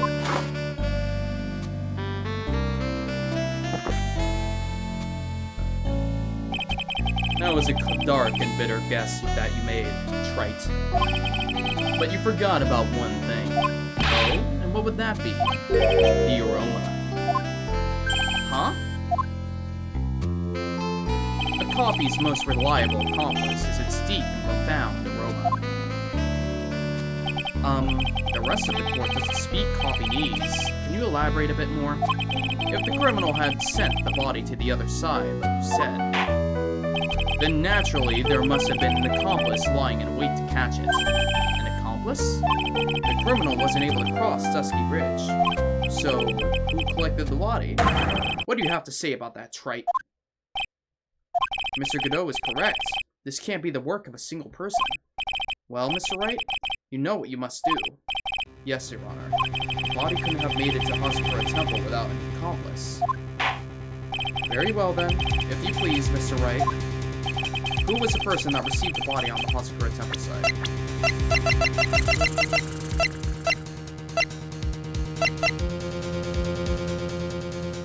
Was it Iris? No. Actually, because I assumed that Dahlia was on the other side. Take that! Okay. It can only be you, Sister Iris. Huh? Ah! But I don't see why you're so surprised. The only way to transport the body from Dusky Bridge is by snowmobile. But with her bad back, Sister Bikini can never pick up a body like that. You're the only one that could have managed it. Objection! Trite. Were you even listening to the witness's testimony? On the night of the crime, this little cutie pie was on cleanup duty in the Inner Temple Guard after the mother-daughter bloodbath. Objection! I haven't forgotten, but have you, Mr. Godot? This witness was also seen at Hasakura Temple, desecrating the corpse of the victim. Strange, indeed. It's almost as if, on that night, the defendant was in two different places at the same time. Sister Iris, let me ask you something. Why didn't you mention it when you first gave your testimony? Mention what? The pendulum, of course. Using the sketch drawn by an eyewitness, I have established how the body was moved using the burnt-out bridge, which means it's now a fact that this occurred, something you should have already known. No, I had no idea. I didn't know anything about a pendulum. But the body couldn't have been passed along to the other side without your help. So you should have known about it. In fact, it'd be impossible for you to be clueless about this whole thing, unless you're not really Iris to begin with. What? How can you say that, Mr. Wright?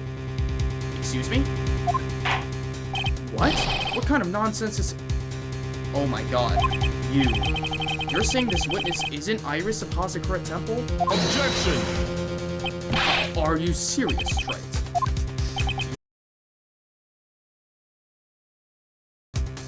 You mean this woman is... Black screen, don't mind it. There's no one besides Iris that could have received the corpse that night. Now I get it. Now I know why I've been sick to my stomach this whole trial. Why her whole demeanor changed so suddenly from yesterday. And why she's trying to pin this murder on Maya. The woman that's standing there at the witness stand, her real name is Dahlia Hawthorne. Take that! I never thought I'd have to utter your name again, let alone see you. It's been a long time, Dahlia Hawthorne. Hawthorne? Sister Iris had a twin sister, and you're looking at her, Miss Dahlia Hawthorne. That name rings some bells. Distant bells, but bells nonetheless. Ha! It's just your imagination, Gramps. This file contains all of the relevant data about Dahlia Hawthorne.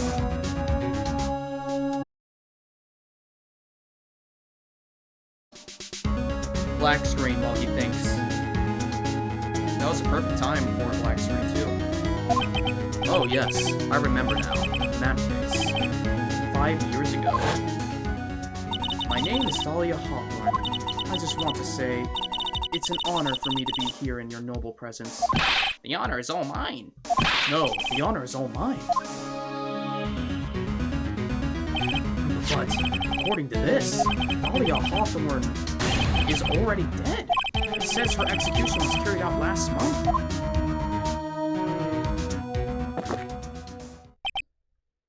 So what? Death has no meaning in this courtroom. What? Oh boy, Godot is... Oh, Godot is gonna be mad. Order, order, order.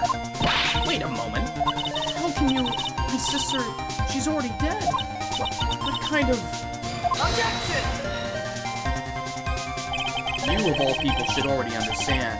After all, the blood of the master of the recurring channeling technique flows within that body. Recurring channeling technique? Now, where have I heard that? That's right. You're not Dahlia Hawthorne herself. You're the spirit of Dahlia, currently inhabiting the body of a spirit medium. What an exciting story. Exciting, but quite impossible. You're asking us to buy that Dahlia Hawthorne just happened to be channeled by someone, on the very night of the murder, to a temple where her twin sister, Iris, was. Well, if you're going to put things that way then, yes. Objection! We're supposed to believe a coincidence like that just happened? Objection! That's my understanding. Naturally, it was no coincidence. The whole thing was part of a plan from the very beginning. It's all written right here in these instructions. Ah, what's that? These instructions were written by your mother, Morgan Fay. And part of the plan called for Dahlia Hawthorne to be channeled. That night, there were 2 irises at Hazakura Temple. 2 of them. Even the time of the channeling was planned out. As soon as you hear the light out bell, in other words, 10 p.m. However, Iris was seen before dinner time. That means the Iris that was at dinner was the real Iris. And the Iris who gave me this hood in the main hall was also the real Iris. Meaning that the Iris sister Bikini saw at the inner temple was someone else dressed as her, namely one Dahlia Hawthorne. Objection! Do you even know what you're saying, Trite? This whole channeling the spirit of Dahlia Hawthorne business. Yes, it's true that you found plans that talk about it. However, there is one thing that's perfectly clear. The witness currently standing in the witness stand is the real Iris. What?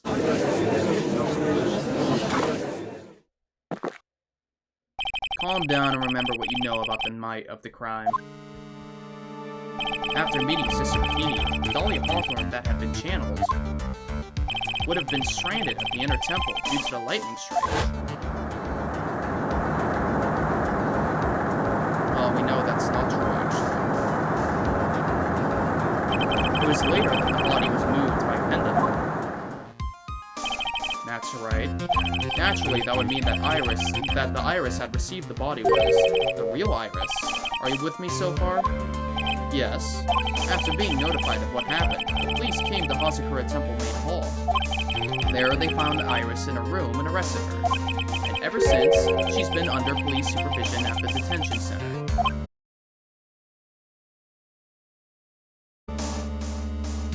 There is a black screen there. It happened when Edgeworth was knocked out. Probably. Phew. Thank goodness. It looked like he's finally... No, I don't trust that. It looks like he's finally convinced. But something still seems off. Way off. I'm still not convinced that the Iris here is the same one from the other night. Huh. I suppose you're about to say something really ridiculous?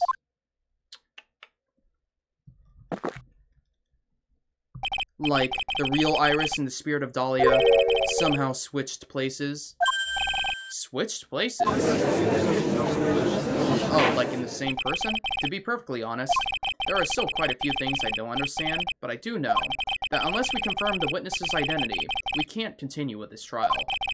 Iris doesn't have the spiritual powers needed to channel Dahlia, which means they must have switched places somewhere. Well, Mr. Wright, since the time she was arrested at Hazakura Temple, have there been any chances for Iris to switch places with Dahlia Hawthorne? Yes, with Edgeworth. Your Honor, I think there might have been one chance.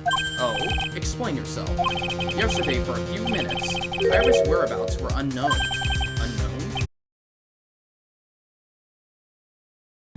Unknown? What do you mean? What I mean is, there was a span of time in which Iris was able to move about freely, unsupervised. Well, who was it? Who would give a murder suspect time to move about freely like that? I'm sorry, I know. Wow, 2 back-to-back black things, whatever. I know you didn't mean to. It wasn't your fault. The person who gave Iris a chance to freely move about was none other than Miles Edgeworth. Take that! This is Mr. Edgeworth, isn't it? Your Honor, there was a fairly large earthquake yesterday, was there not? An earthquake? Earthquake. Yeah. I'm Misa member.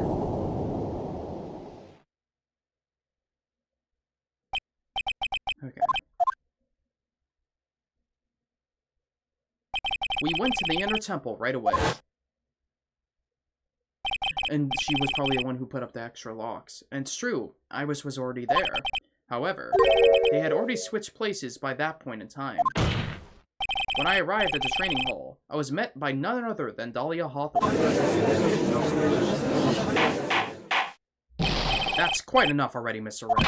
Now see here, no judge in his right mind would consider the idea of spirit channeling and be quiet. Well, cat's out of the bag. It's been a long time, Mr. Judge. That voice. Guess I'll have to ask again. Upon meeting a beautiful lady, always ask for her name and profession. That's one of my rules. Dahlia Hawthorne. And my current profession? Permanently retired. Huh. So you're not going to bother hiding your identity anymore, huh? Why should I? After all, I'm dead. There's really nothing you can do to punish me. Wow. What is going on here? Dahlia Hawthorne. I never thought we'd meet again. Oh, and when she said that, she always told me that, well, so that was her speaking then. I never thought we'd meet again. I never thought we'd meet like this. But this time, I'll end it. For her, and for myself.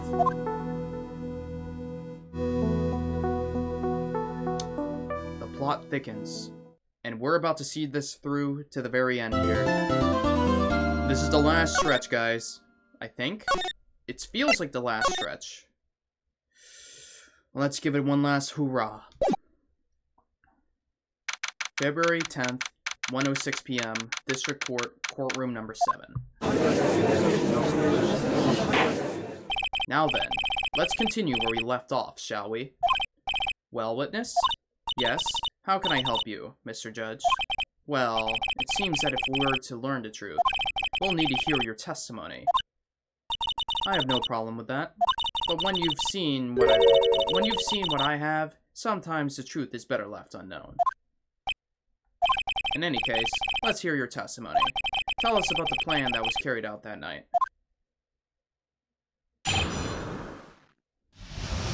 The whole plan began with my death.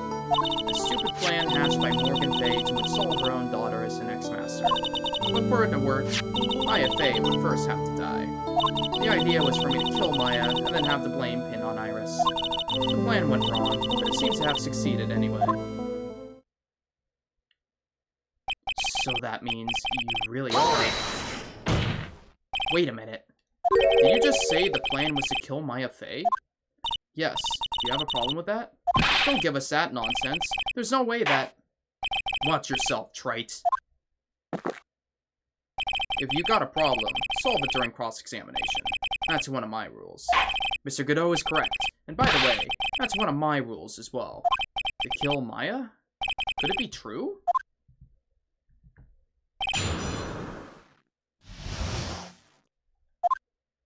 The whole plan began with my death. stupid plan is sold by...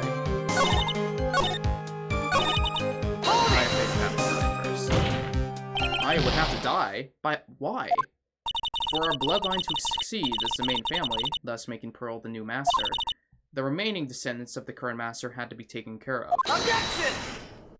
But Pearl would never agree to a plan like that. She adores Maya. How sad. You still don't get it, do you? What Pearl wanted had nothing to do with it. Morgan didn't care one bit about Pearl. The only thing she cared about was the position of the master. That's all. That's ridiculous.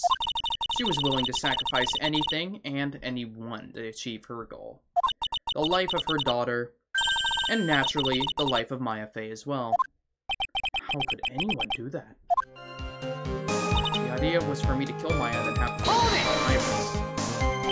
You? You were going to kill Maya? Pearl didn't need to know anything about it. All she had to do was to follow the instructions in the letter and channel me. Then I would have simply used her body and finished the job. In any case, I'm already dead, and there's nothing any of you can do to me. So the plan was to blame the crime on your younger twin, on Sister Iris, and cause her to something. She and I look absolutely identical. No one can tell us apart. If someone were to witness me killing Maya, naturally they would think it was Iris that had done it. And the witness in this case... Black screen. I never would have guessed she was going to Prosecutor a temple that night. But she wound up seeing Iris's crime anyway. But why did you want to pin the murder on Iris in the first place? She's your twin sister, isn't she? Twin sister? Don't make me laugh. She's nothing but a backstabber. I couldn't care less about her. Backstabber? You just don't understand. You never will. Anyway. The plan went wrong, but it seems to have succeeded. You think the plan was a success? You heard me. Just as that woman had hoped, Maya Fey is dead. Now the title of master will pass on to Pearl Fey. Objection! That's absurd! Maya is just... She's just trapped inside the sacred cavern. Really? You're as foolishly optimistic as ever, aren't you, my darling Feeny? Do you want to know the truth? Ever since we met, I've despised you. Your sniveling naivete and your pathetic faith in other people. I can't believe it. She meant to kill Maya. I've got to keep a cool head. And I need to get more information on her. He did not care. It's the only way to understand this plan and what she was after as well.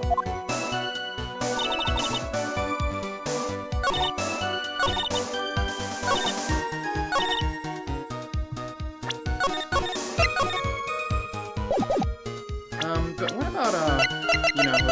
Objection!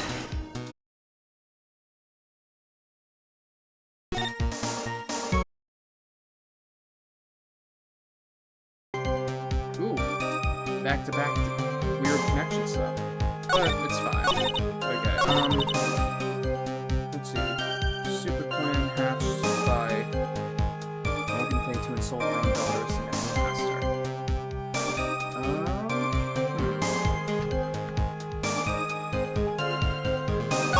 For it to work, Maya Fey would first have to die.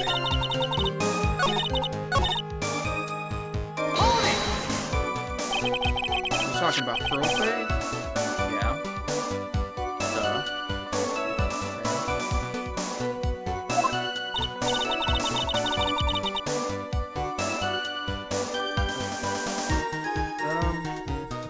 Yes, at first she had high hopes for the two of us. You and your twin sister Iris? That's correct. Fortunately, neither of us had much spiritual power. That's why we were abandoned by her, along with our father. Abandoned? The only person I ever really cared about in life was myself. My sister was a nuisance, so I convinced my father to leave her at an old temple. You mean Iris? Yes, my father remarried a woman who also had a daughter. The less children you have, the more money there is to go around, right?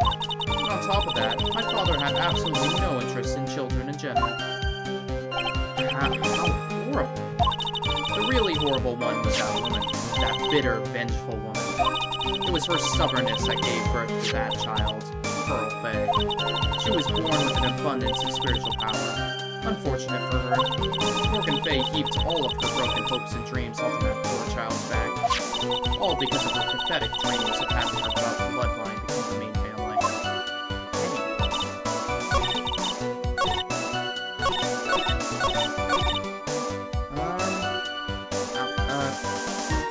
Let me take a sip of water.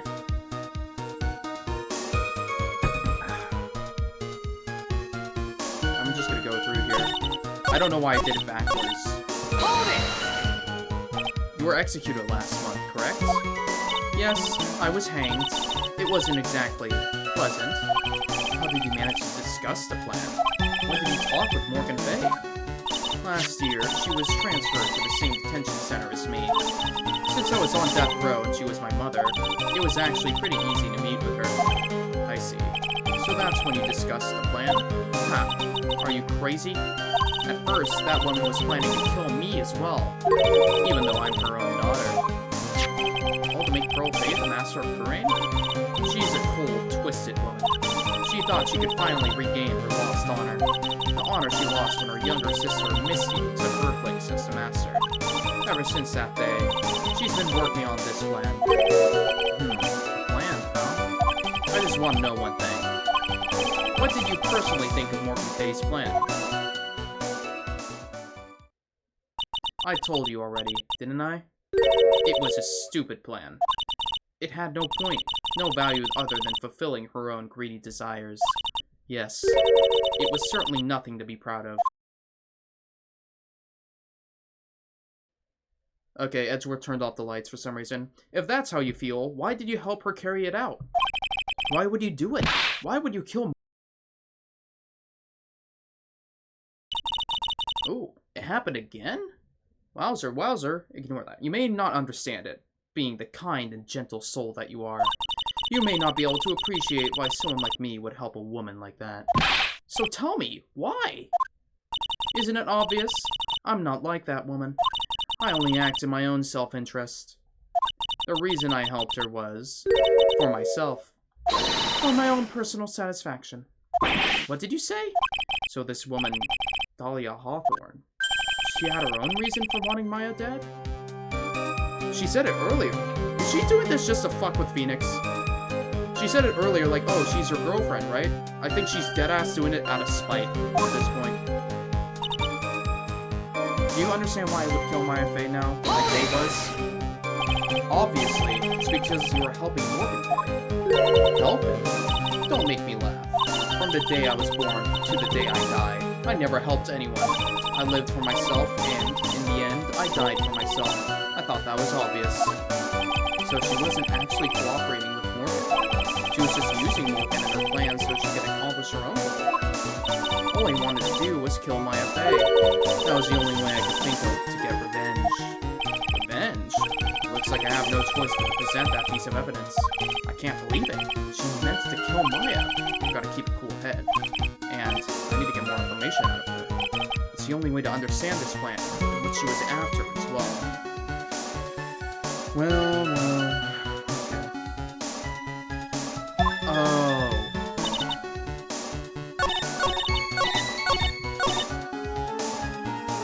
It was to fuck over Mia, wasn't it?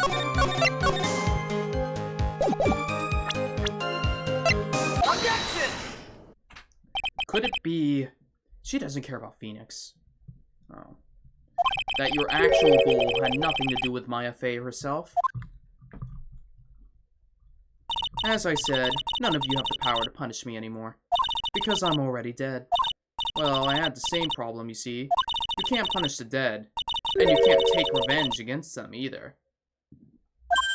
You wanted to take revenge on someone? I was sentenced to die because of that woman. Mia. Black screen. I somehow knew this was it. I wanted to send her a message. It was at her hands that I suffered my first humiliation.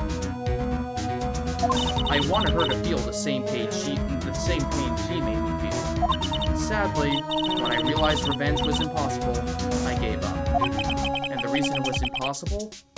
Was it perhaps because Mia Fey had already died? Yes, and I realized there's only one way to take revenge against the dead. And how do you do that? Even when the body dies, the spirit, the ego, it lives on forever. I wanted to take away the person that Mia Fey loved most. I wanted to kill her with my own hands. That would be the one and only way I could take my revenge against Mia Fey. And that was the reason I helped out with that woman's plans. Just for that? Oh, I'm getting a phone call, guys. Hold on.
Just for that, you would kill Maya? Your goal was no different than that of Morgan Fay.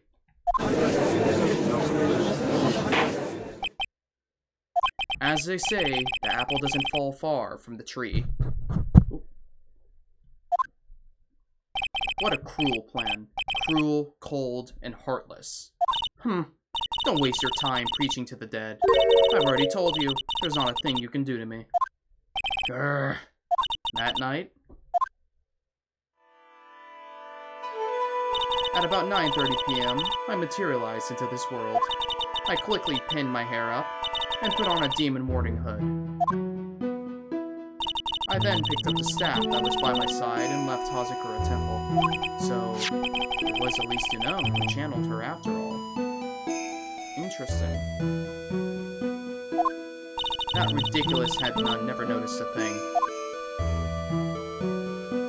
She left Maya Fey at the inner temple, and wobbled back, clutching her poor old back. What did you do then? That kid was easier to handle than I had hoped. I caught up with her in front of the stone lantern. Then I took out the dagger I got from the storeroom and...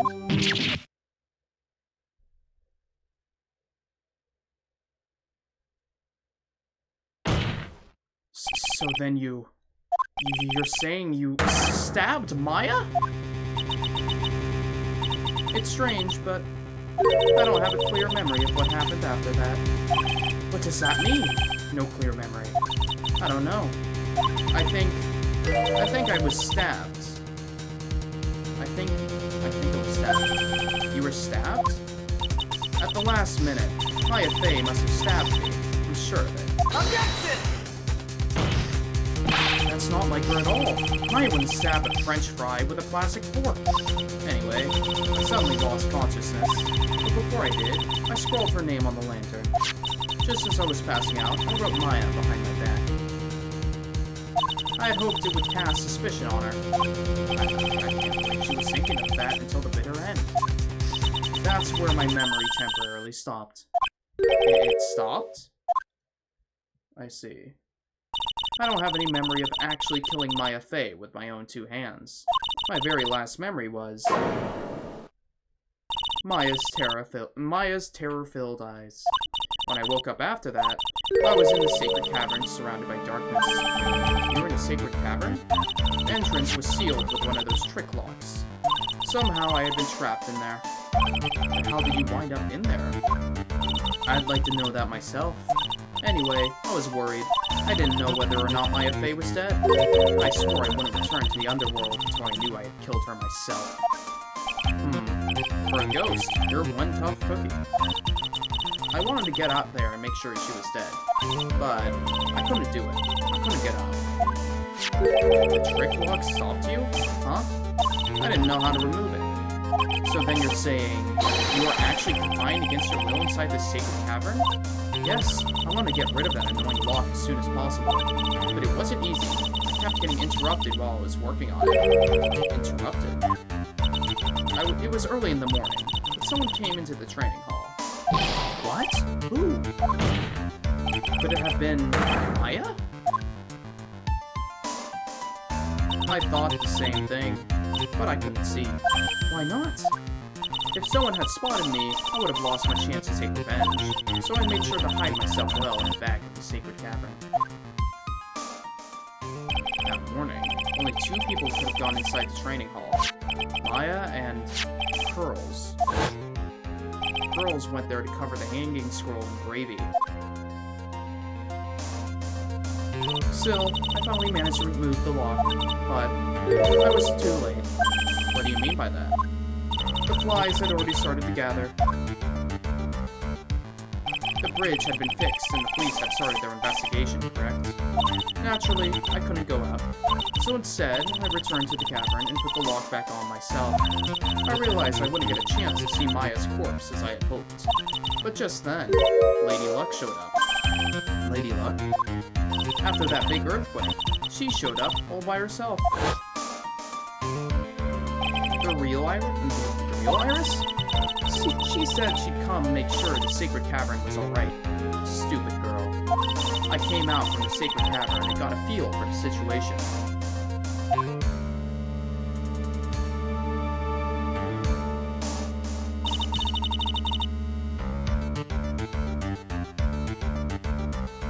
Wait, what the heck? That was... okay. Locked her away in my place.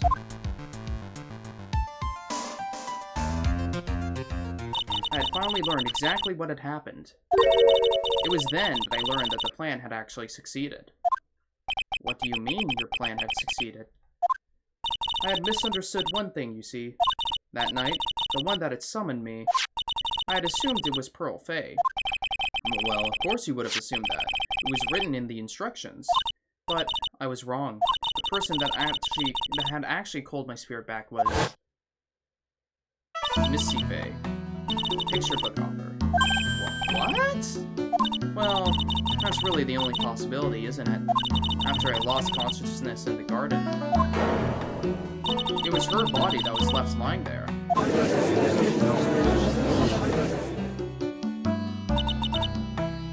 Maya Fay. I wasn't able to kill her with my own hands after all. But even so, I made her commit the most vile sin a human can commit. And that is... matricide. The sin of killing her own mother. No way! The exorcist has to sit here and watch. Order! Order in the court! What is the meaning of this? It's true that I was the one who attacked Maya Fay. But even so, the murderer who actually snuffed out Misty Fay's life was none other than your darling little Maya. Objection! Ridiculous! That's nonsense. Are you sure about that? Just think about it. There's even evidence supporting these facts, isn't there? What? What do you mean? What is this so-called evidence? The fact that Maya Fay has disappeared is evidence enough, isn't it? What happened to Godot? Godot hasn't said anything. Huh? The idea that she's still in the sacred cavern is just ridiculous. She wasn't able to escape from the inner temple. That much is obvious. In that case, there's only one place she can be. What? Where? Do I have to spell it out? The bottom of the Eagle River. The bottom of Eagle River. Where else? Eagle River? Maya Fay killed her long-lost mother. Can you imagine the guilt she must have felt when she realized that? That's why she threw herself into the Eagle River. Those bodies have lined up in the atmosphere.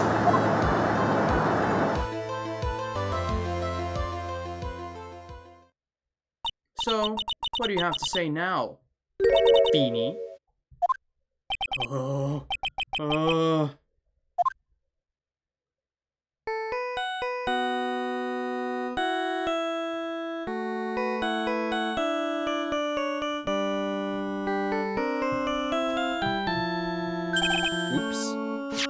Sorry, that's my phone. What kind of ringtone is that? Godot here. Mm-hmm. Okay, thanks. What is it? Something important? They just finished removing the locks from the sacred cavern. That's great! What about Maya? There was a woman in the cave. Was it Maya Fey? It was the accused, Sister Iris. Huh? Don't look so surprised. I locked her in there yesterday. I just finished telling you that. So, what about Maya? Or is she? There was no one else found inside the sacred cavern. No, it can't be. She's Maya. I told you, didn't I?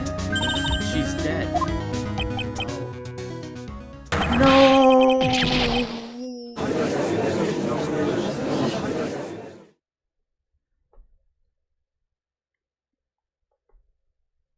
It seems that this case has come to an end. A tragic end.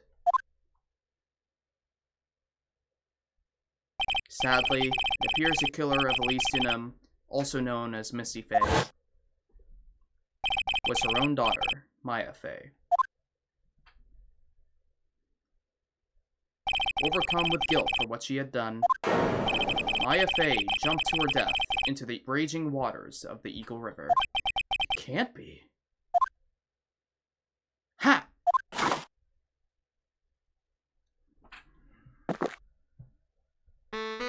Right. Have you ever heard this one? Once you eliminate the impossible, whatever remains must be the truth. No matter how improbable it may seem. What is that supposed to mean, Prosecutor Godot?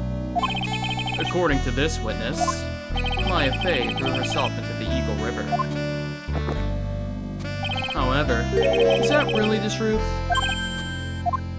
Remember, this woman testified earlier that the bridge was already on fire when the murder was taking place in the garden, which means that Maya had thrown herself into the river. It must have been from the inner temple side, near the bridge. That's right, that's where she jumped from. But that's impossible. It's impossible to jump into the river from there. What? Don't get your panties all twisted up, trite. Just relax and think through the whole thing again.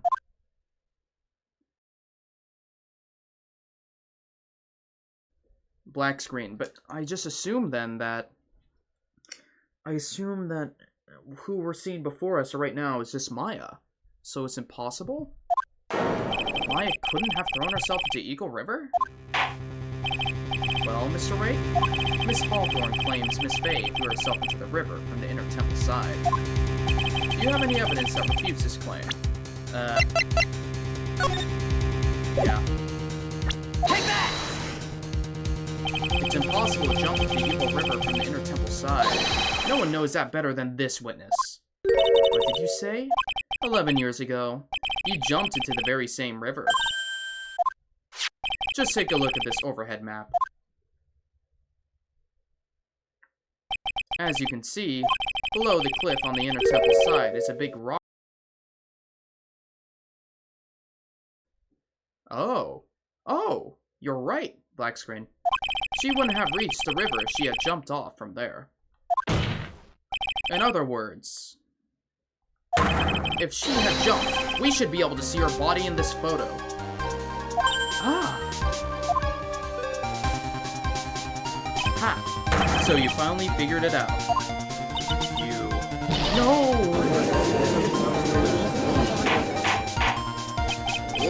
Order! You're just playing with me. My face body is at the bottom of the Eagle River. There's nowhere else she could possibly be hiding. Miss Hawthorne, have you ever heard this one before? Once you eliminate the impossible, whatever remains must be the truth. Yes, just a few minutes ago. Maya Fey wasn't inside the sacred cavern. We now know that she didn't throw herself into the Eagle River. Correct. That eliminates all the most likely possibilities. Now, although it seems improbable, there's still one other place she could be. What? What is this one possibility you're talking about? That's obviously a bluff. So where is her dead body, huh? Finally, I think the pieces are falling into place. Normally, the living have no way to punish the dead. But I think there is a way to give Dahlia Hawthorne the ultimate punishment. Shall I tell you, Miss Hawthorne? Shall I tell you where Maya is in this very moment? Maya Fey is in this very courtroom.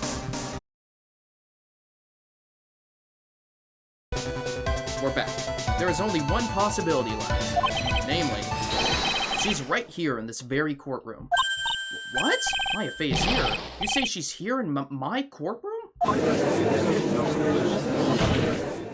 Dahlia Hawthorne. I seem to recall that you said I had misunderstood one thing, you see. So what? But I think there's one more thing you misunderstood. What do you mean? Tell me something. At this very moment, who is channeling Dahlia Hawthorne? Why, that's obvious. It's Pearl Fey, that pathetic little sniveling runt. You're wrong. Pearl's tried, but she couldn't do it. I've never failed at channeling someone. This is the first time it's happened. Yeah. And it was because someone called me before Pearl did? But who? Pearl even tried again on the day of the crime, the day after the crime, but she couldn't do it. What could that mean? I think the truth is becoming clearer to you right about now. Am I correct? She might try to stab herself. Ah! It wasn't Pearls that channeled you. There was someone... Oh boy. There was someone who called you before she could. Take that! This is an easy one. Pearls couldn't do it, and Missy Fey is gone. There's only one possibility left. Come on already. I can't stand the tension. Dahlia Hawthorne. The person channeling you right now must be Maya Fey. What? What? But how could that be? Remember what this witness, Dahlia Hawthorne, said about her goal. She said her goal was to kill Maya Fey. Yes, that's right. But if Maya channeled the spirit of someone who was trying to kill her... Huh. Well, Gramps, what would happen? Could it be... It looks like you finally understand, Your Honor. Well, I don't. What are you going on about? Did she do it to protect herself? What I'm going on about is the reason Maya channeled you. And there's only one reason. To protect herself from you. To protect herself? From me? Yes. On the night of the crime, you were only interested in one thing. Killing Maya Fey. The path back to Hazakura was closed off, and there was nowhere for her to run. So then the problem became, where would be the safest place to hide? You mean, that's when she channeled me? All this time you thought you had been channeled by Pearls. That's why it never occurred to you that Maya's hiding place was you. No. Don't say that! You're saying that Dahlia Hawthorne, was played for a fool by that little whelp?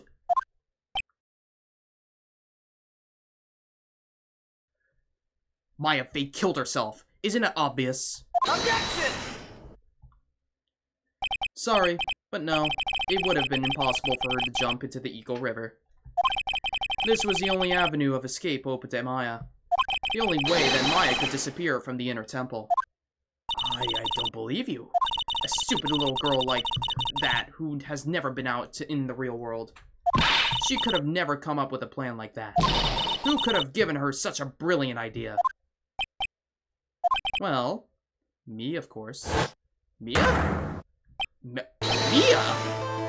Mia Fey? It's been a long time, Dahlia Hawthorne.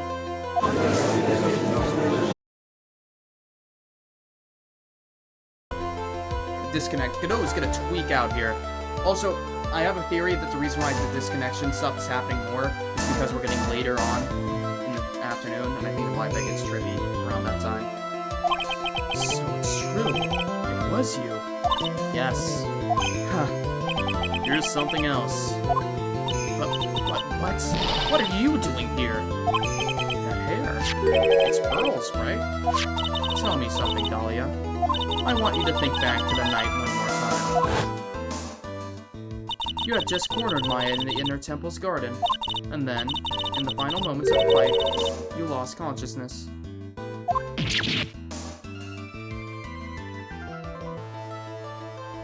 I was stabbed by Maya Fey! Actually, Maya lost consciousness at the same time as you. She did? Not terribly surprising since she was about to be killed. When she woke up, she was in the training hall. That's when Maya decided she needed the help, so she channeled me. She explained in a memo the situation she was in. She asked me what I thought she should do. She did that? I can't believe it. Of course, I didn't have all the details, but one thing was perfectly clear. And that was, I knew that you couldn't be allowed to wander free. Free? What do you mean? It was a race against time, so I wrote down 2 things that Maya had to do. Channel Dahlia Hawthorne as soon as possible, and lock herself in the sacred cavern until help arrived. So it was Maya who put that lock on there. Yes, but why did you order her to do those 2 things? If she hadn't done it, Dahlia Hawthorne would have been channeled by someone else. By one Pearl Fey. Pearls? Yes, Pearl didn't properly understand the plan, so all she was trying to do was follow her mother, Morgan Fey's instructions. If she had succeeded in channeling Dahlia Hawthorne's spirit, the things would have turned out very badly, to put it mildly. So that's how it was. Dahlia Hawthorne would have used the body of Pearl Fey to kill Maya at all costs. Yes, it certainly sounds like that was the intent all along. How dare you! I won't forget this. Why not just admit it, Dahlia Hawthorne? Your little plan was nothing but a big failure. Yes, another failure to add to the pile of shame, wouldn't you say? What did you mean by another? Think about it, Dahlia. Remember all your past crimes? Not a single one of them was a success. They all ended in failure. What? How dare you? 11 years ago. The fake kidnapping. Your very first crime. You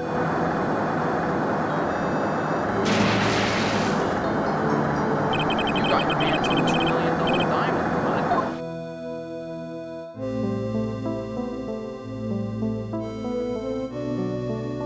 After Terry Follies escaped and went to meet with Valerie Hawthorne, the truth was exposed. Shut your mouth. That wasn't my fault. It was because of that stupid oaf of a prisoner and that weakling of a policewoman. And then, 1 year later, you tried to kill me. Well, I'm still alive, but...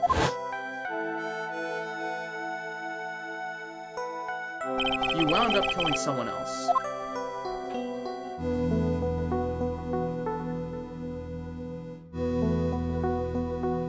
As a result, you were sentenced to death.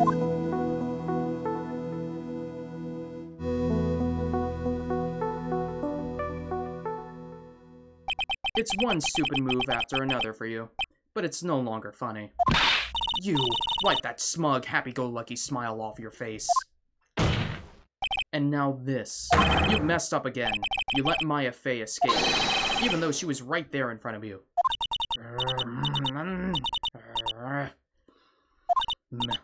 Mia Fey! You spinster! What's that mean? I was supposed to kill Maya Fey like I swore I would. And if only you had gotten this guy. Oh my god. And if only you had gotten this spiky-haired jerk the guilty verdict, I wouldn't have been hanged to death.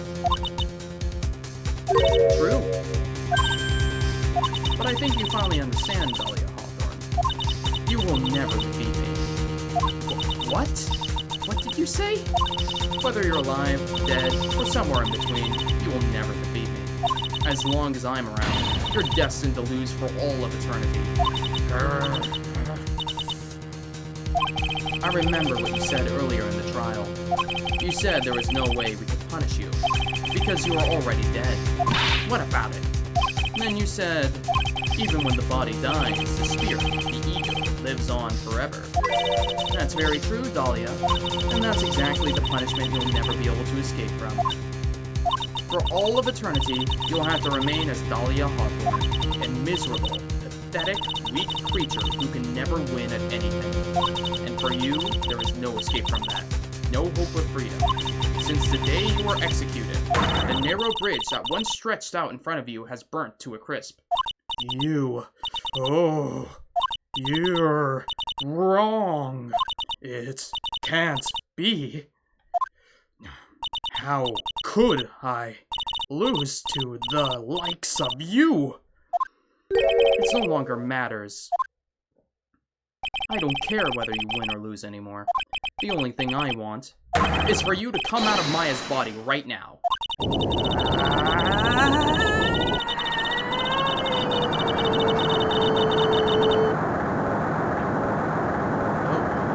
Oh my. Whoa. Holy. I'm not ready to go.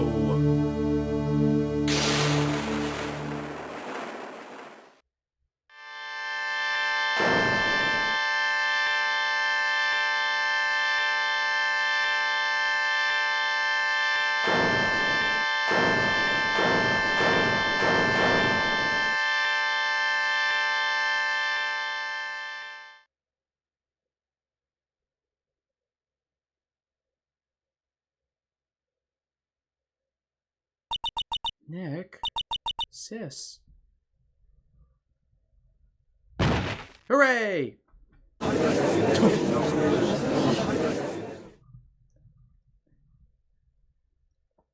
Exorcism complete, I guess. I'm surprised the judge doesn't just have a heart attack right now and kneel over. Now then, I assume you are the real Iris?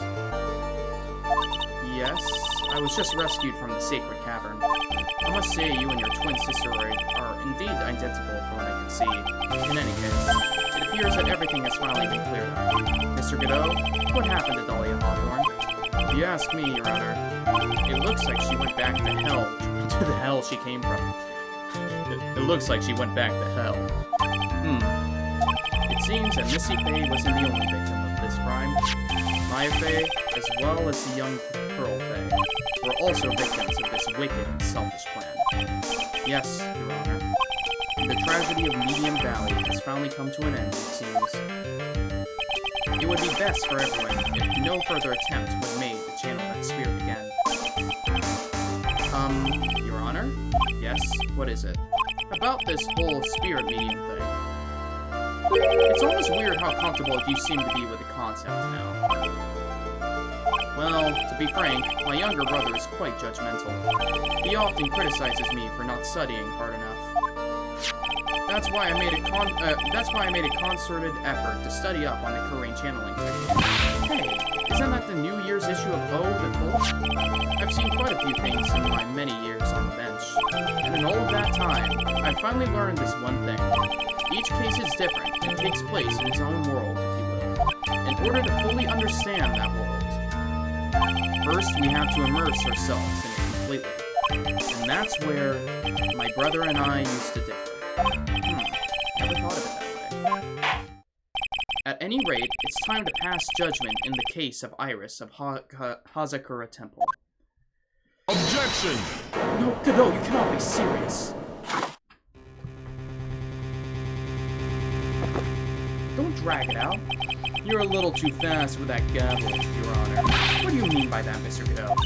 This trial, it isn't over yet. That's what he means. What? Tried. Remember what Miss Evil Spirit said in her testimony? Huh? Dahlia's testimony. I caught up with her in front of the stone lantern, but I took out the dagger I got from the storeroom.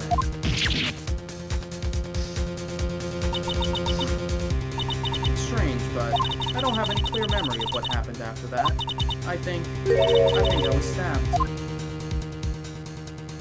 I mean, I don't know what self-defense is. Just as Dahlia Hawthorne was about to attack Maya, she was stabbed and killed by someone. Yes, that's right.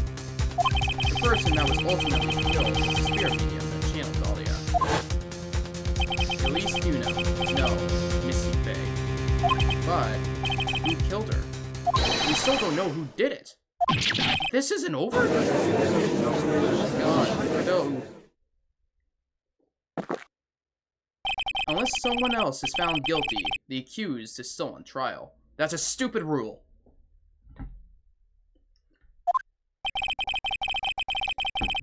We can't let her walk until there's evidence that proves her innocence. No way. But this court isn't prepared for any further testimony. The prosecution is ready to call our final witness. Final witness? This one will clear up the whole mystery. The mystery of who killed Missy Faye. Indeed. Is it really alright, Mr. Prosecutor? Of course it's alright, Madam Attorney. Very well then. Who is this final witness? Huh. Isn't it obvious? There's only one person who saw the whole event who will put the final dagger in this case. Someone who saw the murder take place?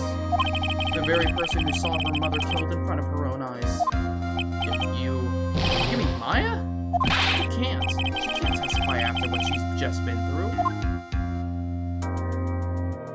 We need to find the truth. The prosecution calls Maya Faye to the witness stand. I cannot believe I'm still doing it. Why are you dragging it on?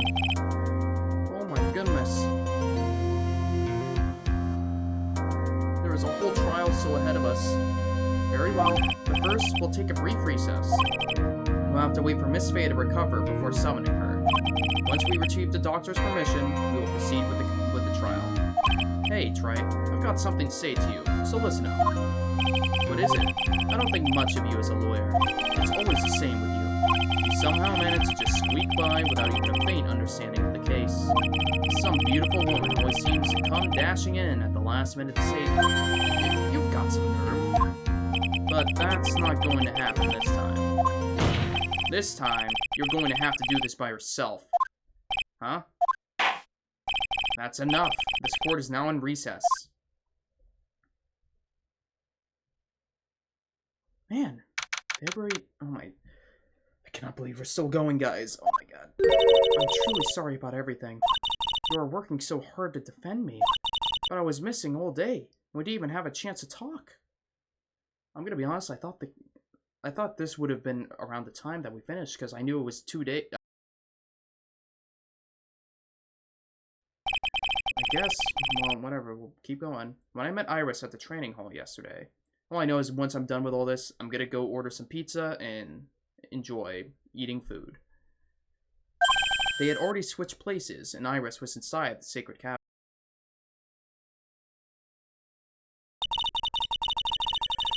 Man.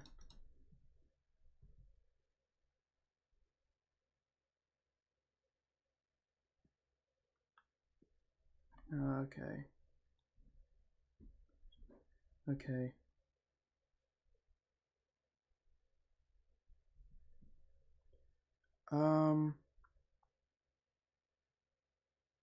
Okay. I don't think people understood what my message was. I sent a message, and this is, you guys don't know the context of this. I sent a message for, like, a team meeting thing, and I'm like, okay. I sent it yesterday, and I'm like, hey, guys, tomorrow, would you be willing to do a thing in the afternoon? And I think everyone only just saw the message today, because everyone's talking about doing the meeting tomorrow, like Monday. And I'm like, probably should have clarified that. Bro, I saw the notification that you went live at 12. I passed out in about 5 hours, and I still see you live. Dude, this trial is going... I thought the trial would have been ending right about now, but we're still going. We're still going. Well, it wasn't your fault. You were locked up this whole time. There's something more important than that, though. I have to ask you. Why did you help your sister out as much as you did? Huh? If you had tried to get help at the Sacred Cavern yesterday, you wouldn't have spent an entire day locked up in there. My sister. I felt sorry for her. She was abandoned by her mother and never got any love from our father either. Yes, but it was the same for you too, wasn't it? Yes, but at least I had Sister Bikini, who was like a mother to me. If only Dahlia had come with me to Hazakura Temple. I always loved her. Dahlia was always so smart, so strong. She never complained about a thing. That's why I promised her that I would help her. Are you talking about the fake kidnapping case 11 years ago? Yes, I wanted to be useful to her in some way.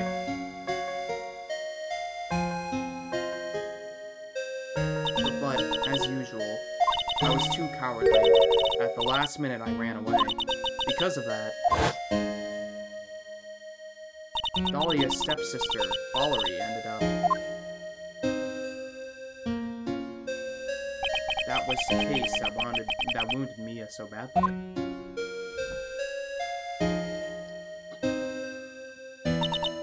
But things didn't end there, of course. Some people suspected that my sister was involved in the murder. Some people? You must mean, yes, 2 defense attorneys, Mia Fey and Diego Armando. After poisoning Mr. Armando, who was getting too close... After poisoning Mr. Armando, who was getting too close to learning the truth. Dahlia even tried to kill the person who had unknowingly hid the poison for her. You. That's right. So he also got... Iris, there's one more thing that I have to ask you. Yes? What is it? On the night of the murder, the person that cleaned up the corpse of the victim, at least you know, was it really you? Yes, it was me. That night, after I rang the light-out bells, I went back to my room. At around 10:30, I received a call on my cell phone. There's a problem. Come to the inner temple right away. I got on the snowmobile and headed for the inner temple, but the path to the inner temple is cut off, right? Exactly. We can't just leave the body here. So you've got to do this exactly as I say, Godot.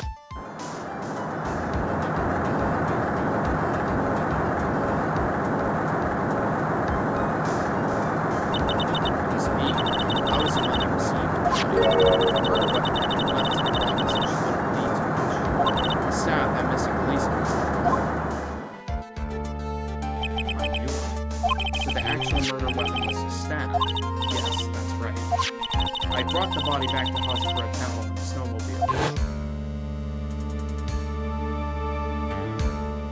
But why? Why did you alter the body? I didn't want anyone to know the staff was the murder weapon.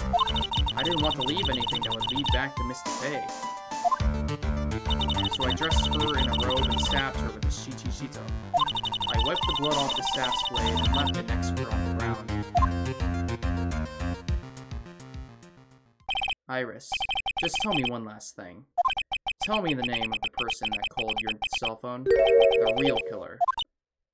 I'm sorry, Mr. Wright. I can't do it. I can't say who did it. I see. Defendant? Yes? The judge is calling you. He wants to see you in his chambers. He has some questions about Dahlia Hawthorne. Alright. Well then, I'll see you later. There's something I want to tell you. Oh, okay. Something she wants to tell me. Are the murder stories normally this cartoonish? I mean... This is kind of just... This is the final trial of the 3rd game in this trilogy. I think this is just building off all the weird cartoonish stuff. I think this has still been probably one of the best trials in the whole franchise here. Which is something that I imagine if you're just hopping in here with no prior context, it's probably confusing, but... it is what it is. Iris cooperated with the real killer. Maybe even from the very beginning. Phoenix. Mia!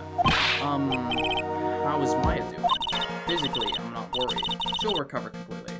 But emotionally, she's been hurt very badly by this case. I see. You don't mean she learned who Elise Student really was? Yes. I went to the medical office and talked to her. I told her everything I knew. But why? Maya is stronger than you think. I knew she could take it. All of it. What do you mean by that? I want you to figure out that answer by yourself. The trial is about to restart. The real killer? Do you know who it is yet? Iris wouldn't tell me who told her, but still. I think that just maybe I know who it was. What? I don't know who the real killer was.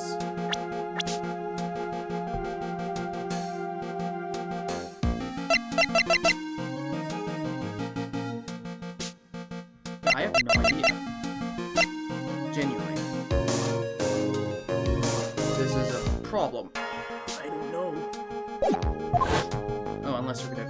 That night, the victim was killed in the garden of the inner temple. And the criminal wasn't just there by accident. Which means that the killer knew of Dolly's plan from the very beginning. And one more thing. The victim was moved to the Hazakura temple site by Pindar. In other words, the criminal couldn't cross the bridge. That means they were stuck on the inner temple site for almost an entire day. Exactly. So the culprit was someone that wasn't in the Hazakura temple the following day.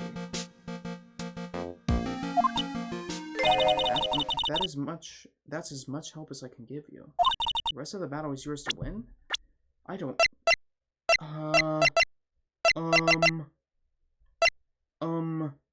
You know what? I'll pull a Phoenix Wright. I'll figure it out while we're doing it. Okay, I've got it. Thank you, Mia. Finally, it's almost time to bring this case to an end. What exactly did Maya see, anyway? And who was it that actually killed Misty Faye? Whoever it was, I have to prove it. Me. All by myself.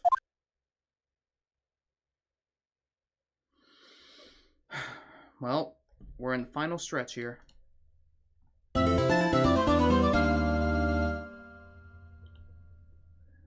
Okay, well, buckle in. We have one final ride.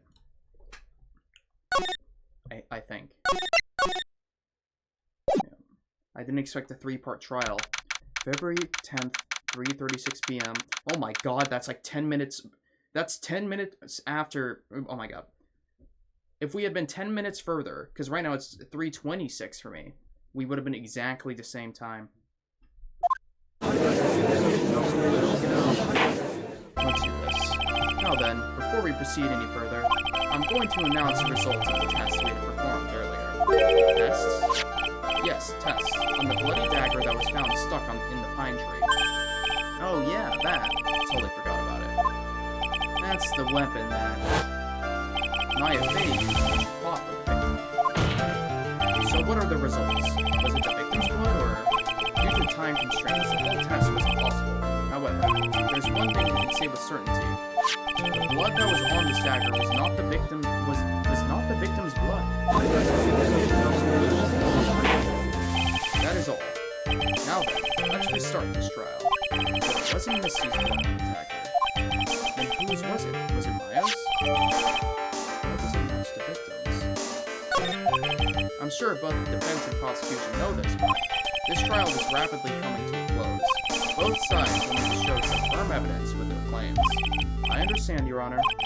From what I've heard, the witness is dangerously weak, physically speaking, so let's finish this quickly. Agreed. Very well. Please bring in the last witness.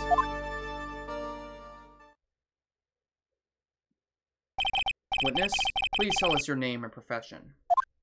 Maya Faye. My profession is, I'm the assistant manager at Wright & Co. Law Offices. Maya. According to the magazine I have here, you're a spirit medium of the current channeling technique. I'm frightened. The Faye clan, I don't want any more to do with it. The pain the Faye bloodline causes must be unbearable. Very well. Now then, Miss Faye. When the event occurred, you were in the garden of the Inner Temple, and you witnessed the moment of Miss Elise Dunham's murder. Is this correct? I Objection! Straighten up this instant, young lady. Uh-huh. Pick your head up and speak clearly. There's always time for crying later. But your mother was killed right in front of your eyes. There's nothing you can do to change that fact. But there's something you can do. You can finish this. You've been watching the whole thing, right? You've seen the witnesses come out, and you've seen us squeezing the truth out of them. Now it's your turn. Let's hear your testimony. On the night of the crime, what exactly did you see happen? Witness, if you please. Yes, Your Honor.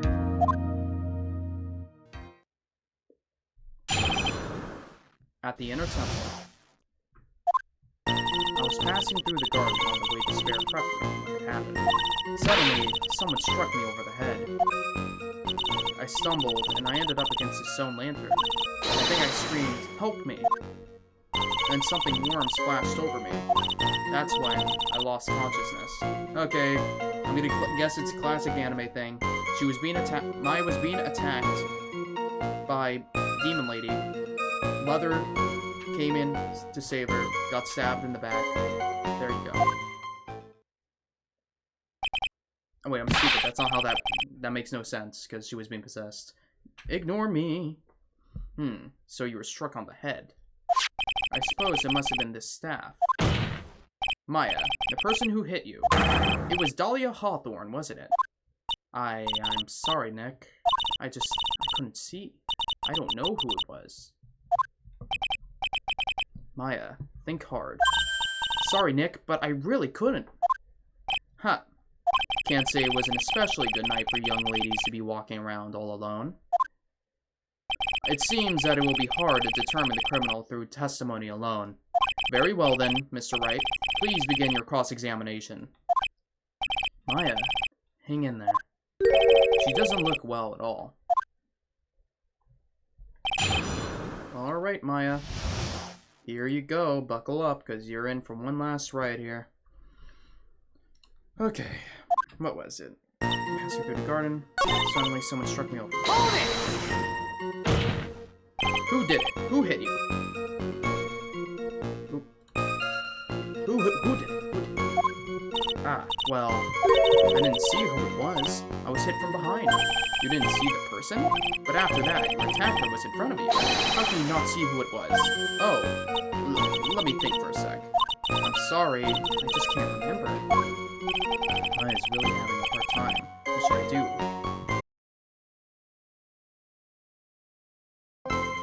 I picked the option to press her harder. Hold on a sec. I need to check something. IRL.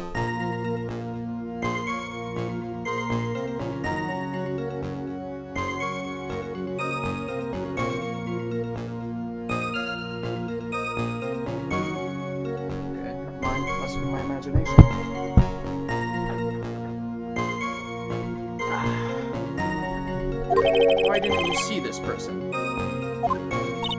Well, let me think. It was, oh yeah, that's right. It was dark, that's it. It was dark? It's not good to have too much light around when someone is undergoing spiritual training. Come to think of it, there was earlier testimony to that effect as well. So it was dark in the garden on the night of the crime. Which is why she didn't see her attacker. I thought maybe she was trying to hide something, but I guess not. Judging by the testimony thus far, the identity of the attacker was most likely the spirit that was channeled by at least you know, Dahlia Hawthorne. Very well, please continue with your testimony. What happened after you were struck on the head? I stumbled, and I ended up against a stone lantern. Well, hold on, was there a new testimony? Does it seem like it?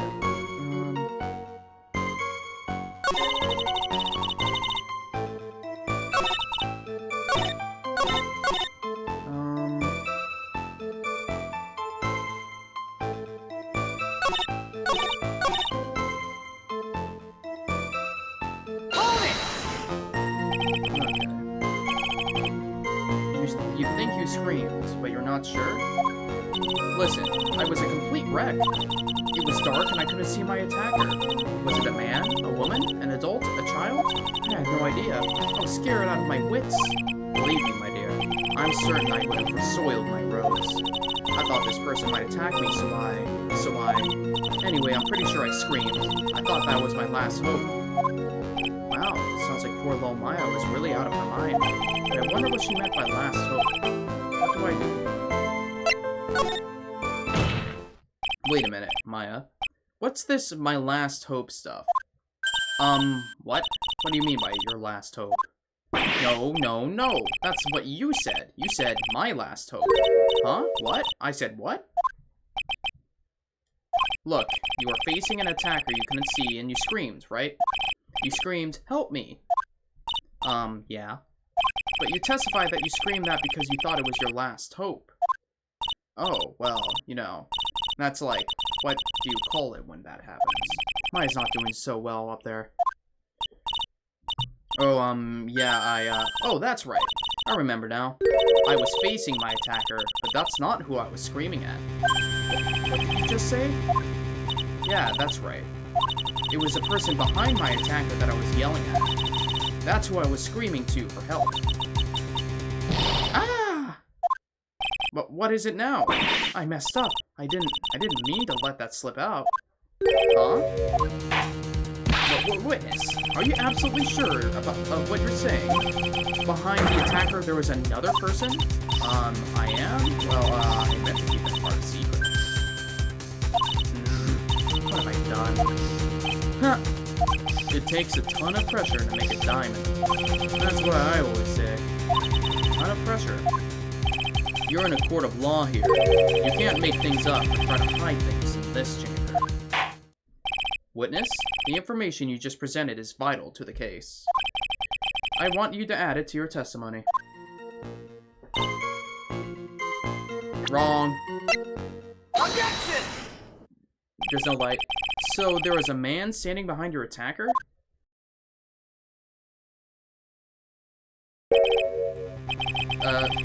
The black screen moment. Nothing happened between it. That man, he's the killer. He stabbed her from behind. He's the one who killed Elise, you know. Otherwise known as Missy Faye, your mother. Killer? Maya, you know who killed your mother, don't you? What is the meaning of this, Mr. Wright? To be frank, Your Honor, I think she is in shock and quite confused. That's why she hasn't noticed the huge problem with her testimony. Huh? What do you mean, what problem? Maya, on the night of the crime, that stone lantern was out of commission. Huh? What? It's true. There was no light anywhere in the garden that night. No! Look at how Maya has used a little still to be tall. Order in the court. Mr. Godot, explain this. Add the pureness of milk to the perfect clear darkness of coffee. Stir. That is the state of the witness's mind right now. A cup of café au lait. Café au lait? Is that even legal? Mr. Tright's words are the milk, and you are the spoon. Your Honor, I'm a spoon. I'm no spoony bard, I'll have you know. You must have noticed it too, Trite. This witness's mental state is highly unstable right now. It's not hard to understand why she would make a little mistake like that. Objection! Sorry, but that's not going to cut it. What did you say?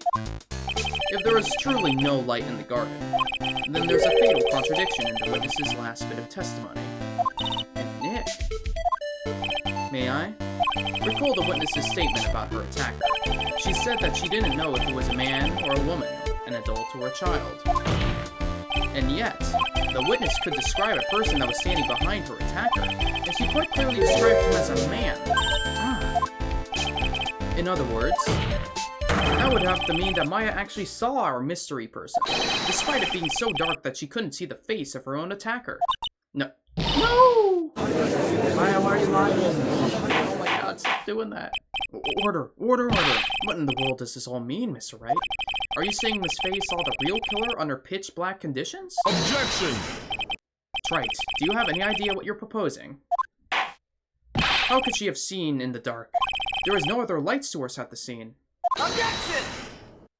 There are some things that you can only see in the dark, Mr. Godot. Standing out here and stretching my legs. Don't want to get whatever thrombosis, whatever they call it. Okay. Maya, you did see who the killer was in the dark. And now, you're trying to cover for him. Cover? For the man that killed her mother? There's only one conclusion I can draw from this. Is it her dad? You know who this man is. Please, Nick. I don't know anything. Please. I'm begging you. Huh. You talk a good games, right? Well, let's see if you can walk the walk. It was a pitch black. So what could the witness see? I'm calling your bluff. No, Nick, don't. Please stop. Maya's dead set on protecting this guy. The man who murdered Maya's long-lost mother. But, I can't... Black screen. Either way, I'm a lawyer, an officer of the court. I'm here to find the truth. Alright, Mr. Wright. Time to show us what you've got. Who was the person that you say Miss Faye saw in the darkness? A man?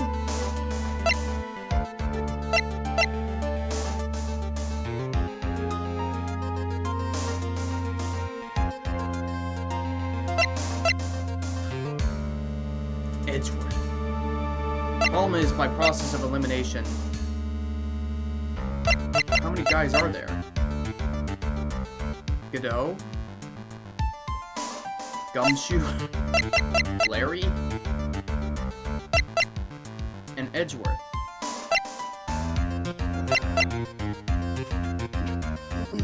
We know it's not Larry because Larry was in the shack.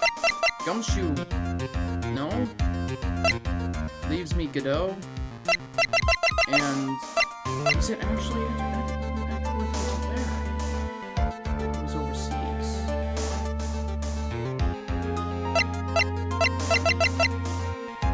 Godot? Light! Visors! His face has a light! Take that! No way. Because it was pitch black, Miss Faye was able to recognize the killer easily. No. I'm sure the court would like to see for itself how this is possible, yes? What? But how do you propose to show us? But how do you propose to show us something like that? It's easy. We just need to recreate the conditions of that night. Conditions? Your Honor, the defense officially requests that all the lights in this courtroom be turned off.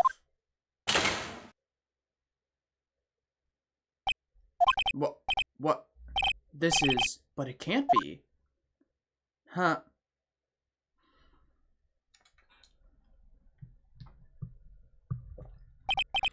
That was a nice bit of deduction. Trite.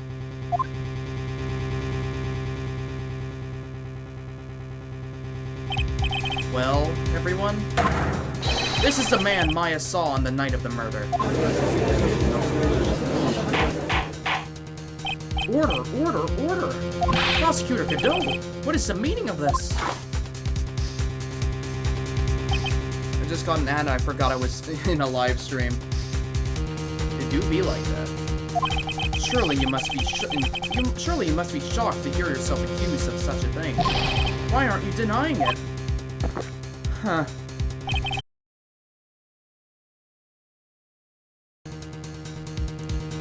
Your Honor, I tried turning off the courtroom so you wouldn't be able to question me further. Your Honor, you're asking the wrong person. What do you mean by that? If you got a question, ask the witness. That's one of my rules. Well, Maya, how about it? What you saw that night? Was it three glowing red lights? Well, witness, answer the question. You're wrong. I never saw that. Maya. I thought the person that stabbed my mother was a man. For a totally different reason. What? Witness, Mr. Wright, what? Objection! Stop your chattering, Your Honor. chattering? If it's worth asking, ask the witness. That's one of my rules. Alright.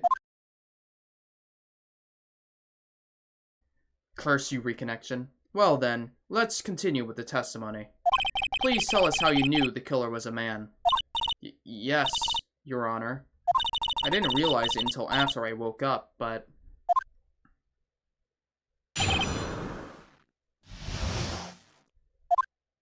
When it came to, I was just lying there on the training hall floor. By the time I got back to the garden, the place had totally changed. Torches were lit, the body was gone. All of the snow around the snow lantern had been carefully cleaned up, too. Since the person did all that to work alone, I just assumed it was a man.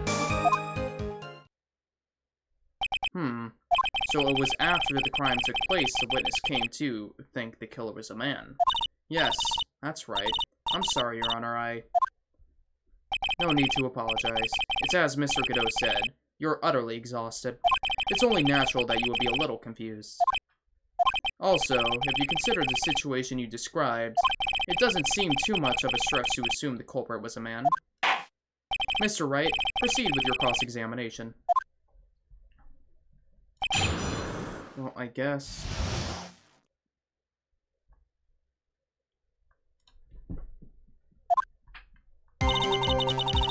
When I came to, I was just...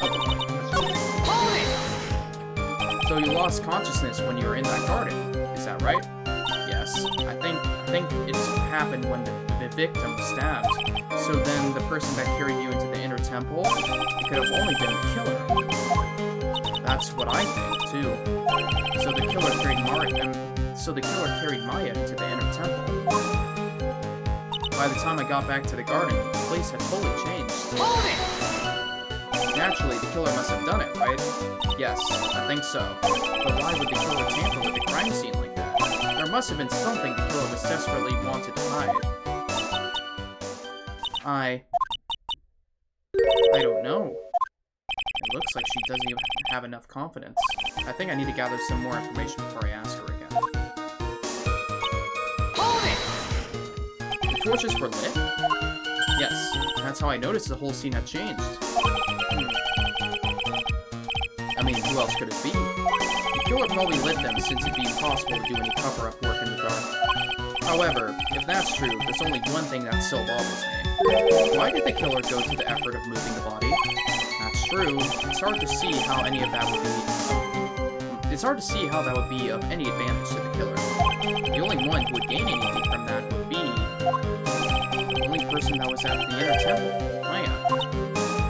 Very well. Let me hear some more about the condition of the crime scene. And all the snow around the snow lantern had been carefully cleaned up. Wait, so if it was Godot, that would explain why he just suddenly appeared when we were investigating the Bank Armor. So you're saying the killer cleaned up the snow? It did look really odd. Snow was removed in an unnatural-looking rectangular shape around the lantern. There were a lot of shovels around the inner temple, but they're all really heavy. Way too heavy for me to use. An odd fellow indeed, this killer. Why on earth would anyone want to take snow away? Well, there's one thing I can think of. Didn't you say a lot of the victim's blood sprayed onto the snow? Yeah. The area I collapsed in ended up being splattered. In other words, the killer's purpose was to hide the bloody snow. I think that's the most reasonable explanation. Perhaps. However, there's something that's bothering me. If the killer just wanted to hide the snow with blood on it, there was no need to remove that amount. That's true. He could have scooped up just the snow that was stained with blood. It looks like there's some mysterious behind this issue. But I think this will help explain them. Since the person did all that work alone, I just... So you're saying that you never saw the killer, right? Yes, but earlier you very clearly stated that you saw a man behind your attacker. Nick, I'm sorry. You certainly went through a lot of trouble. Moving the body by pendulum, manipulating the crime scene. But for what purpose? Why do all that? But moving it by pendulum? Why would... I don't know. Maybe Maya knows more than she's letting on. get all that. Hold it! Well, naturally the killer must have done it, right? Yes, I think so. But why would the killer tamper with the crime scene like that? There must have been something the killer was desperately trying to hide. The truth is, when I saw the crime scene, I felt something. You did? Yes. I felt like the killer was hiding the evidence from me. For my sake. What? Hiding it for you? Everyone knew that I was the only one at the inner temple that night. If Sister Bikini had come back and looked at the garden, she may have thought that you had done it. No, she definitely would have thought so. And you're saying that's why the killer cleaned up the crime scene to make it look like nothing had happened? Yes, I'm sure of it. Well, that's certainly an important piece of information. I want you to add that to your testimony. Yes, Your Honor. I think it's more... But what about what your name? If they wanted to do that, why didn't they get rid of... Wait a minute. Godot didn't know the name was there. Oh my god. That's why he was so shocked. Godot tried to clean up the entire crime scene. So Maya wasn't in any way assumed to have been guilty. But because he had bad vision, he didn't see the blood on the... Godot! The body of Elise Dunham was carried all the way to Hazakura Temple's courtyard. Then at the garden, the real scene of the crime. The snow that we suspect was covered in blood was scooped up and removed. It's reasonable to believe that all of this was done in an attempt to hide the true crime scene. However, there's still one matter that seems somewhat odd. Oh? And what would that be? You must have figured it out by now, Mr. Godot. It's the message written in blood on the lantern. It was written very clearly on the white stone lantern. Maya. Ah. If the killer was so motivated to protect Maya from suspicion, then why didn't they wipe the writing off the lantern? Ah, you're right. Order. But, Mr. Wright, isn't it a fact that the killer was trying to cover up the crime scene? Indeed, but it doesn't make much sense to remove the body and remove this... It doesn't make much sense to move the body and remove the bloody snow. And not wipe off the most incriminating thing of all, the bloody writing. Objection! But if that's the case, do you have any explanation for the killer's mysterious behavior? Why would this killer move the body and remove all that snow, and then leave the bloody writing on the lantern? You couldn't see it, Godot. I don't know what the killer's plan was, but it's a fact that the killer left the writing on the lantern. There must be a reason for it. Well then, Mr. Wright, let's hear your opinion.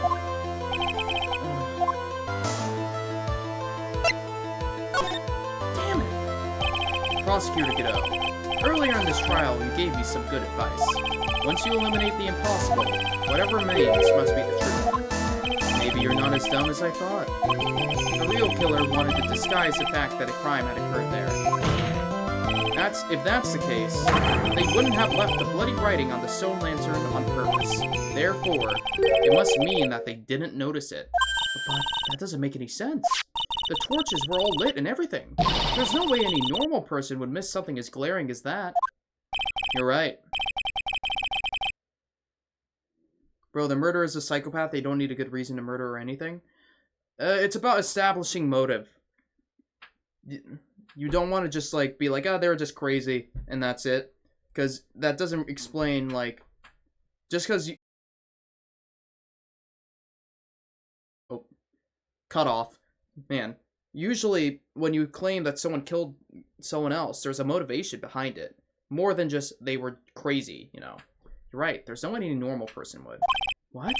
What are you trying to say, Mr. Wright?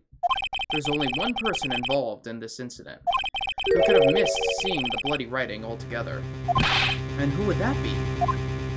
Who is a person that could fail to notice the bloody writing? No. My goat. Take that! Mr. Godot, this is what you said yesterday. My eyesight is pretty messed up. Even with these huge goggles on my head, I still can't see everything. You can't see everything? Is that correct, Mr. Godot?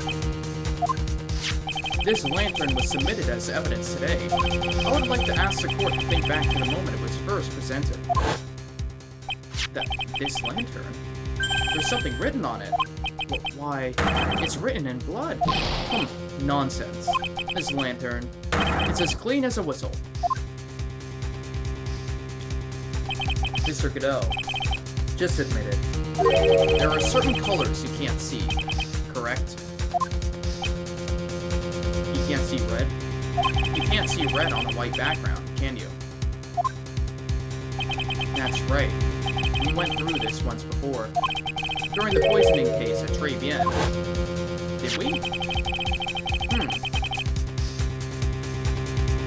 I don't remember this. This is the apron the delightful Miss Bird was wearing at the time, and somehow spilled coffee on. There's something still bothering me, Mr. Godot. Why have you not explained the bloodstain to the court? Bloodstain? What bloodstain would that be? Don't play games, prosecutor. The blood-colored stain that's smeared all over the apron. That's ridiculous. No one told me anything about a bloodstain. You could see the coffee on the white apron, but you couldn't see the ketchup, because it was red. Well, that's why I thought he was like bloodstain. No, it's ketchup. Huh. It's strange. In a black and white photo, those letters would have appeared black to me. I wonder, why am I the only one that can't see them? So then, Mr. Godot, are you admitting it? Are you admitting that you can't see the red writing on the lantern? Mm-hmm, he's colorblind. Hey, Gramps, didn't you know? That's the reason why I don't drink red tea. I wasn't sure about it until now. I just the prosecutor noticed the murder. But there's something now. I finally figured out the truth. Mr. Godot, the defense at this time formally accuses you. You are the murderer of Miss Elise Dunham. Also, during the second trial, you can see that the gem Luke Abbey had was red. Man. Well, I feel like I don't remember that either. The one with like the blood stain on the apron. I just assumed he was saying that because it was actually ketchup, and he was just like, "What? No one told me that was blood." I didn't realize he was just saying he didn't even notice it in general. Wow. What confuses me the most is to conceal the information about your colorblindness. What confuses me the most is to conceal the information on your phone. You're confused about the fact that he wasn't open about the fact he can't see red? I don't know, maybe he has a reason. We'll figure it out. You are the murderer of Miss Elise Dunham, also known as Miss Missy Faye. It's hard to believe this may be true. However, once again, Mr. Wright has brought up a disquieting fact about you. Huh.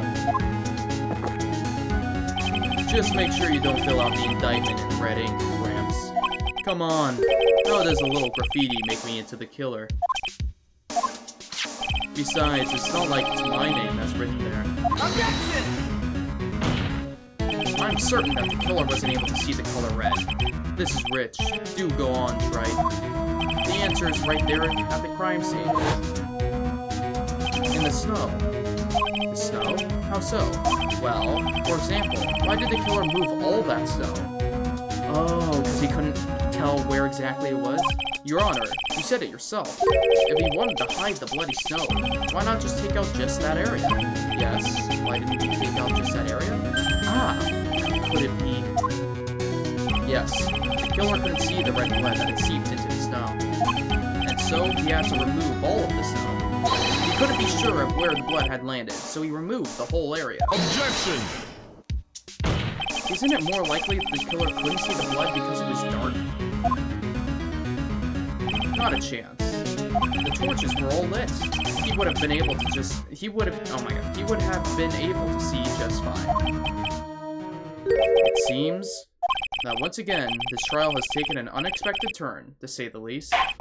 Can you explain this, Mr. Godot? Maya? Hold it. Wait just a minute. Maya, what is it, witness? Mr. Godot isn't the killer. After all, he didn't even come to the Inner Temple until 2 days after the murder took place. He didn't show up until after the old bridge got fixed up. Objection! Maya. You can't testify to something like that.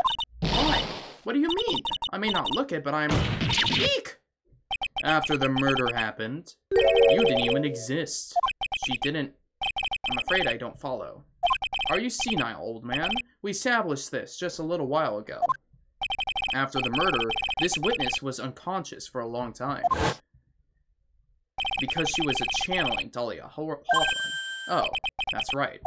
Please, Your Honor, let me add to my testimony. Nick, please listen to me. Maya, do you plan to cover for Godot no matter what the cost? If that's the case, then I've got no choice.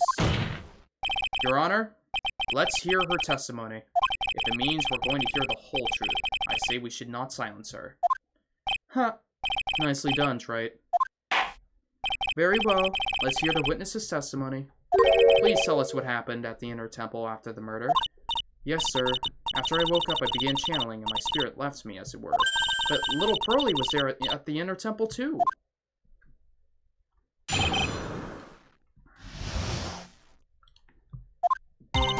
Pearly was also stuck in the Inner Temple side that night.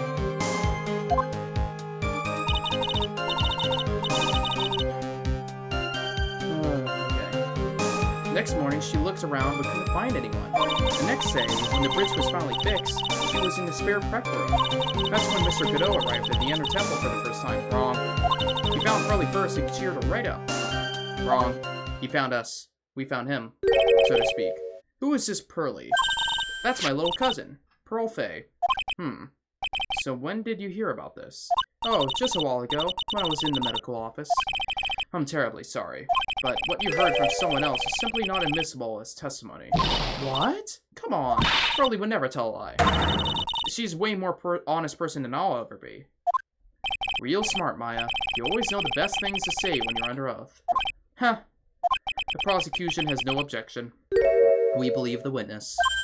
Mr. Godot? Let's just move on to the cross-examination, if the defense has no objections. This is highly unusual, but... Well, Mr. Wright? Let's get this cross-examination started.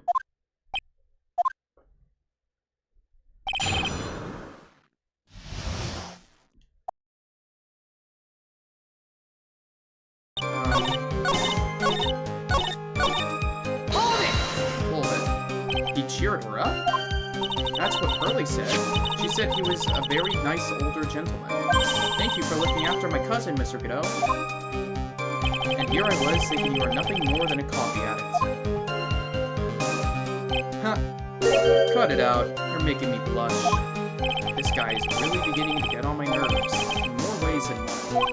The truth is, there aren't that many places to look on the Inner Temple side. The policemen were all busy going over the garden with finely toothed combs, so I decided to carry out an investigation in my own way.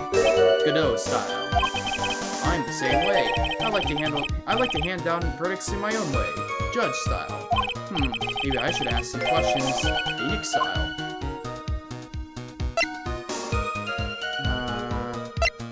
Cheering. What did Godot style mean? You said you conducted an investigation on your own. I was told that this is the end, yet hour later we're still playing. Listen, we're still on the last trial. I did not lie that this is the last trial. If I had known that it would be as long as it was, I probably would have broken this up. But we're here, we're now. We have to live with it. You said that you conducted an investigation on your own. Did you find anything? It looks like my investigation went about as well as yours, right? After all, I did miss the bloody writing on the lantern. Well, I didn't miss it, so speak for yourself, Goggles. The only odd thing I discovered was the beauty in the training hall. beauty. Misty Faye, naturally. Clad in her stunning Japanese garb, surrounded by the hue and aroma of... Could you find a stranger way to describe gravy? So from there, you headed for the prep room? Wait a sec. What did Godot just say now? I think I just found his proverbial weak spot. There's only one thing of importance here. Where was Godot when the murder was taking place? He must have already been at the inner temple when it happened. Otherwise, he couldn't have killed Elysium.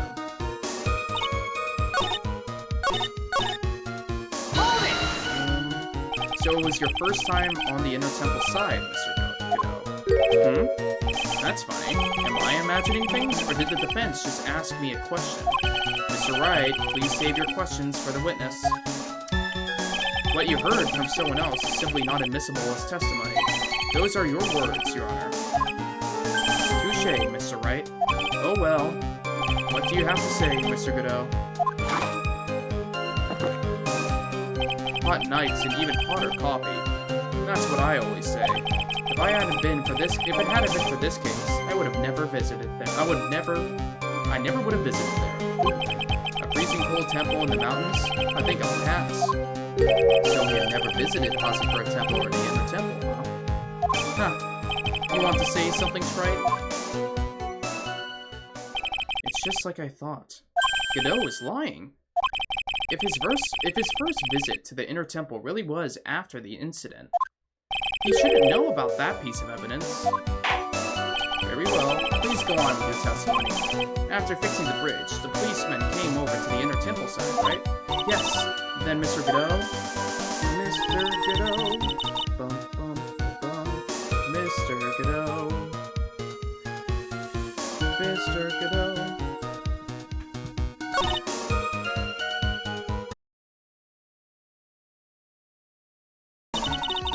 Reconnecting.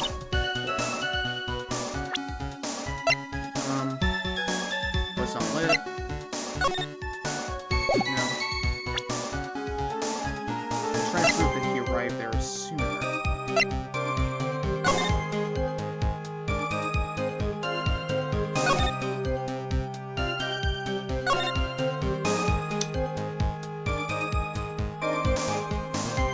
Oh. Not to tell anyone about this letter. Did she talk to Godot? Wait, if Pearl talked to Godot, then that might mean... No. Wait, when did Pearl talk to Godot?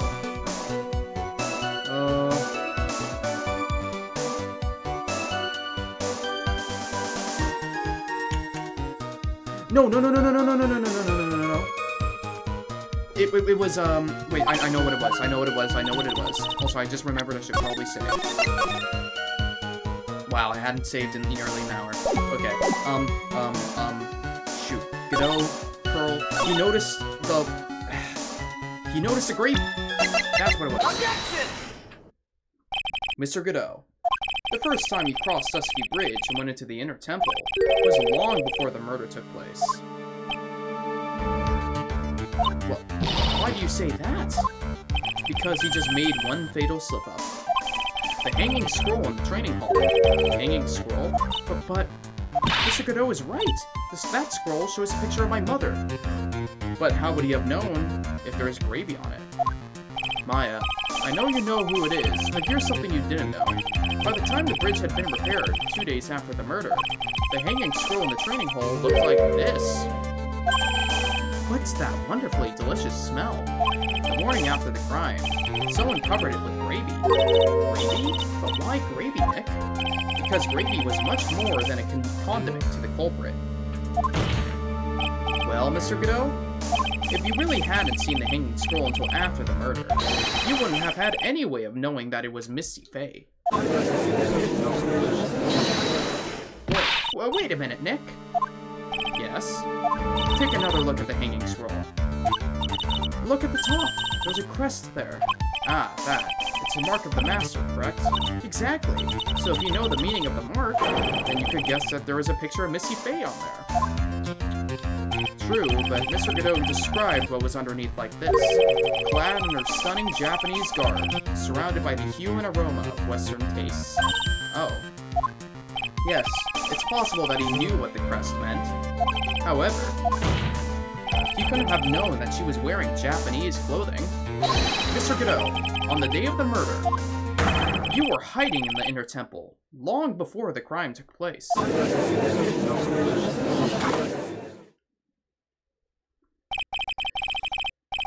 Can I just ask you one little thing?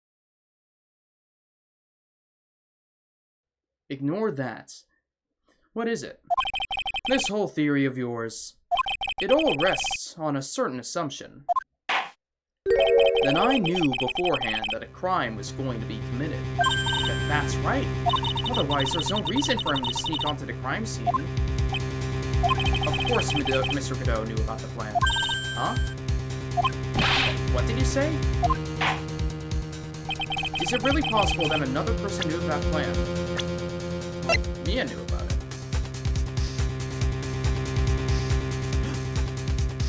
Take that! Mr. Wright, at this stage of the game, a mere guess is simply unacceptable. What? Maya told Mia. Wait, what happened before that? Ow! Oh boy. I don't know how far back my save is. I'll make a different save just in case. What's the time difference here? 3 minutes. Okay. I'll give you one more chance. Oh, the burnt letter.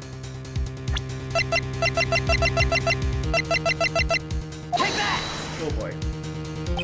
This crime was actually planned over a year ago. Morgan Fay authored the plans for her daughter's future. And these instructions were hidden somewhere in Fay Manor for a year. However, by the time little Pearls found these instructions, they had already been unsealed. Unsealed? Yes, the killer had read these instructions long before Pearls ever found them. That's how he knew the crime was to take place at the Inner Temple. And you still insist this crafty killer is me? You bet I do. But you just said that the instructions were hidden. That's right. Mr. Godot couldn't have known where the instructions were hidden. If he really wanted to know, he had one great chance to find out. Yes, and what was that? During a visit. A visit? Morgan Fay told her daughter, Pearl, about where the instructions were hidden. During one of her visits to the detention center. That would be the only time for someone to have learned where they were hidden. Eavesdropping on a visit at the detention center? Yes, it could be arranged if you were someone with easy access in and out of there. Like, for example, a prosecutor such as Mr. Godot. Wow. Godot was eavesdropping in the conversations, and that's how we learned about Pearl's plan between her mother. Mr. Godot, you're under fire again. This murder could not have been carried out without prior knowledge, and you are the only one that could have acquired this information before the murder.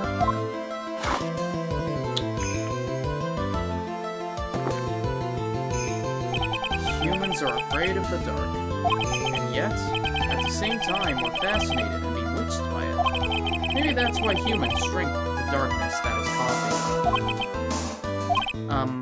Sorry for always asking, but what does that mean? It means there's a reason for everything. According to your theory, the killer in this case was eavesdropping on a conversation during a jail visit where he learned of a hidden place for a crime. After discovering the plans, he hid in the inner temple and waited for the crime to occur. And then he ultimately took a person's life. And he did all of that just to protect this witness? That's right. If you're accusing me of this crime, I have to ask you, why would I do this? Man, okay, hold on. If Godot did this, he could have gotten off scot-free if he just let us conclude the not guilty thing earlier. It's like he wanted to be found guilty. This girl is nothing but a stranger to me. I've got no reason to go through that kind of trouble to protect her. Wrong. I am what you see. I'm certainly not the type to rescue the damsel in distress. The killer's behavior is certainly extreme, for lack of a better word. Even considering that the killer wanted to protect this witness's life, his behavior is still a little too unnatural. Objection! However, you had a good reason, didn't you, Mr. Godot? Mia's sister. An unshakable reason that forced you to protect this witness at all costs. I knew it. You figured it out, haven't you, Nick?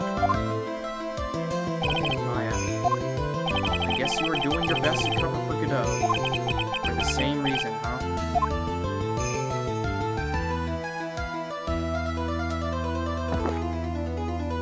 Okay, Trite. I'm all ears. Let's hear it. It's very simple. Maya Fey is a lot more than just a stranger to you. What is this? There's one person who lies at the very center of this whole story. One person that ties you and Maya Fey together inextricably. Take that! There's a very good reason why Maya Fey's life is so precious to you. After all, she is Mia Fey's only sister. Mia Fey. You once worked alongside her. That was when you were a defense attorney. Wait a second here. Mr. Godot is a defense attorney? With your honor's piercing intellect, you must have figured it out by now. The real name of this man who calls himself Godot. His real name is Diego Armando. Isn't that right? My younger brother has arrived at last. The last time someone called me by that name was over 6 years ago. Diego Armando. That name rings a bell. It should, Your Honor. All of this related to a single case. A case in which a convict named Terry Falles killed himself. Mia Fey's first time in court. The tragic outcome left a deep wound in her heart. She knew that behind it all was a heartless, scheming demoness in disguise. But in the end, Mia couldn't tear off that disguise. However, there was one man who reached out to help her. Diego Armando, a senior defense attorney at the office where Mia worked.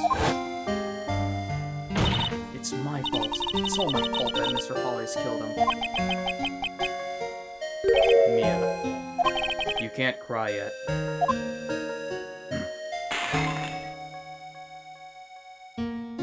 The only time a lawyer can cry is when it's all over.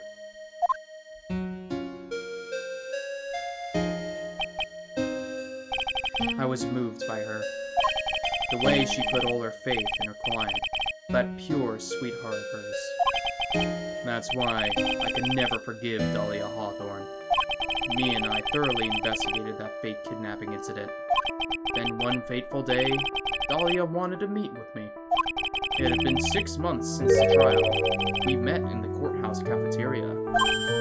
Ah, I just remembered. 6 years ago, right here in this courtyard, you were poisoned. Even I didn't see it coming. Dahlia Hawthorne slipped some poison into my coffee. Some newspaper at the time called it a murder, but very little information about the case was released to the press. But you weren't dead at all. No official reports ever actually called it a murder. I was just in a deep, deep coma. I see. My body shut down, and my life became nothing but a long, deep sleep. That woman's poison did a real number on my central nervous system. I lost my sight, and all of my hair turned white due to the damage it caused. That's terrible. Apparently, it was a miracle that I ever regained consciousness. 5 years had passed since I drank that poison brew. Then one morning, my eyes flew open from the smell of a doctor's cup of coffee. 5 years? You were asleep for 5 years? And the worst possible news was waiting for me. Mia Fey was dead. From the very moment I opened my eyes, I had already lost everything I thought I had. The woman I loved had been murdered, and that woman I loathed had been sentenced to death. The woman you loathed? The woman who had spiked my scolding cup of coffee, Dahlia Hawthorne.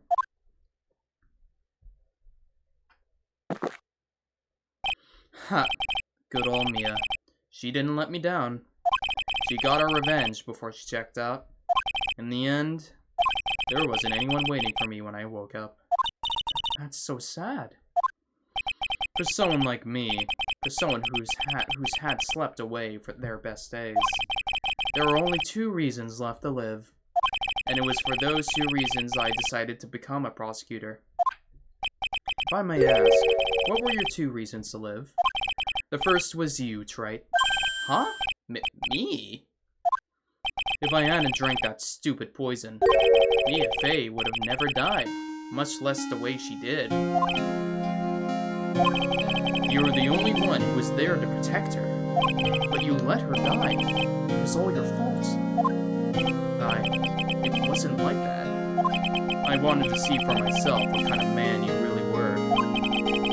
So that's why you became a prosecutor? My other reason for living. She goes by the name of Mia Fey. Huh? You mean me? You were the only way I can make up for the why did I say that? You were the only way I can make up for the sin of not saving me. 1 year ago, when the Curry Village incident was resolved, it was obvious that Morgan Fey was planning something. Whatever her evil plan was, I was determined to stop it. My role as a prosecutor put me in the perfect position to do something about her. That's how you overheard Pearl's visit with Morgan at the detention center? I knew that the time was drawing near. Since I knew the plan, I thought I could foil it. My goal was to outwit the plan. I thought if I could do that, I could keep that girl from being caught up in it. That makes sense. If Pearls had known that the actual purpose of the plan was to kill Maya, she would have never helped out. Finally, the day of the plan was drawing near. I contacted both of my accomplices.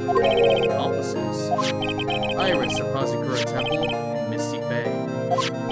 I especially needed the help of Iris. She was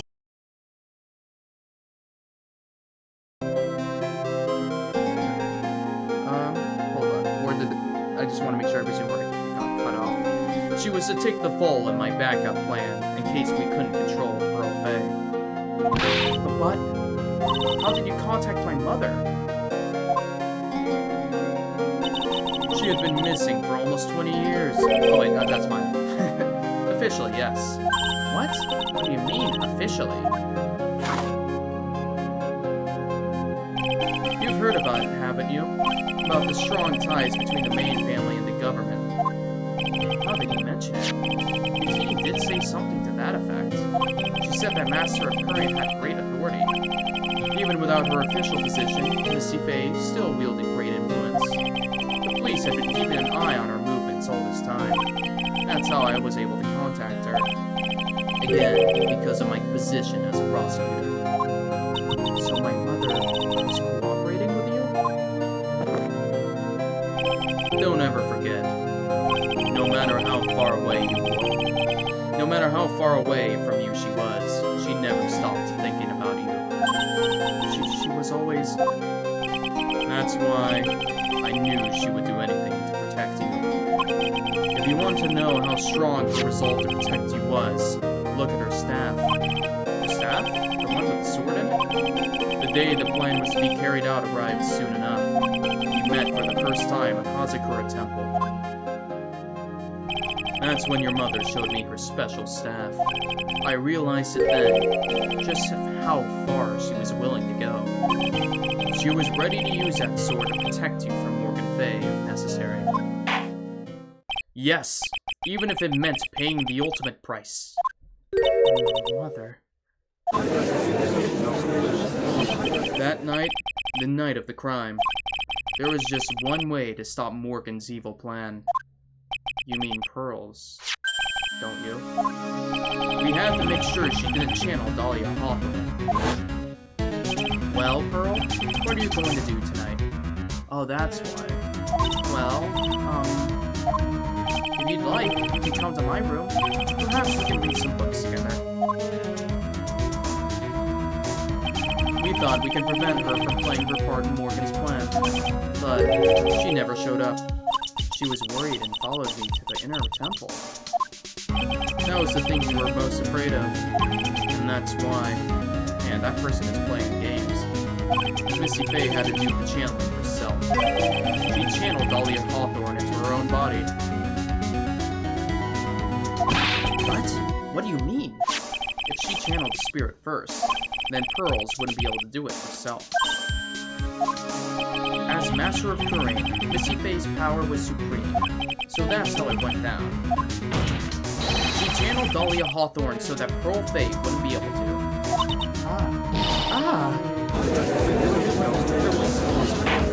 Fair enough. What?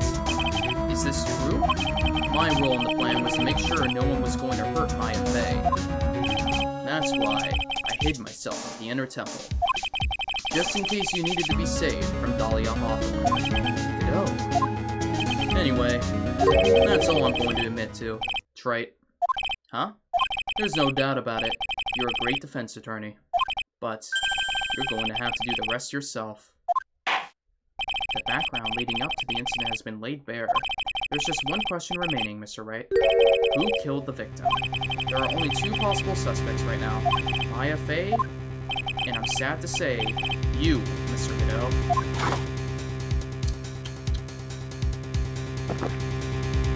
Well, Trey, if you're the real deal, then finish this thing. Black screen. Show us beyond a shadow of a doubt that you can finish this on your own. No, Nick. Please, don't. Maya. I heard the whole thing from my sister in the medical office. That's why I have to protect Mr. Godot. I can't do it. I can't testify against him. After all, he's the man who put his life on the line to protect Mia. And me, too. Maya, I know that. Nick. But even so, it doesn't absolve him of his crime. Please, Maya, testify. Miss Faye, your testimony, please. This is the final testimony. Don't bother trying to hide anything, because I'll know. I want to hear the truth from your own lips. I understand. I'm sure you're right. I'm ready now, Nick. Alright, young lady. Tell us about the moment before you lost consciousness. What exactly happened at the time of murder?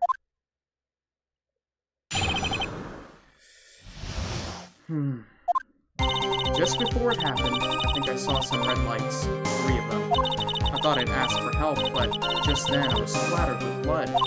She wasn't dead though, and she struck back at the enemy behind her. Suddenly, the red lights went out and the whole area was dark. Just as that moment, there was a horrible scream. Right after that, Dahlia collapsed and I lost consciousness. These red lights. I thought you said you don't remember seeing them. I'm sorry. I thought I saw them, but they suddenly disappeared all of a sudden. Ha! Things break, right? Even the best theories. Who was it that stabbed Misty Faye? It looks like you still can't prove it. Maya's telling the truth this time. I know it. The rest is up to me. Well then, Mr. Wright, proceed with your final cross-examination of the witness. The time of the murder. Oh boy. This is it. One last testimony to end it all. Just before it happened, I think I saw some red lights. 3 of them. I asked for help. Blood. She wasn't dead though. She struck back.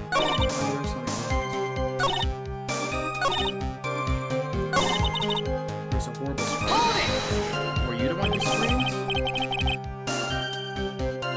What do you mean by just at that moment? Do you mean the moment when the red lights went out? Yes, that's right. The scream that you heard then. Was it Dahlia Hawthorne? I don't think so. I'm pretty sure it was a man's voice. What? So then, that scream came from the killer? That's gotta be it. I think Dahlia Hawthorne must have taken the blade and attacked the killer with it. And that the killer let out a scream of pain, huh? After that, the killer sold the blade back to deliver the final blow, I guess. Well, Mr. Wright, it seems to make sense to me. Sounds like reasonable deduction, but I still kind of wonder.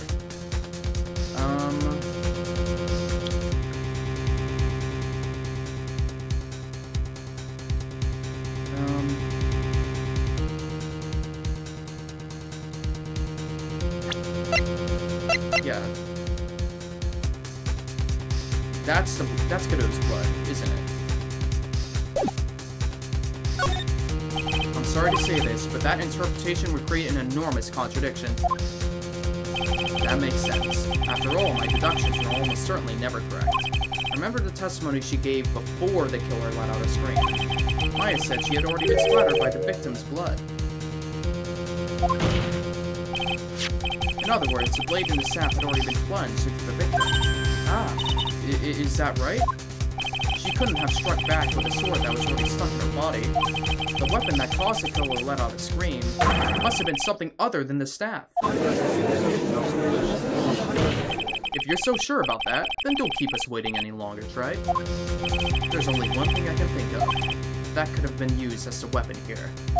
If Dahlia Hawthorne had already been stabbed in the back by the staff, what could she have used to strike back at the killer? Take that! Naturally, the dagger the killer brought to the scene of the crime. Oh, that's right. I forgot about that. This dagger was found at the crime scene, stuck into a pine tree. Yes, the detective found this morning and brought it to me. Dahlia Hawthorne struck back at the killer with this. And she managed to wound him as well. Objection! Just because he let out a scream doesn't mean that he was wounded. For all we know, the blood of the dagger could have been from the victim. You know it. Objection! Have we forgotten that the blood has already been tested? Since we learned it wasn't the victim's blood, it must have been the killer's blood.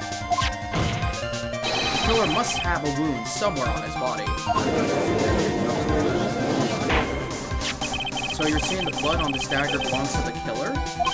Exactly. A DNA analysis of the blood would prove it beyond a shadow of a doubt. And yes, Mr. Godot, it would prove that it's your blood. Nice theories, right?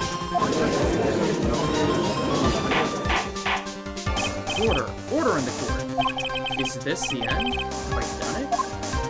Even he won't be able to change the result of the scientific test.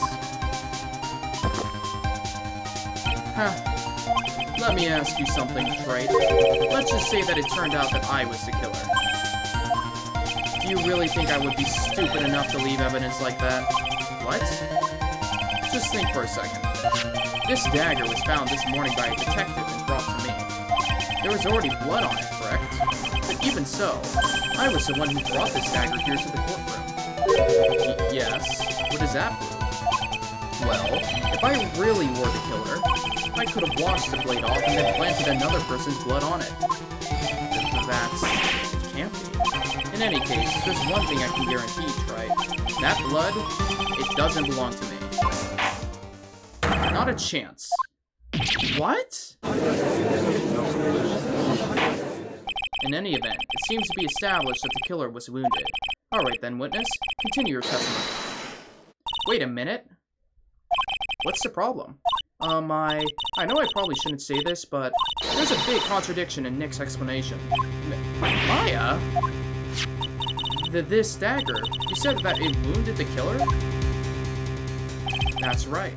But, if Mr. Godot had really been cut with a dagger, his clothes should be bloody or have a rip in them, right? Maya? Maybe he just changed his clothes. That solved the contradiction pretty easily. What are you talking about? It's not that simple at all. Remember back to the day of the murder? Everyone that was on the inner temple side got trapped there. Ah, that's right. Once the bridge was fixed and the police headed for the inner temple, Mr. Godot was already there waiting for them. He never had a chance to change his clothes. Ah! Dang. She contradicted me. Order in the court. What the witness says is true. Well, maybe he brought a change of clothes with him. But no one could have predicted the lightning strike that shut down the bridge. Why would anyone have brought a change of clothes? Did the judge just take smart pills during the last recess? Well then, maybe the killer took off his clothes before he committed the murder. That way he wouldn't get any blood on him. Objection! In the cold? That's impossible, right? You know how cold it gets up there late at night? After a few minutes with no clothes on, you'd be frozen solid. Ah.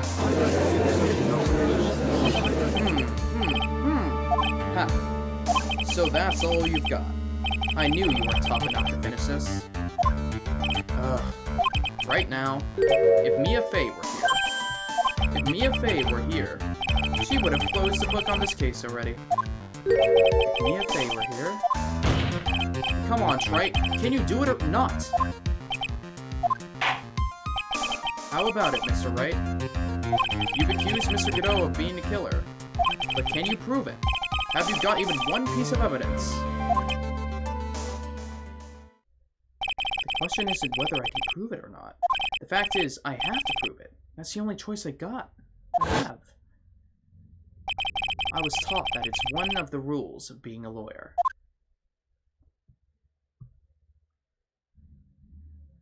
I can prove it. I'm going to bring your magnificent vengeance to fruition, just as you want it. Huh. That's good. A fighter till the bitter ends, right? Is this remix? Okay, this is it. Since there is just one piece of evidence that can prove your point, why don't we go for the unlimited penalty? Everything is right or die on this. Are you trying to pressure me, Mr. Godot? Because it doesn't matter to me. I've got the one piece of evidence I need. Give me a break. You've got nothing, Trite. So what do I do at a time like this? It's simple. I've got to think outside the box and approach this from a different angle. Alright then, Mr. Wright, let's hear what you've got. There's one thing I've demonstrated in the previous cross-examination. The killer was wounded. That was proven by the blood on the dagger. But we decided it was impossible for him to have hidden such a wound. If he had been cut by a dagger, there should have been a blood stain on his clothing. There's one place the killer could have hidden his wound. What did you say? Hidden. This is it. It's under the mask. This is it. My last stand. I need to think about this from a different angle. I don't need to think about why there would be no bloodstains on his clothing. I need to show how he hid the wound. It's the end of the line. The final stop, right? Let's hear what you've got. Where is the location? Where did you say the killer hid his wound? Well, it's underneath the mask. Take that! Ha! I don't know what you're talking about, and frankly, I don't need to know. What I do know is that you'll never be half the lawyer she was. Isn't that right, Trite? Whoa. What was that just now? Mia? It can't be. You're living on through him? Even as we speak, you're still hiding the wound.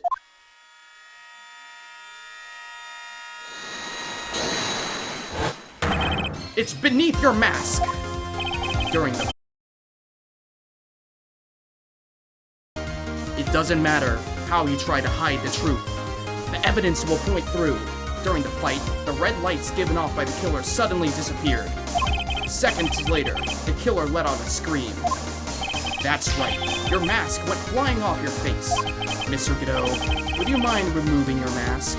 If you have a dagger wound under there somewhere, then I'd say this whole case is solved.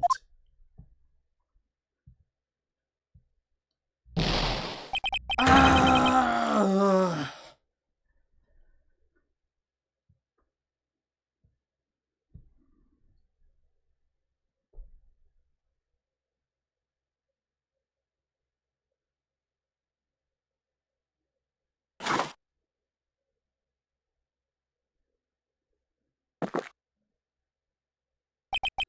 Just now, I saw her spirit in you.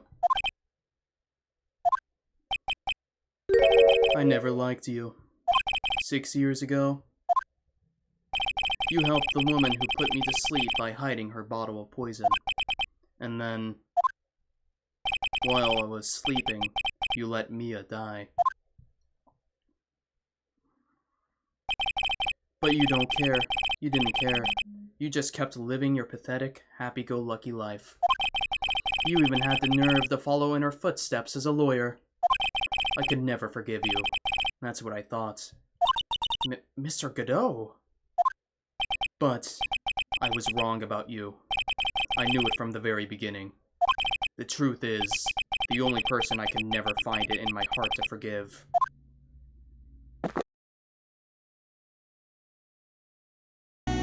was me. Yourself? I was the one that failed to protect Mia. Me and no one else. I tried to avert my eyes from the truth, to escape from the harshness of reality. I just couldn't face Mia's death head on, so I ran. I hid beneath a mask. I hid behind a mask. I threw away my true name. I couldn't even deal with being a defense attorney anymore, so I quit. But you saved Maya. Yeah, that was my plan. Up until just now, anyway. What do you mean? Are you listening, Maya? If I had really wanted to save you, then there's one person that I should have gone and talked to right away. Who would that be? Are you talking about Nick? But I didn't do it. I tried to get the help of Iris and your mother, but I closed my eyes to the most important man involved. Do you know why? The real reason? No. Why? I suppose I wasn't really interested in saving you at all. Huh? I think I was just trying to salvage what's left of my own broken soul. I was trying to make up for the fact I couldn't save Mia, nothing else. That's why I let you walk right into a situation that I knew was dangerous. Forgive me. You're wrong. You put your life on the line to save Maya. Was it really for Maya's sake? Even I'm not really sure. What do you mean by that?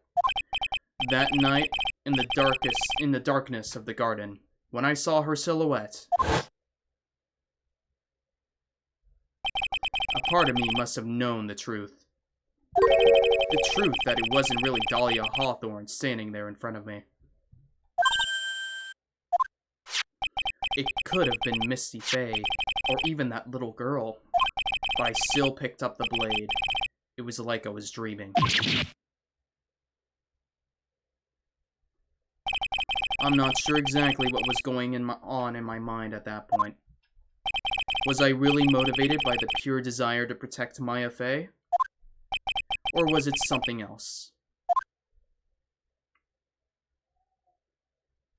Was it my hatred for a woman who had stolen everything from me 6 years earlier? Could it have been simply a desire for revenge? And now, I don't know anything anymore. I did learn something today, however. I finally realized that I was the arrogant one. I was just chasing an illusion, a fantasy. The stupid fantasy of defeating you in the courtroom. You were the one who made me realize my folly. You never ran away from Mia's death. Instead, you picked up where she left off as a true defender of the people. In that one moment, I understood everything. Mr. Godot. About to make me tear up over here. What the hell? I think you already know this, but if you don't, my name is Diego Armando. Mr. Armando. I believe in you. I know you were trying to save me. Hold on.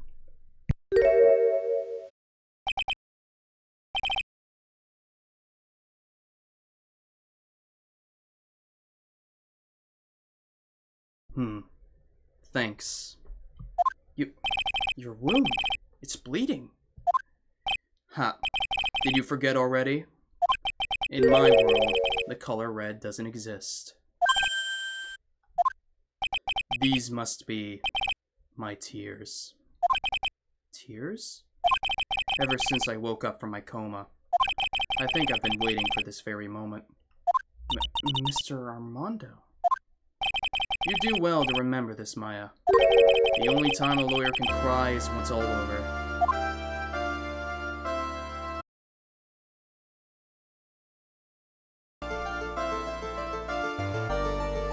This is peak cinema right here. This time, it really is all over, isn't it? Defendant? Yes, Your Honor? Although you weren't directly involved in the murder, tampering with the body in the crime scene is a serious offense in itself. I understand, Your Honor.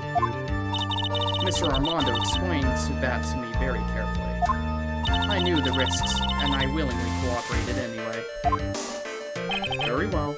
Before I hand down my verdict, is there anything you'd like to say? Well, there is one thing. I'd like to say something to Mr. Wright. I want to apologize to you. Apologize? To me? For what? For the case 5 years ago. Of course.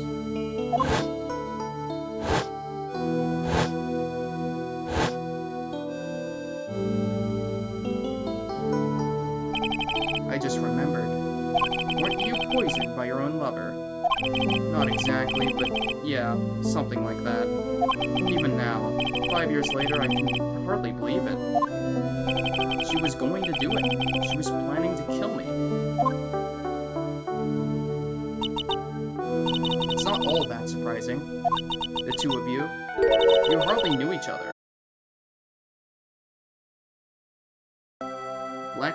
Godot, you can't turn off the lights anymore. Huh? What do you mean? You and my sister... You only met twice. Huh? Wait, we only met twice? The first time you met was on that fateful day. The day she poisoned Mr. Armando in the cafeteria of this very courthouse. The next time you met her was 8 months later. You met her again on the day she stole your cold medicine. And Doug Swallow was killed. No way. It can't be true. I mean, during our whole relationship, we were... For those 8 months, the woman that you thought was Dahlia Hawthorne wasn't actually my sister. Huh? It wasn't Dahlia? I hope one day you can forgive me. Feeny. You mean... That's right. I lied to you. For 8 months.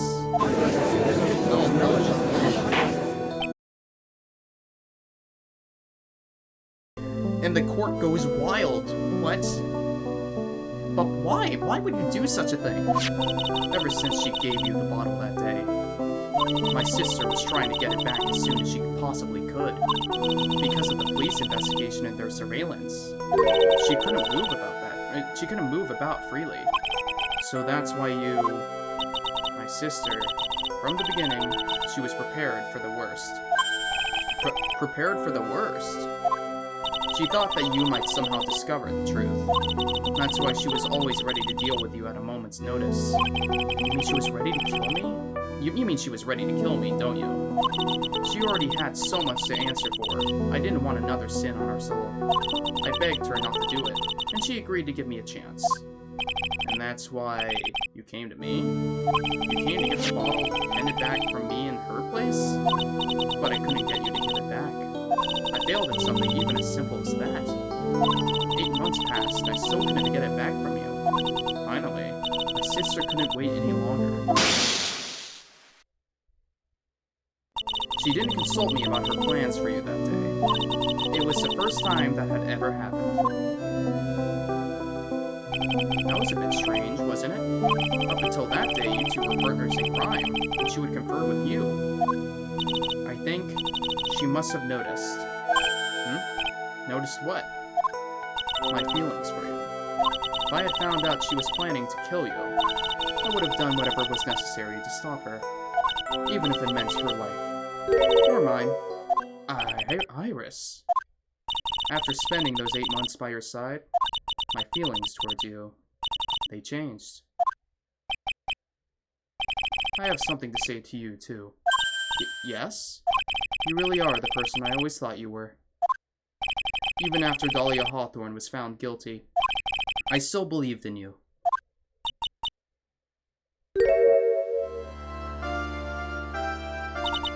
Thank you.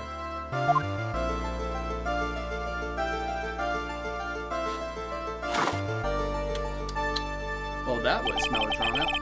How many cups of darkness have I drank over the years? Even I don't know. I'll tell you though. Right now, this one here is the greatest cup I think I've ever had. Don't you think so, Phoenix Wright? Oh! Yeah, I think you're right. Cheers! The purpose of this trial was to rule on the murder of the victim, Elise Dunham. At some point, I expect you will be tried for your role as an accomplice in this case. I understand, Your Honor. Very well. On the charge of murder, I hereby find the defendant not guilty. Court is now adjourned. No cheering, no nothing. February 10th, 4:51 p.m. District Court, Defendant Lobby Number 1. So I guess it's all over. The way everything ended. Was justice really served? A man who risked his life to save Maya is being sent to prison by my own hands. Of course justice was served. Mia? I'm proud of you, Phoenix. Man, this game is so fucking good. Holy shit. Your defense was truly brilliant. But I couldn't save Mr. Armando, the man who cared so deeply for you. You're wrong, Phoenix. You did save Diego. You saved him in the only way possible. You mean, with that verdict? I think one day you'll understand too. Phoenix, I want you to remember one thing. You were as good out there today as any defense attorney could ever hope to be. There's nothing more you can learn from me. Mia, you've accomplished something I wasn't able to do. I owe you a great deal. Thank you. Mia, all I know is, by the way, if you hear a screenshot noise towards the latter half, that's going to be, they do the final portrait. I want to have that screenshotted. I'm sure we'll meet again. Someday, Phoenix. Oh, do not forget to save.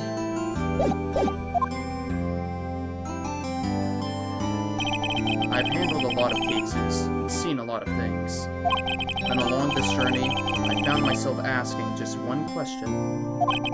What does it really mean to defend someone? I suppose today's case produced one possible answer. Nick. Maya. I guess it's just like my sis said. Mia? Nick, it's my... Okay, so what cut out was Maya saying, it's just like my sis said, and we cut to this.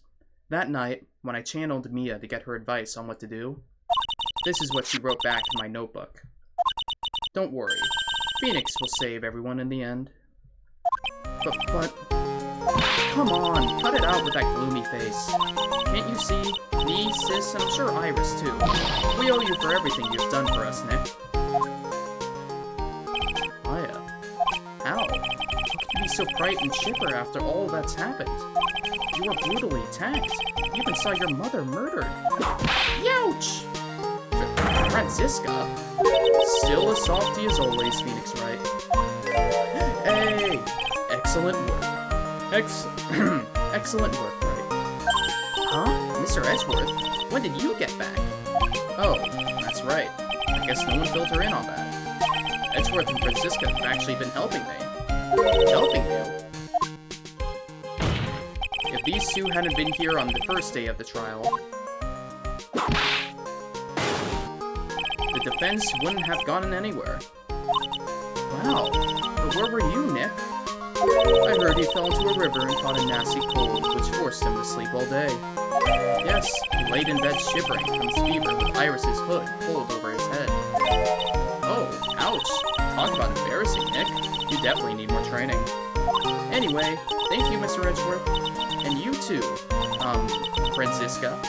I don't suppose... Is that... Larry! There's room for me in this group hug, is there? Oh, Larry.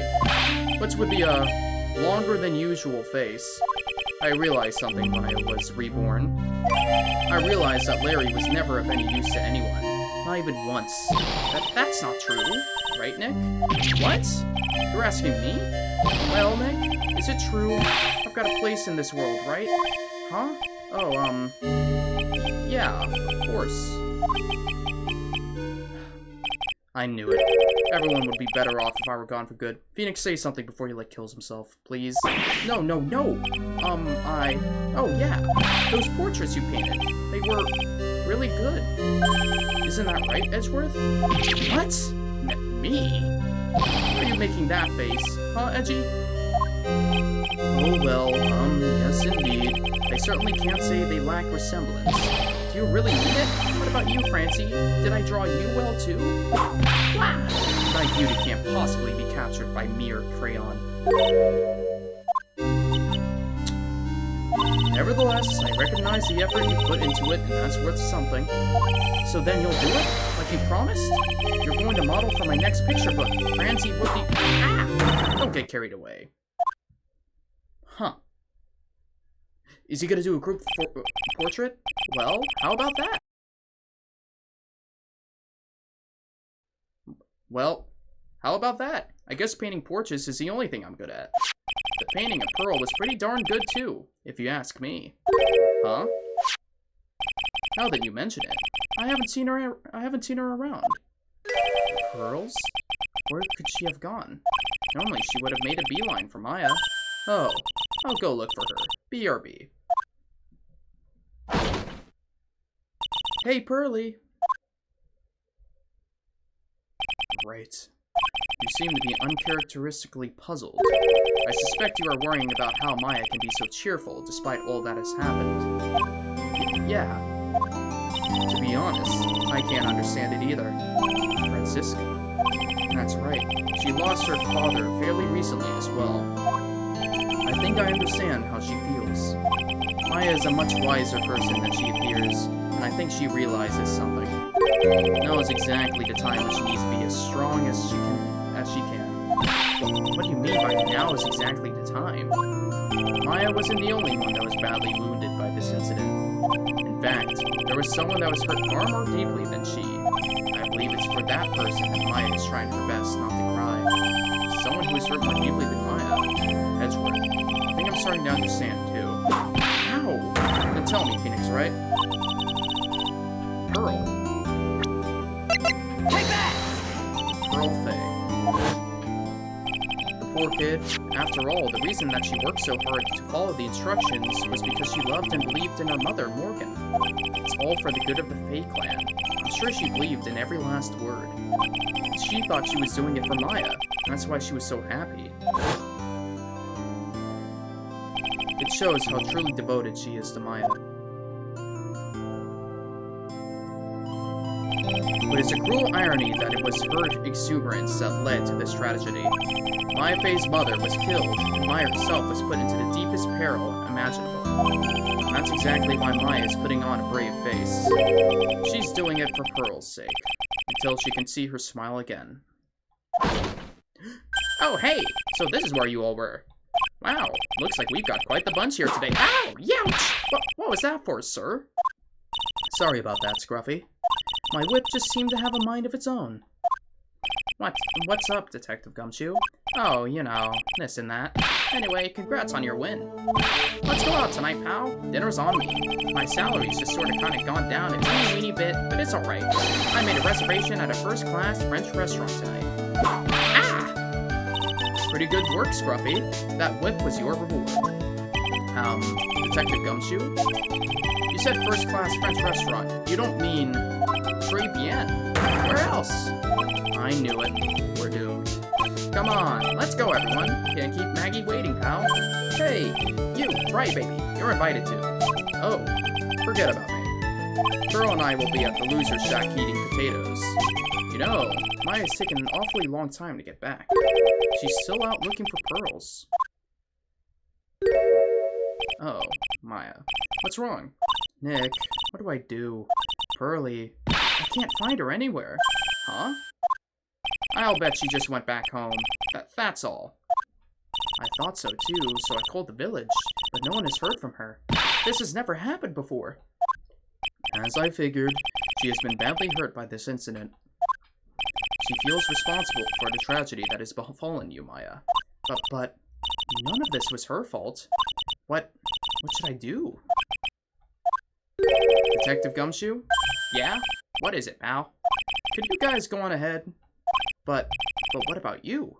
Maya and I we'll join you guys once we find pearls. Nick. Don't worry about us, Detective Gumshoe. We may be a little late, but we'll definitely be there. We have a lot of celebrating to do tonight, and I wouldn't miss it for the world. Yeah, but you're the... Ah! Very well, Phoenix Wright. We'll go on ahead. Don't keep us waiting, right? We won't. But where should we look? Where could Pearly have gone? Let's go, Maya. There's only one place I can think of that Pearls might have gone to. The office. Oh. Never mind. Hazakura Temple. For Pearls, I bet this is a very important place. After all, it's where this whole incident started. What's this? You're all back again so soon. Sister Bikini? I thought we'd be eating mashed potato alone tonight. So she's here? Pearly is here? She's in the training hall. Why don't you hurry along and go see her? Oh, okay. Pearly's not here. Ah, Maya, the hanging scroll. Ah, it's been cleaned. Someone cleaned it off. It's got to be Pearls. Ah! Mystic Maya! Pearly! Why did you just leave like that? Mystic Maya. Mystic Maya!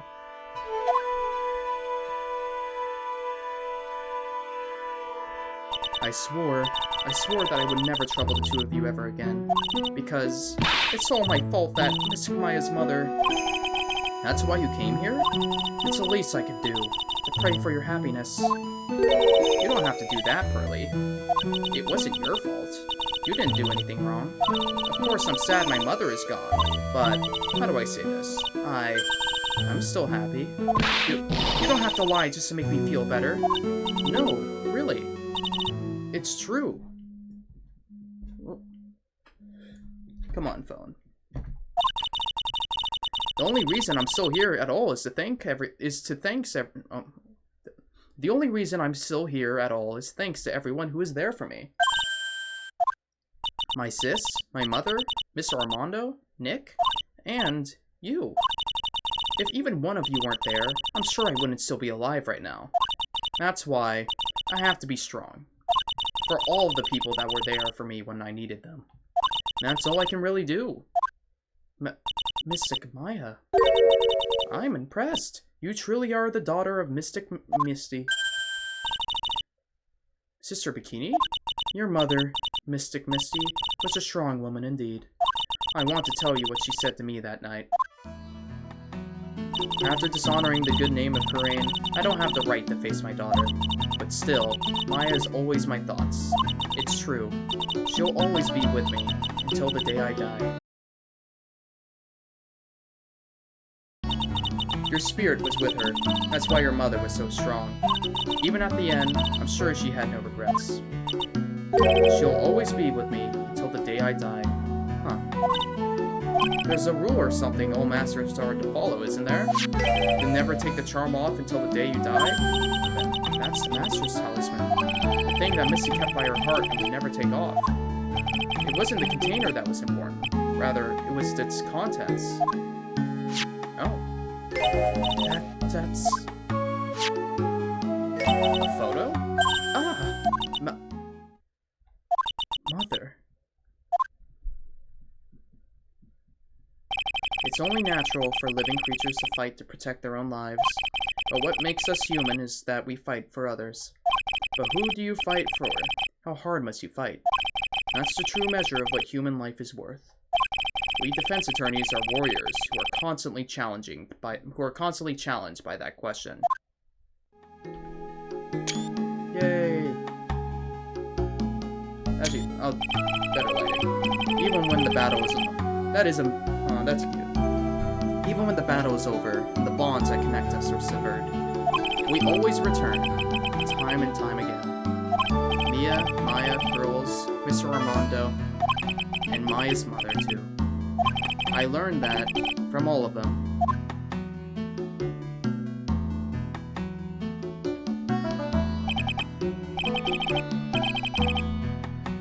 Yes, yes. Listen, I'll do a closing thing once we see credits roll by. Ah, this is a day to remember. A day when a lot of things were finally put to rest. I think we should celebrate what we've overcome today. But I still can't... Oh, go on, sweetie. You can come back for training anytime. Okay. Alright, I'm going to make a brand new start too. Sister Bikini, I'll be back for more training. I promise.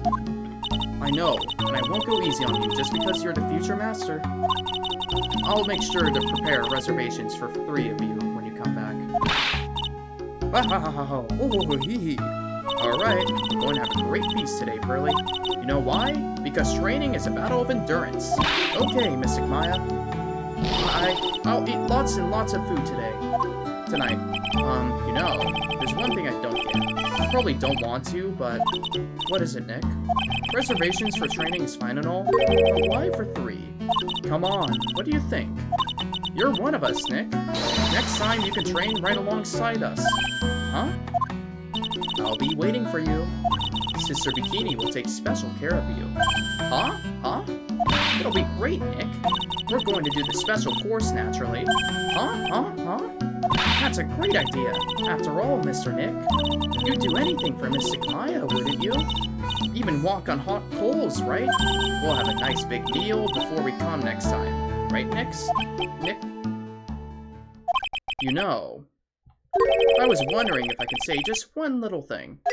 Sure, of course you can. Oh, I love this part. I can't wait to hear it. I'm getting goosebumps, too. Well, then, here goes nothing. Objection! Yeah! Oh my god. We made it. I won't voice over the credits stuff unless I see Godot, in which I'm legally obligated to. How many months was that? I've been playing the game for the last 3 months? 4? 5 months. 5 months. Nearly half a year difference. Whoa. He went through all the way to the end. I am reading this. Actually, heard there's a legendary extra special. Man, Sand Sunday is back. Oh, you know, I think I could check real quick when I first had it added to my library. GUMSHOE! Maggie brought me a brand new coat as a present, pal. I feel 10 years younger. I'll never take it off. Yes, but somehow you just don't seem the same. September. We started in September. Don't worry about it. Okay, in the name of love, a man soiled himself silly. Man. If we start in September...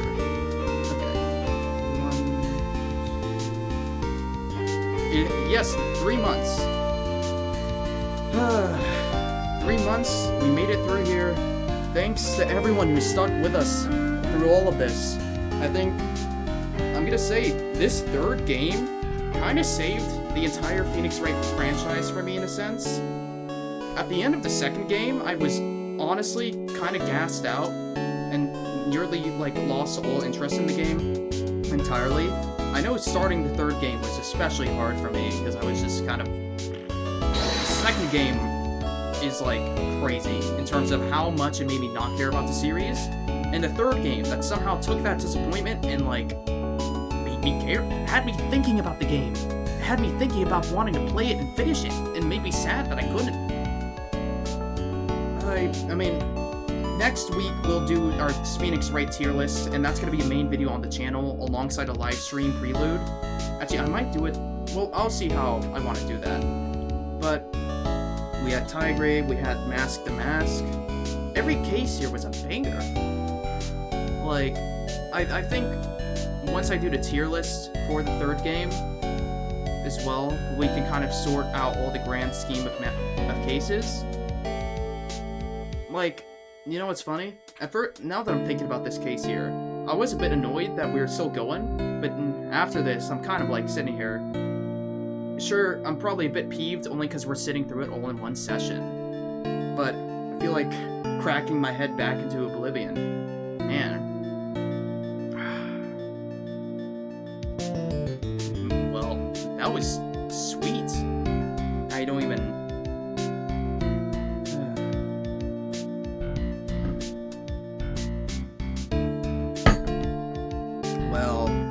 I guess this marks the end of Phoenix Wright Sunday. I should... Once the ad is over here, I can... Actually... Yeah, I'll wait for the ad to finish here. But I do have some kind of thoughts about where we go from here.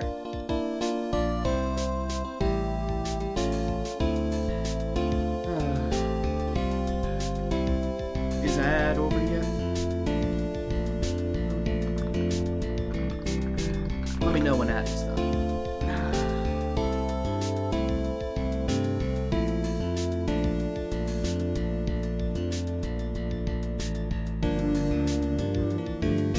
Also, this is the longest stream we've ever done, too. Look at that. 7 hours. I wonder how the YouTube friend is doing.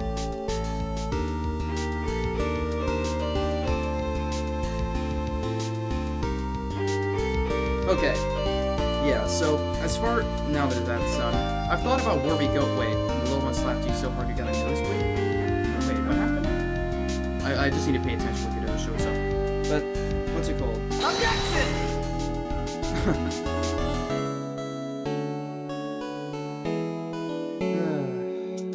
Well, Objection! You know, I gotta just let these guys play it out. Sion King. Everyone's objections. Objection! Christina Katana.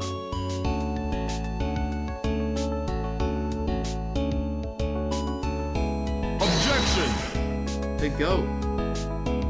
James C. Wilson. I'll need to check out what other voice roles he's done. Wonder if he dubbed the anime. Objection! Janet Hisu.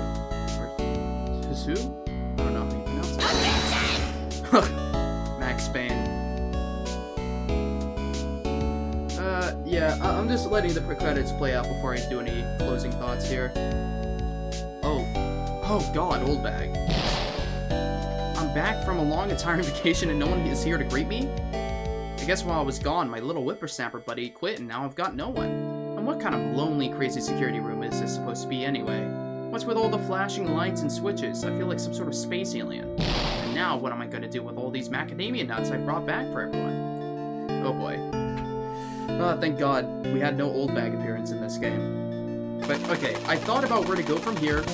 Big series. I would need to have a little bit of a break before I pick up a big series. But I do have 3 games in mind for how I want to do, like, a big series. I'll need to wait till my university schedule for this semester pops up. But I'm thinking of having it be, like, Metaphor, ReFantasia. Either, yeah. The selections here are either Metaphor, ReFantasia, Disco Elysium, and I guess Outer Wilds is a game that I have, but I'm probably not going to have that be like a mega drawn-out thing, because it's not a huge game. I know Metaphor is big, but I'd probably change up the schedule. Yeah! Aww.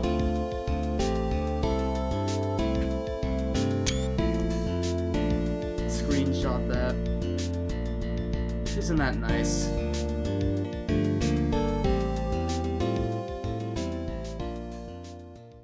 I did think about taking on the Apollo Justice series. A lawyer only cries once it's all over. We're done.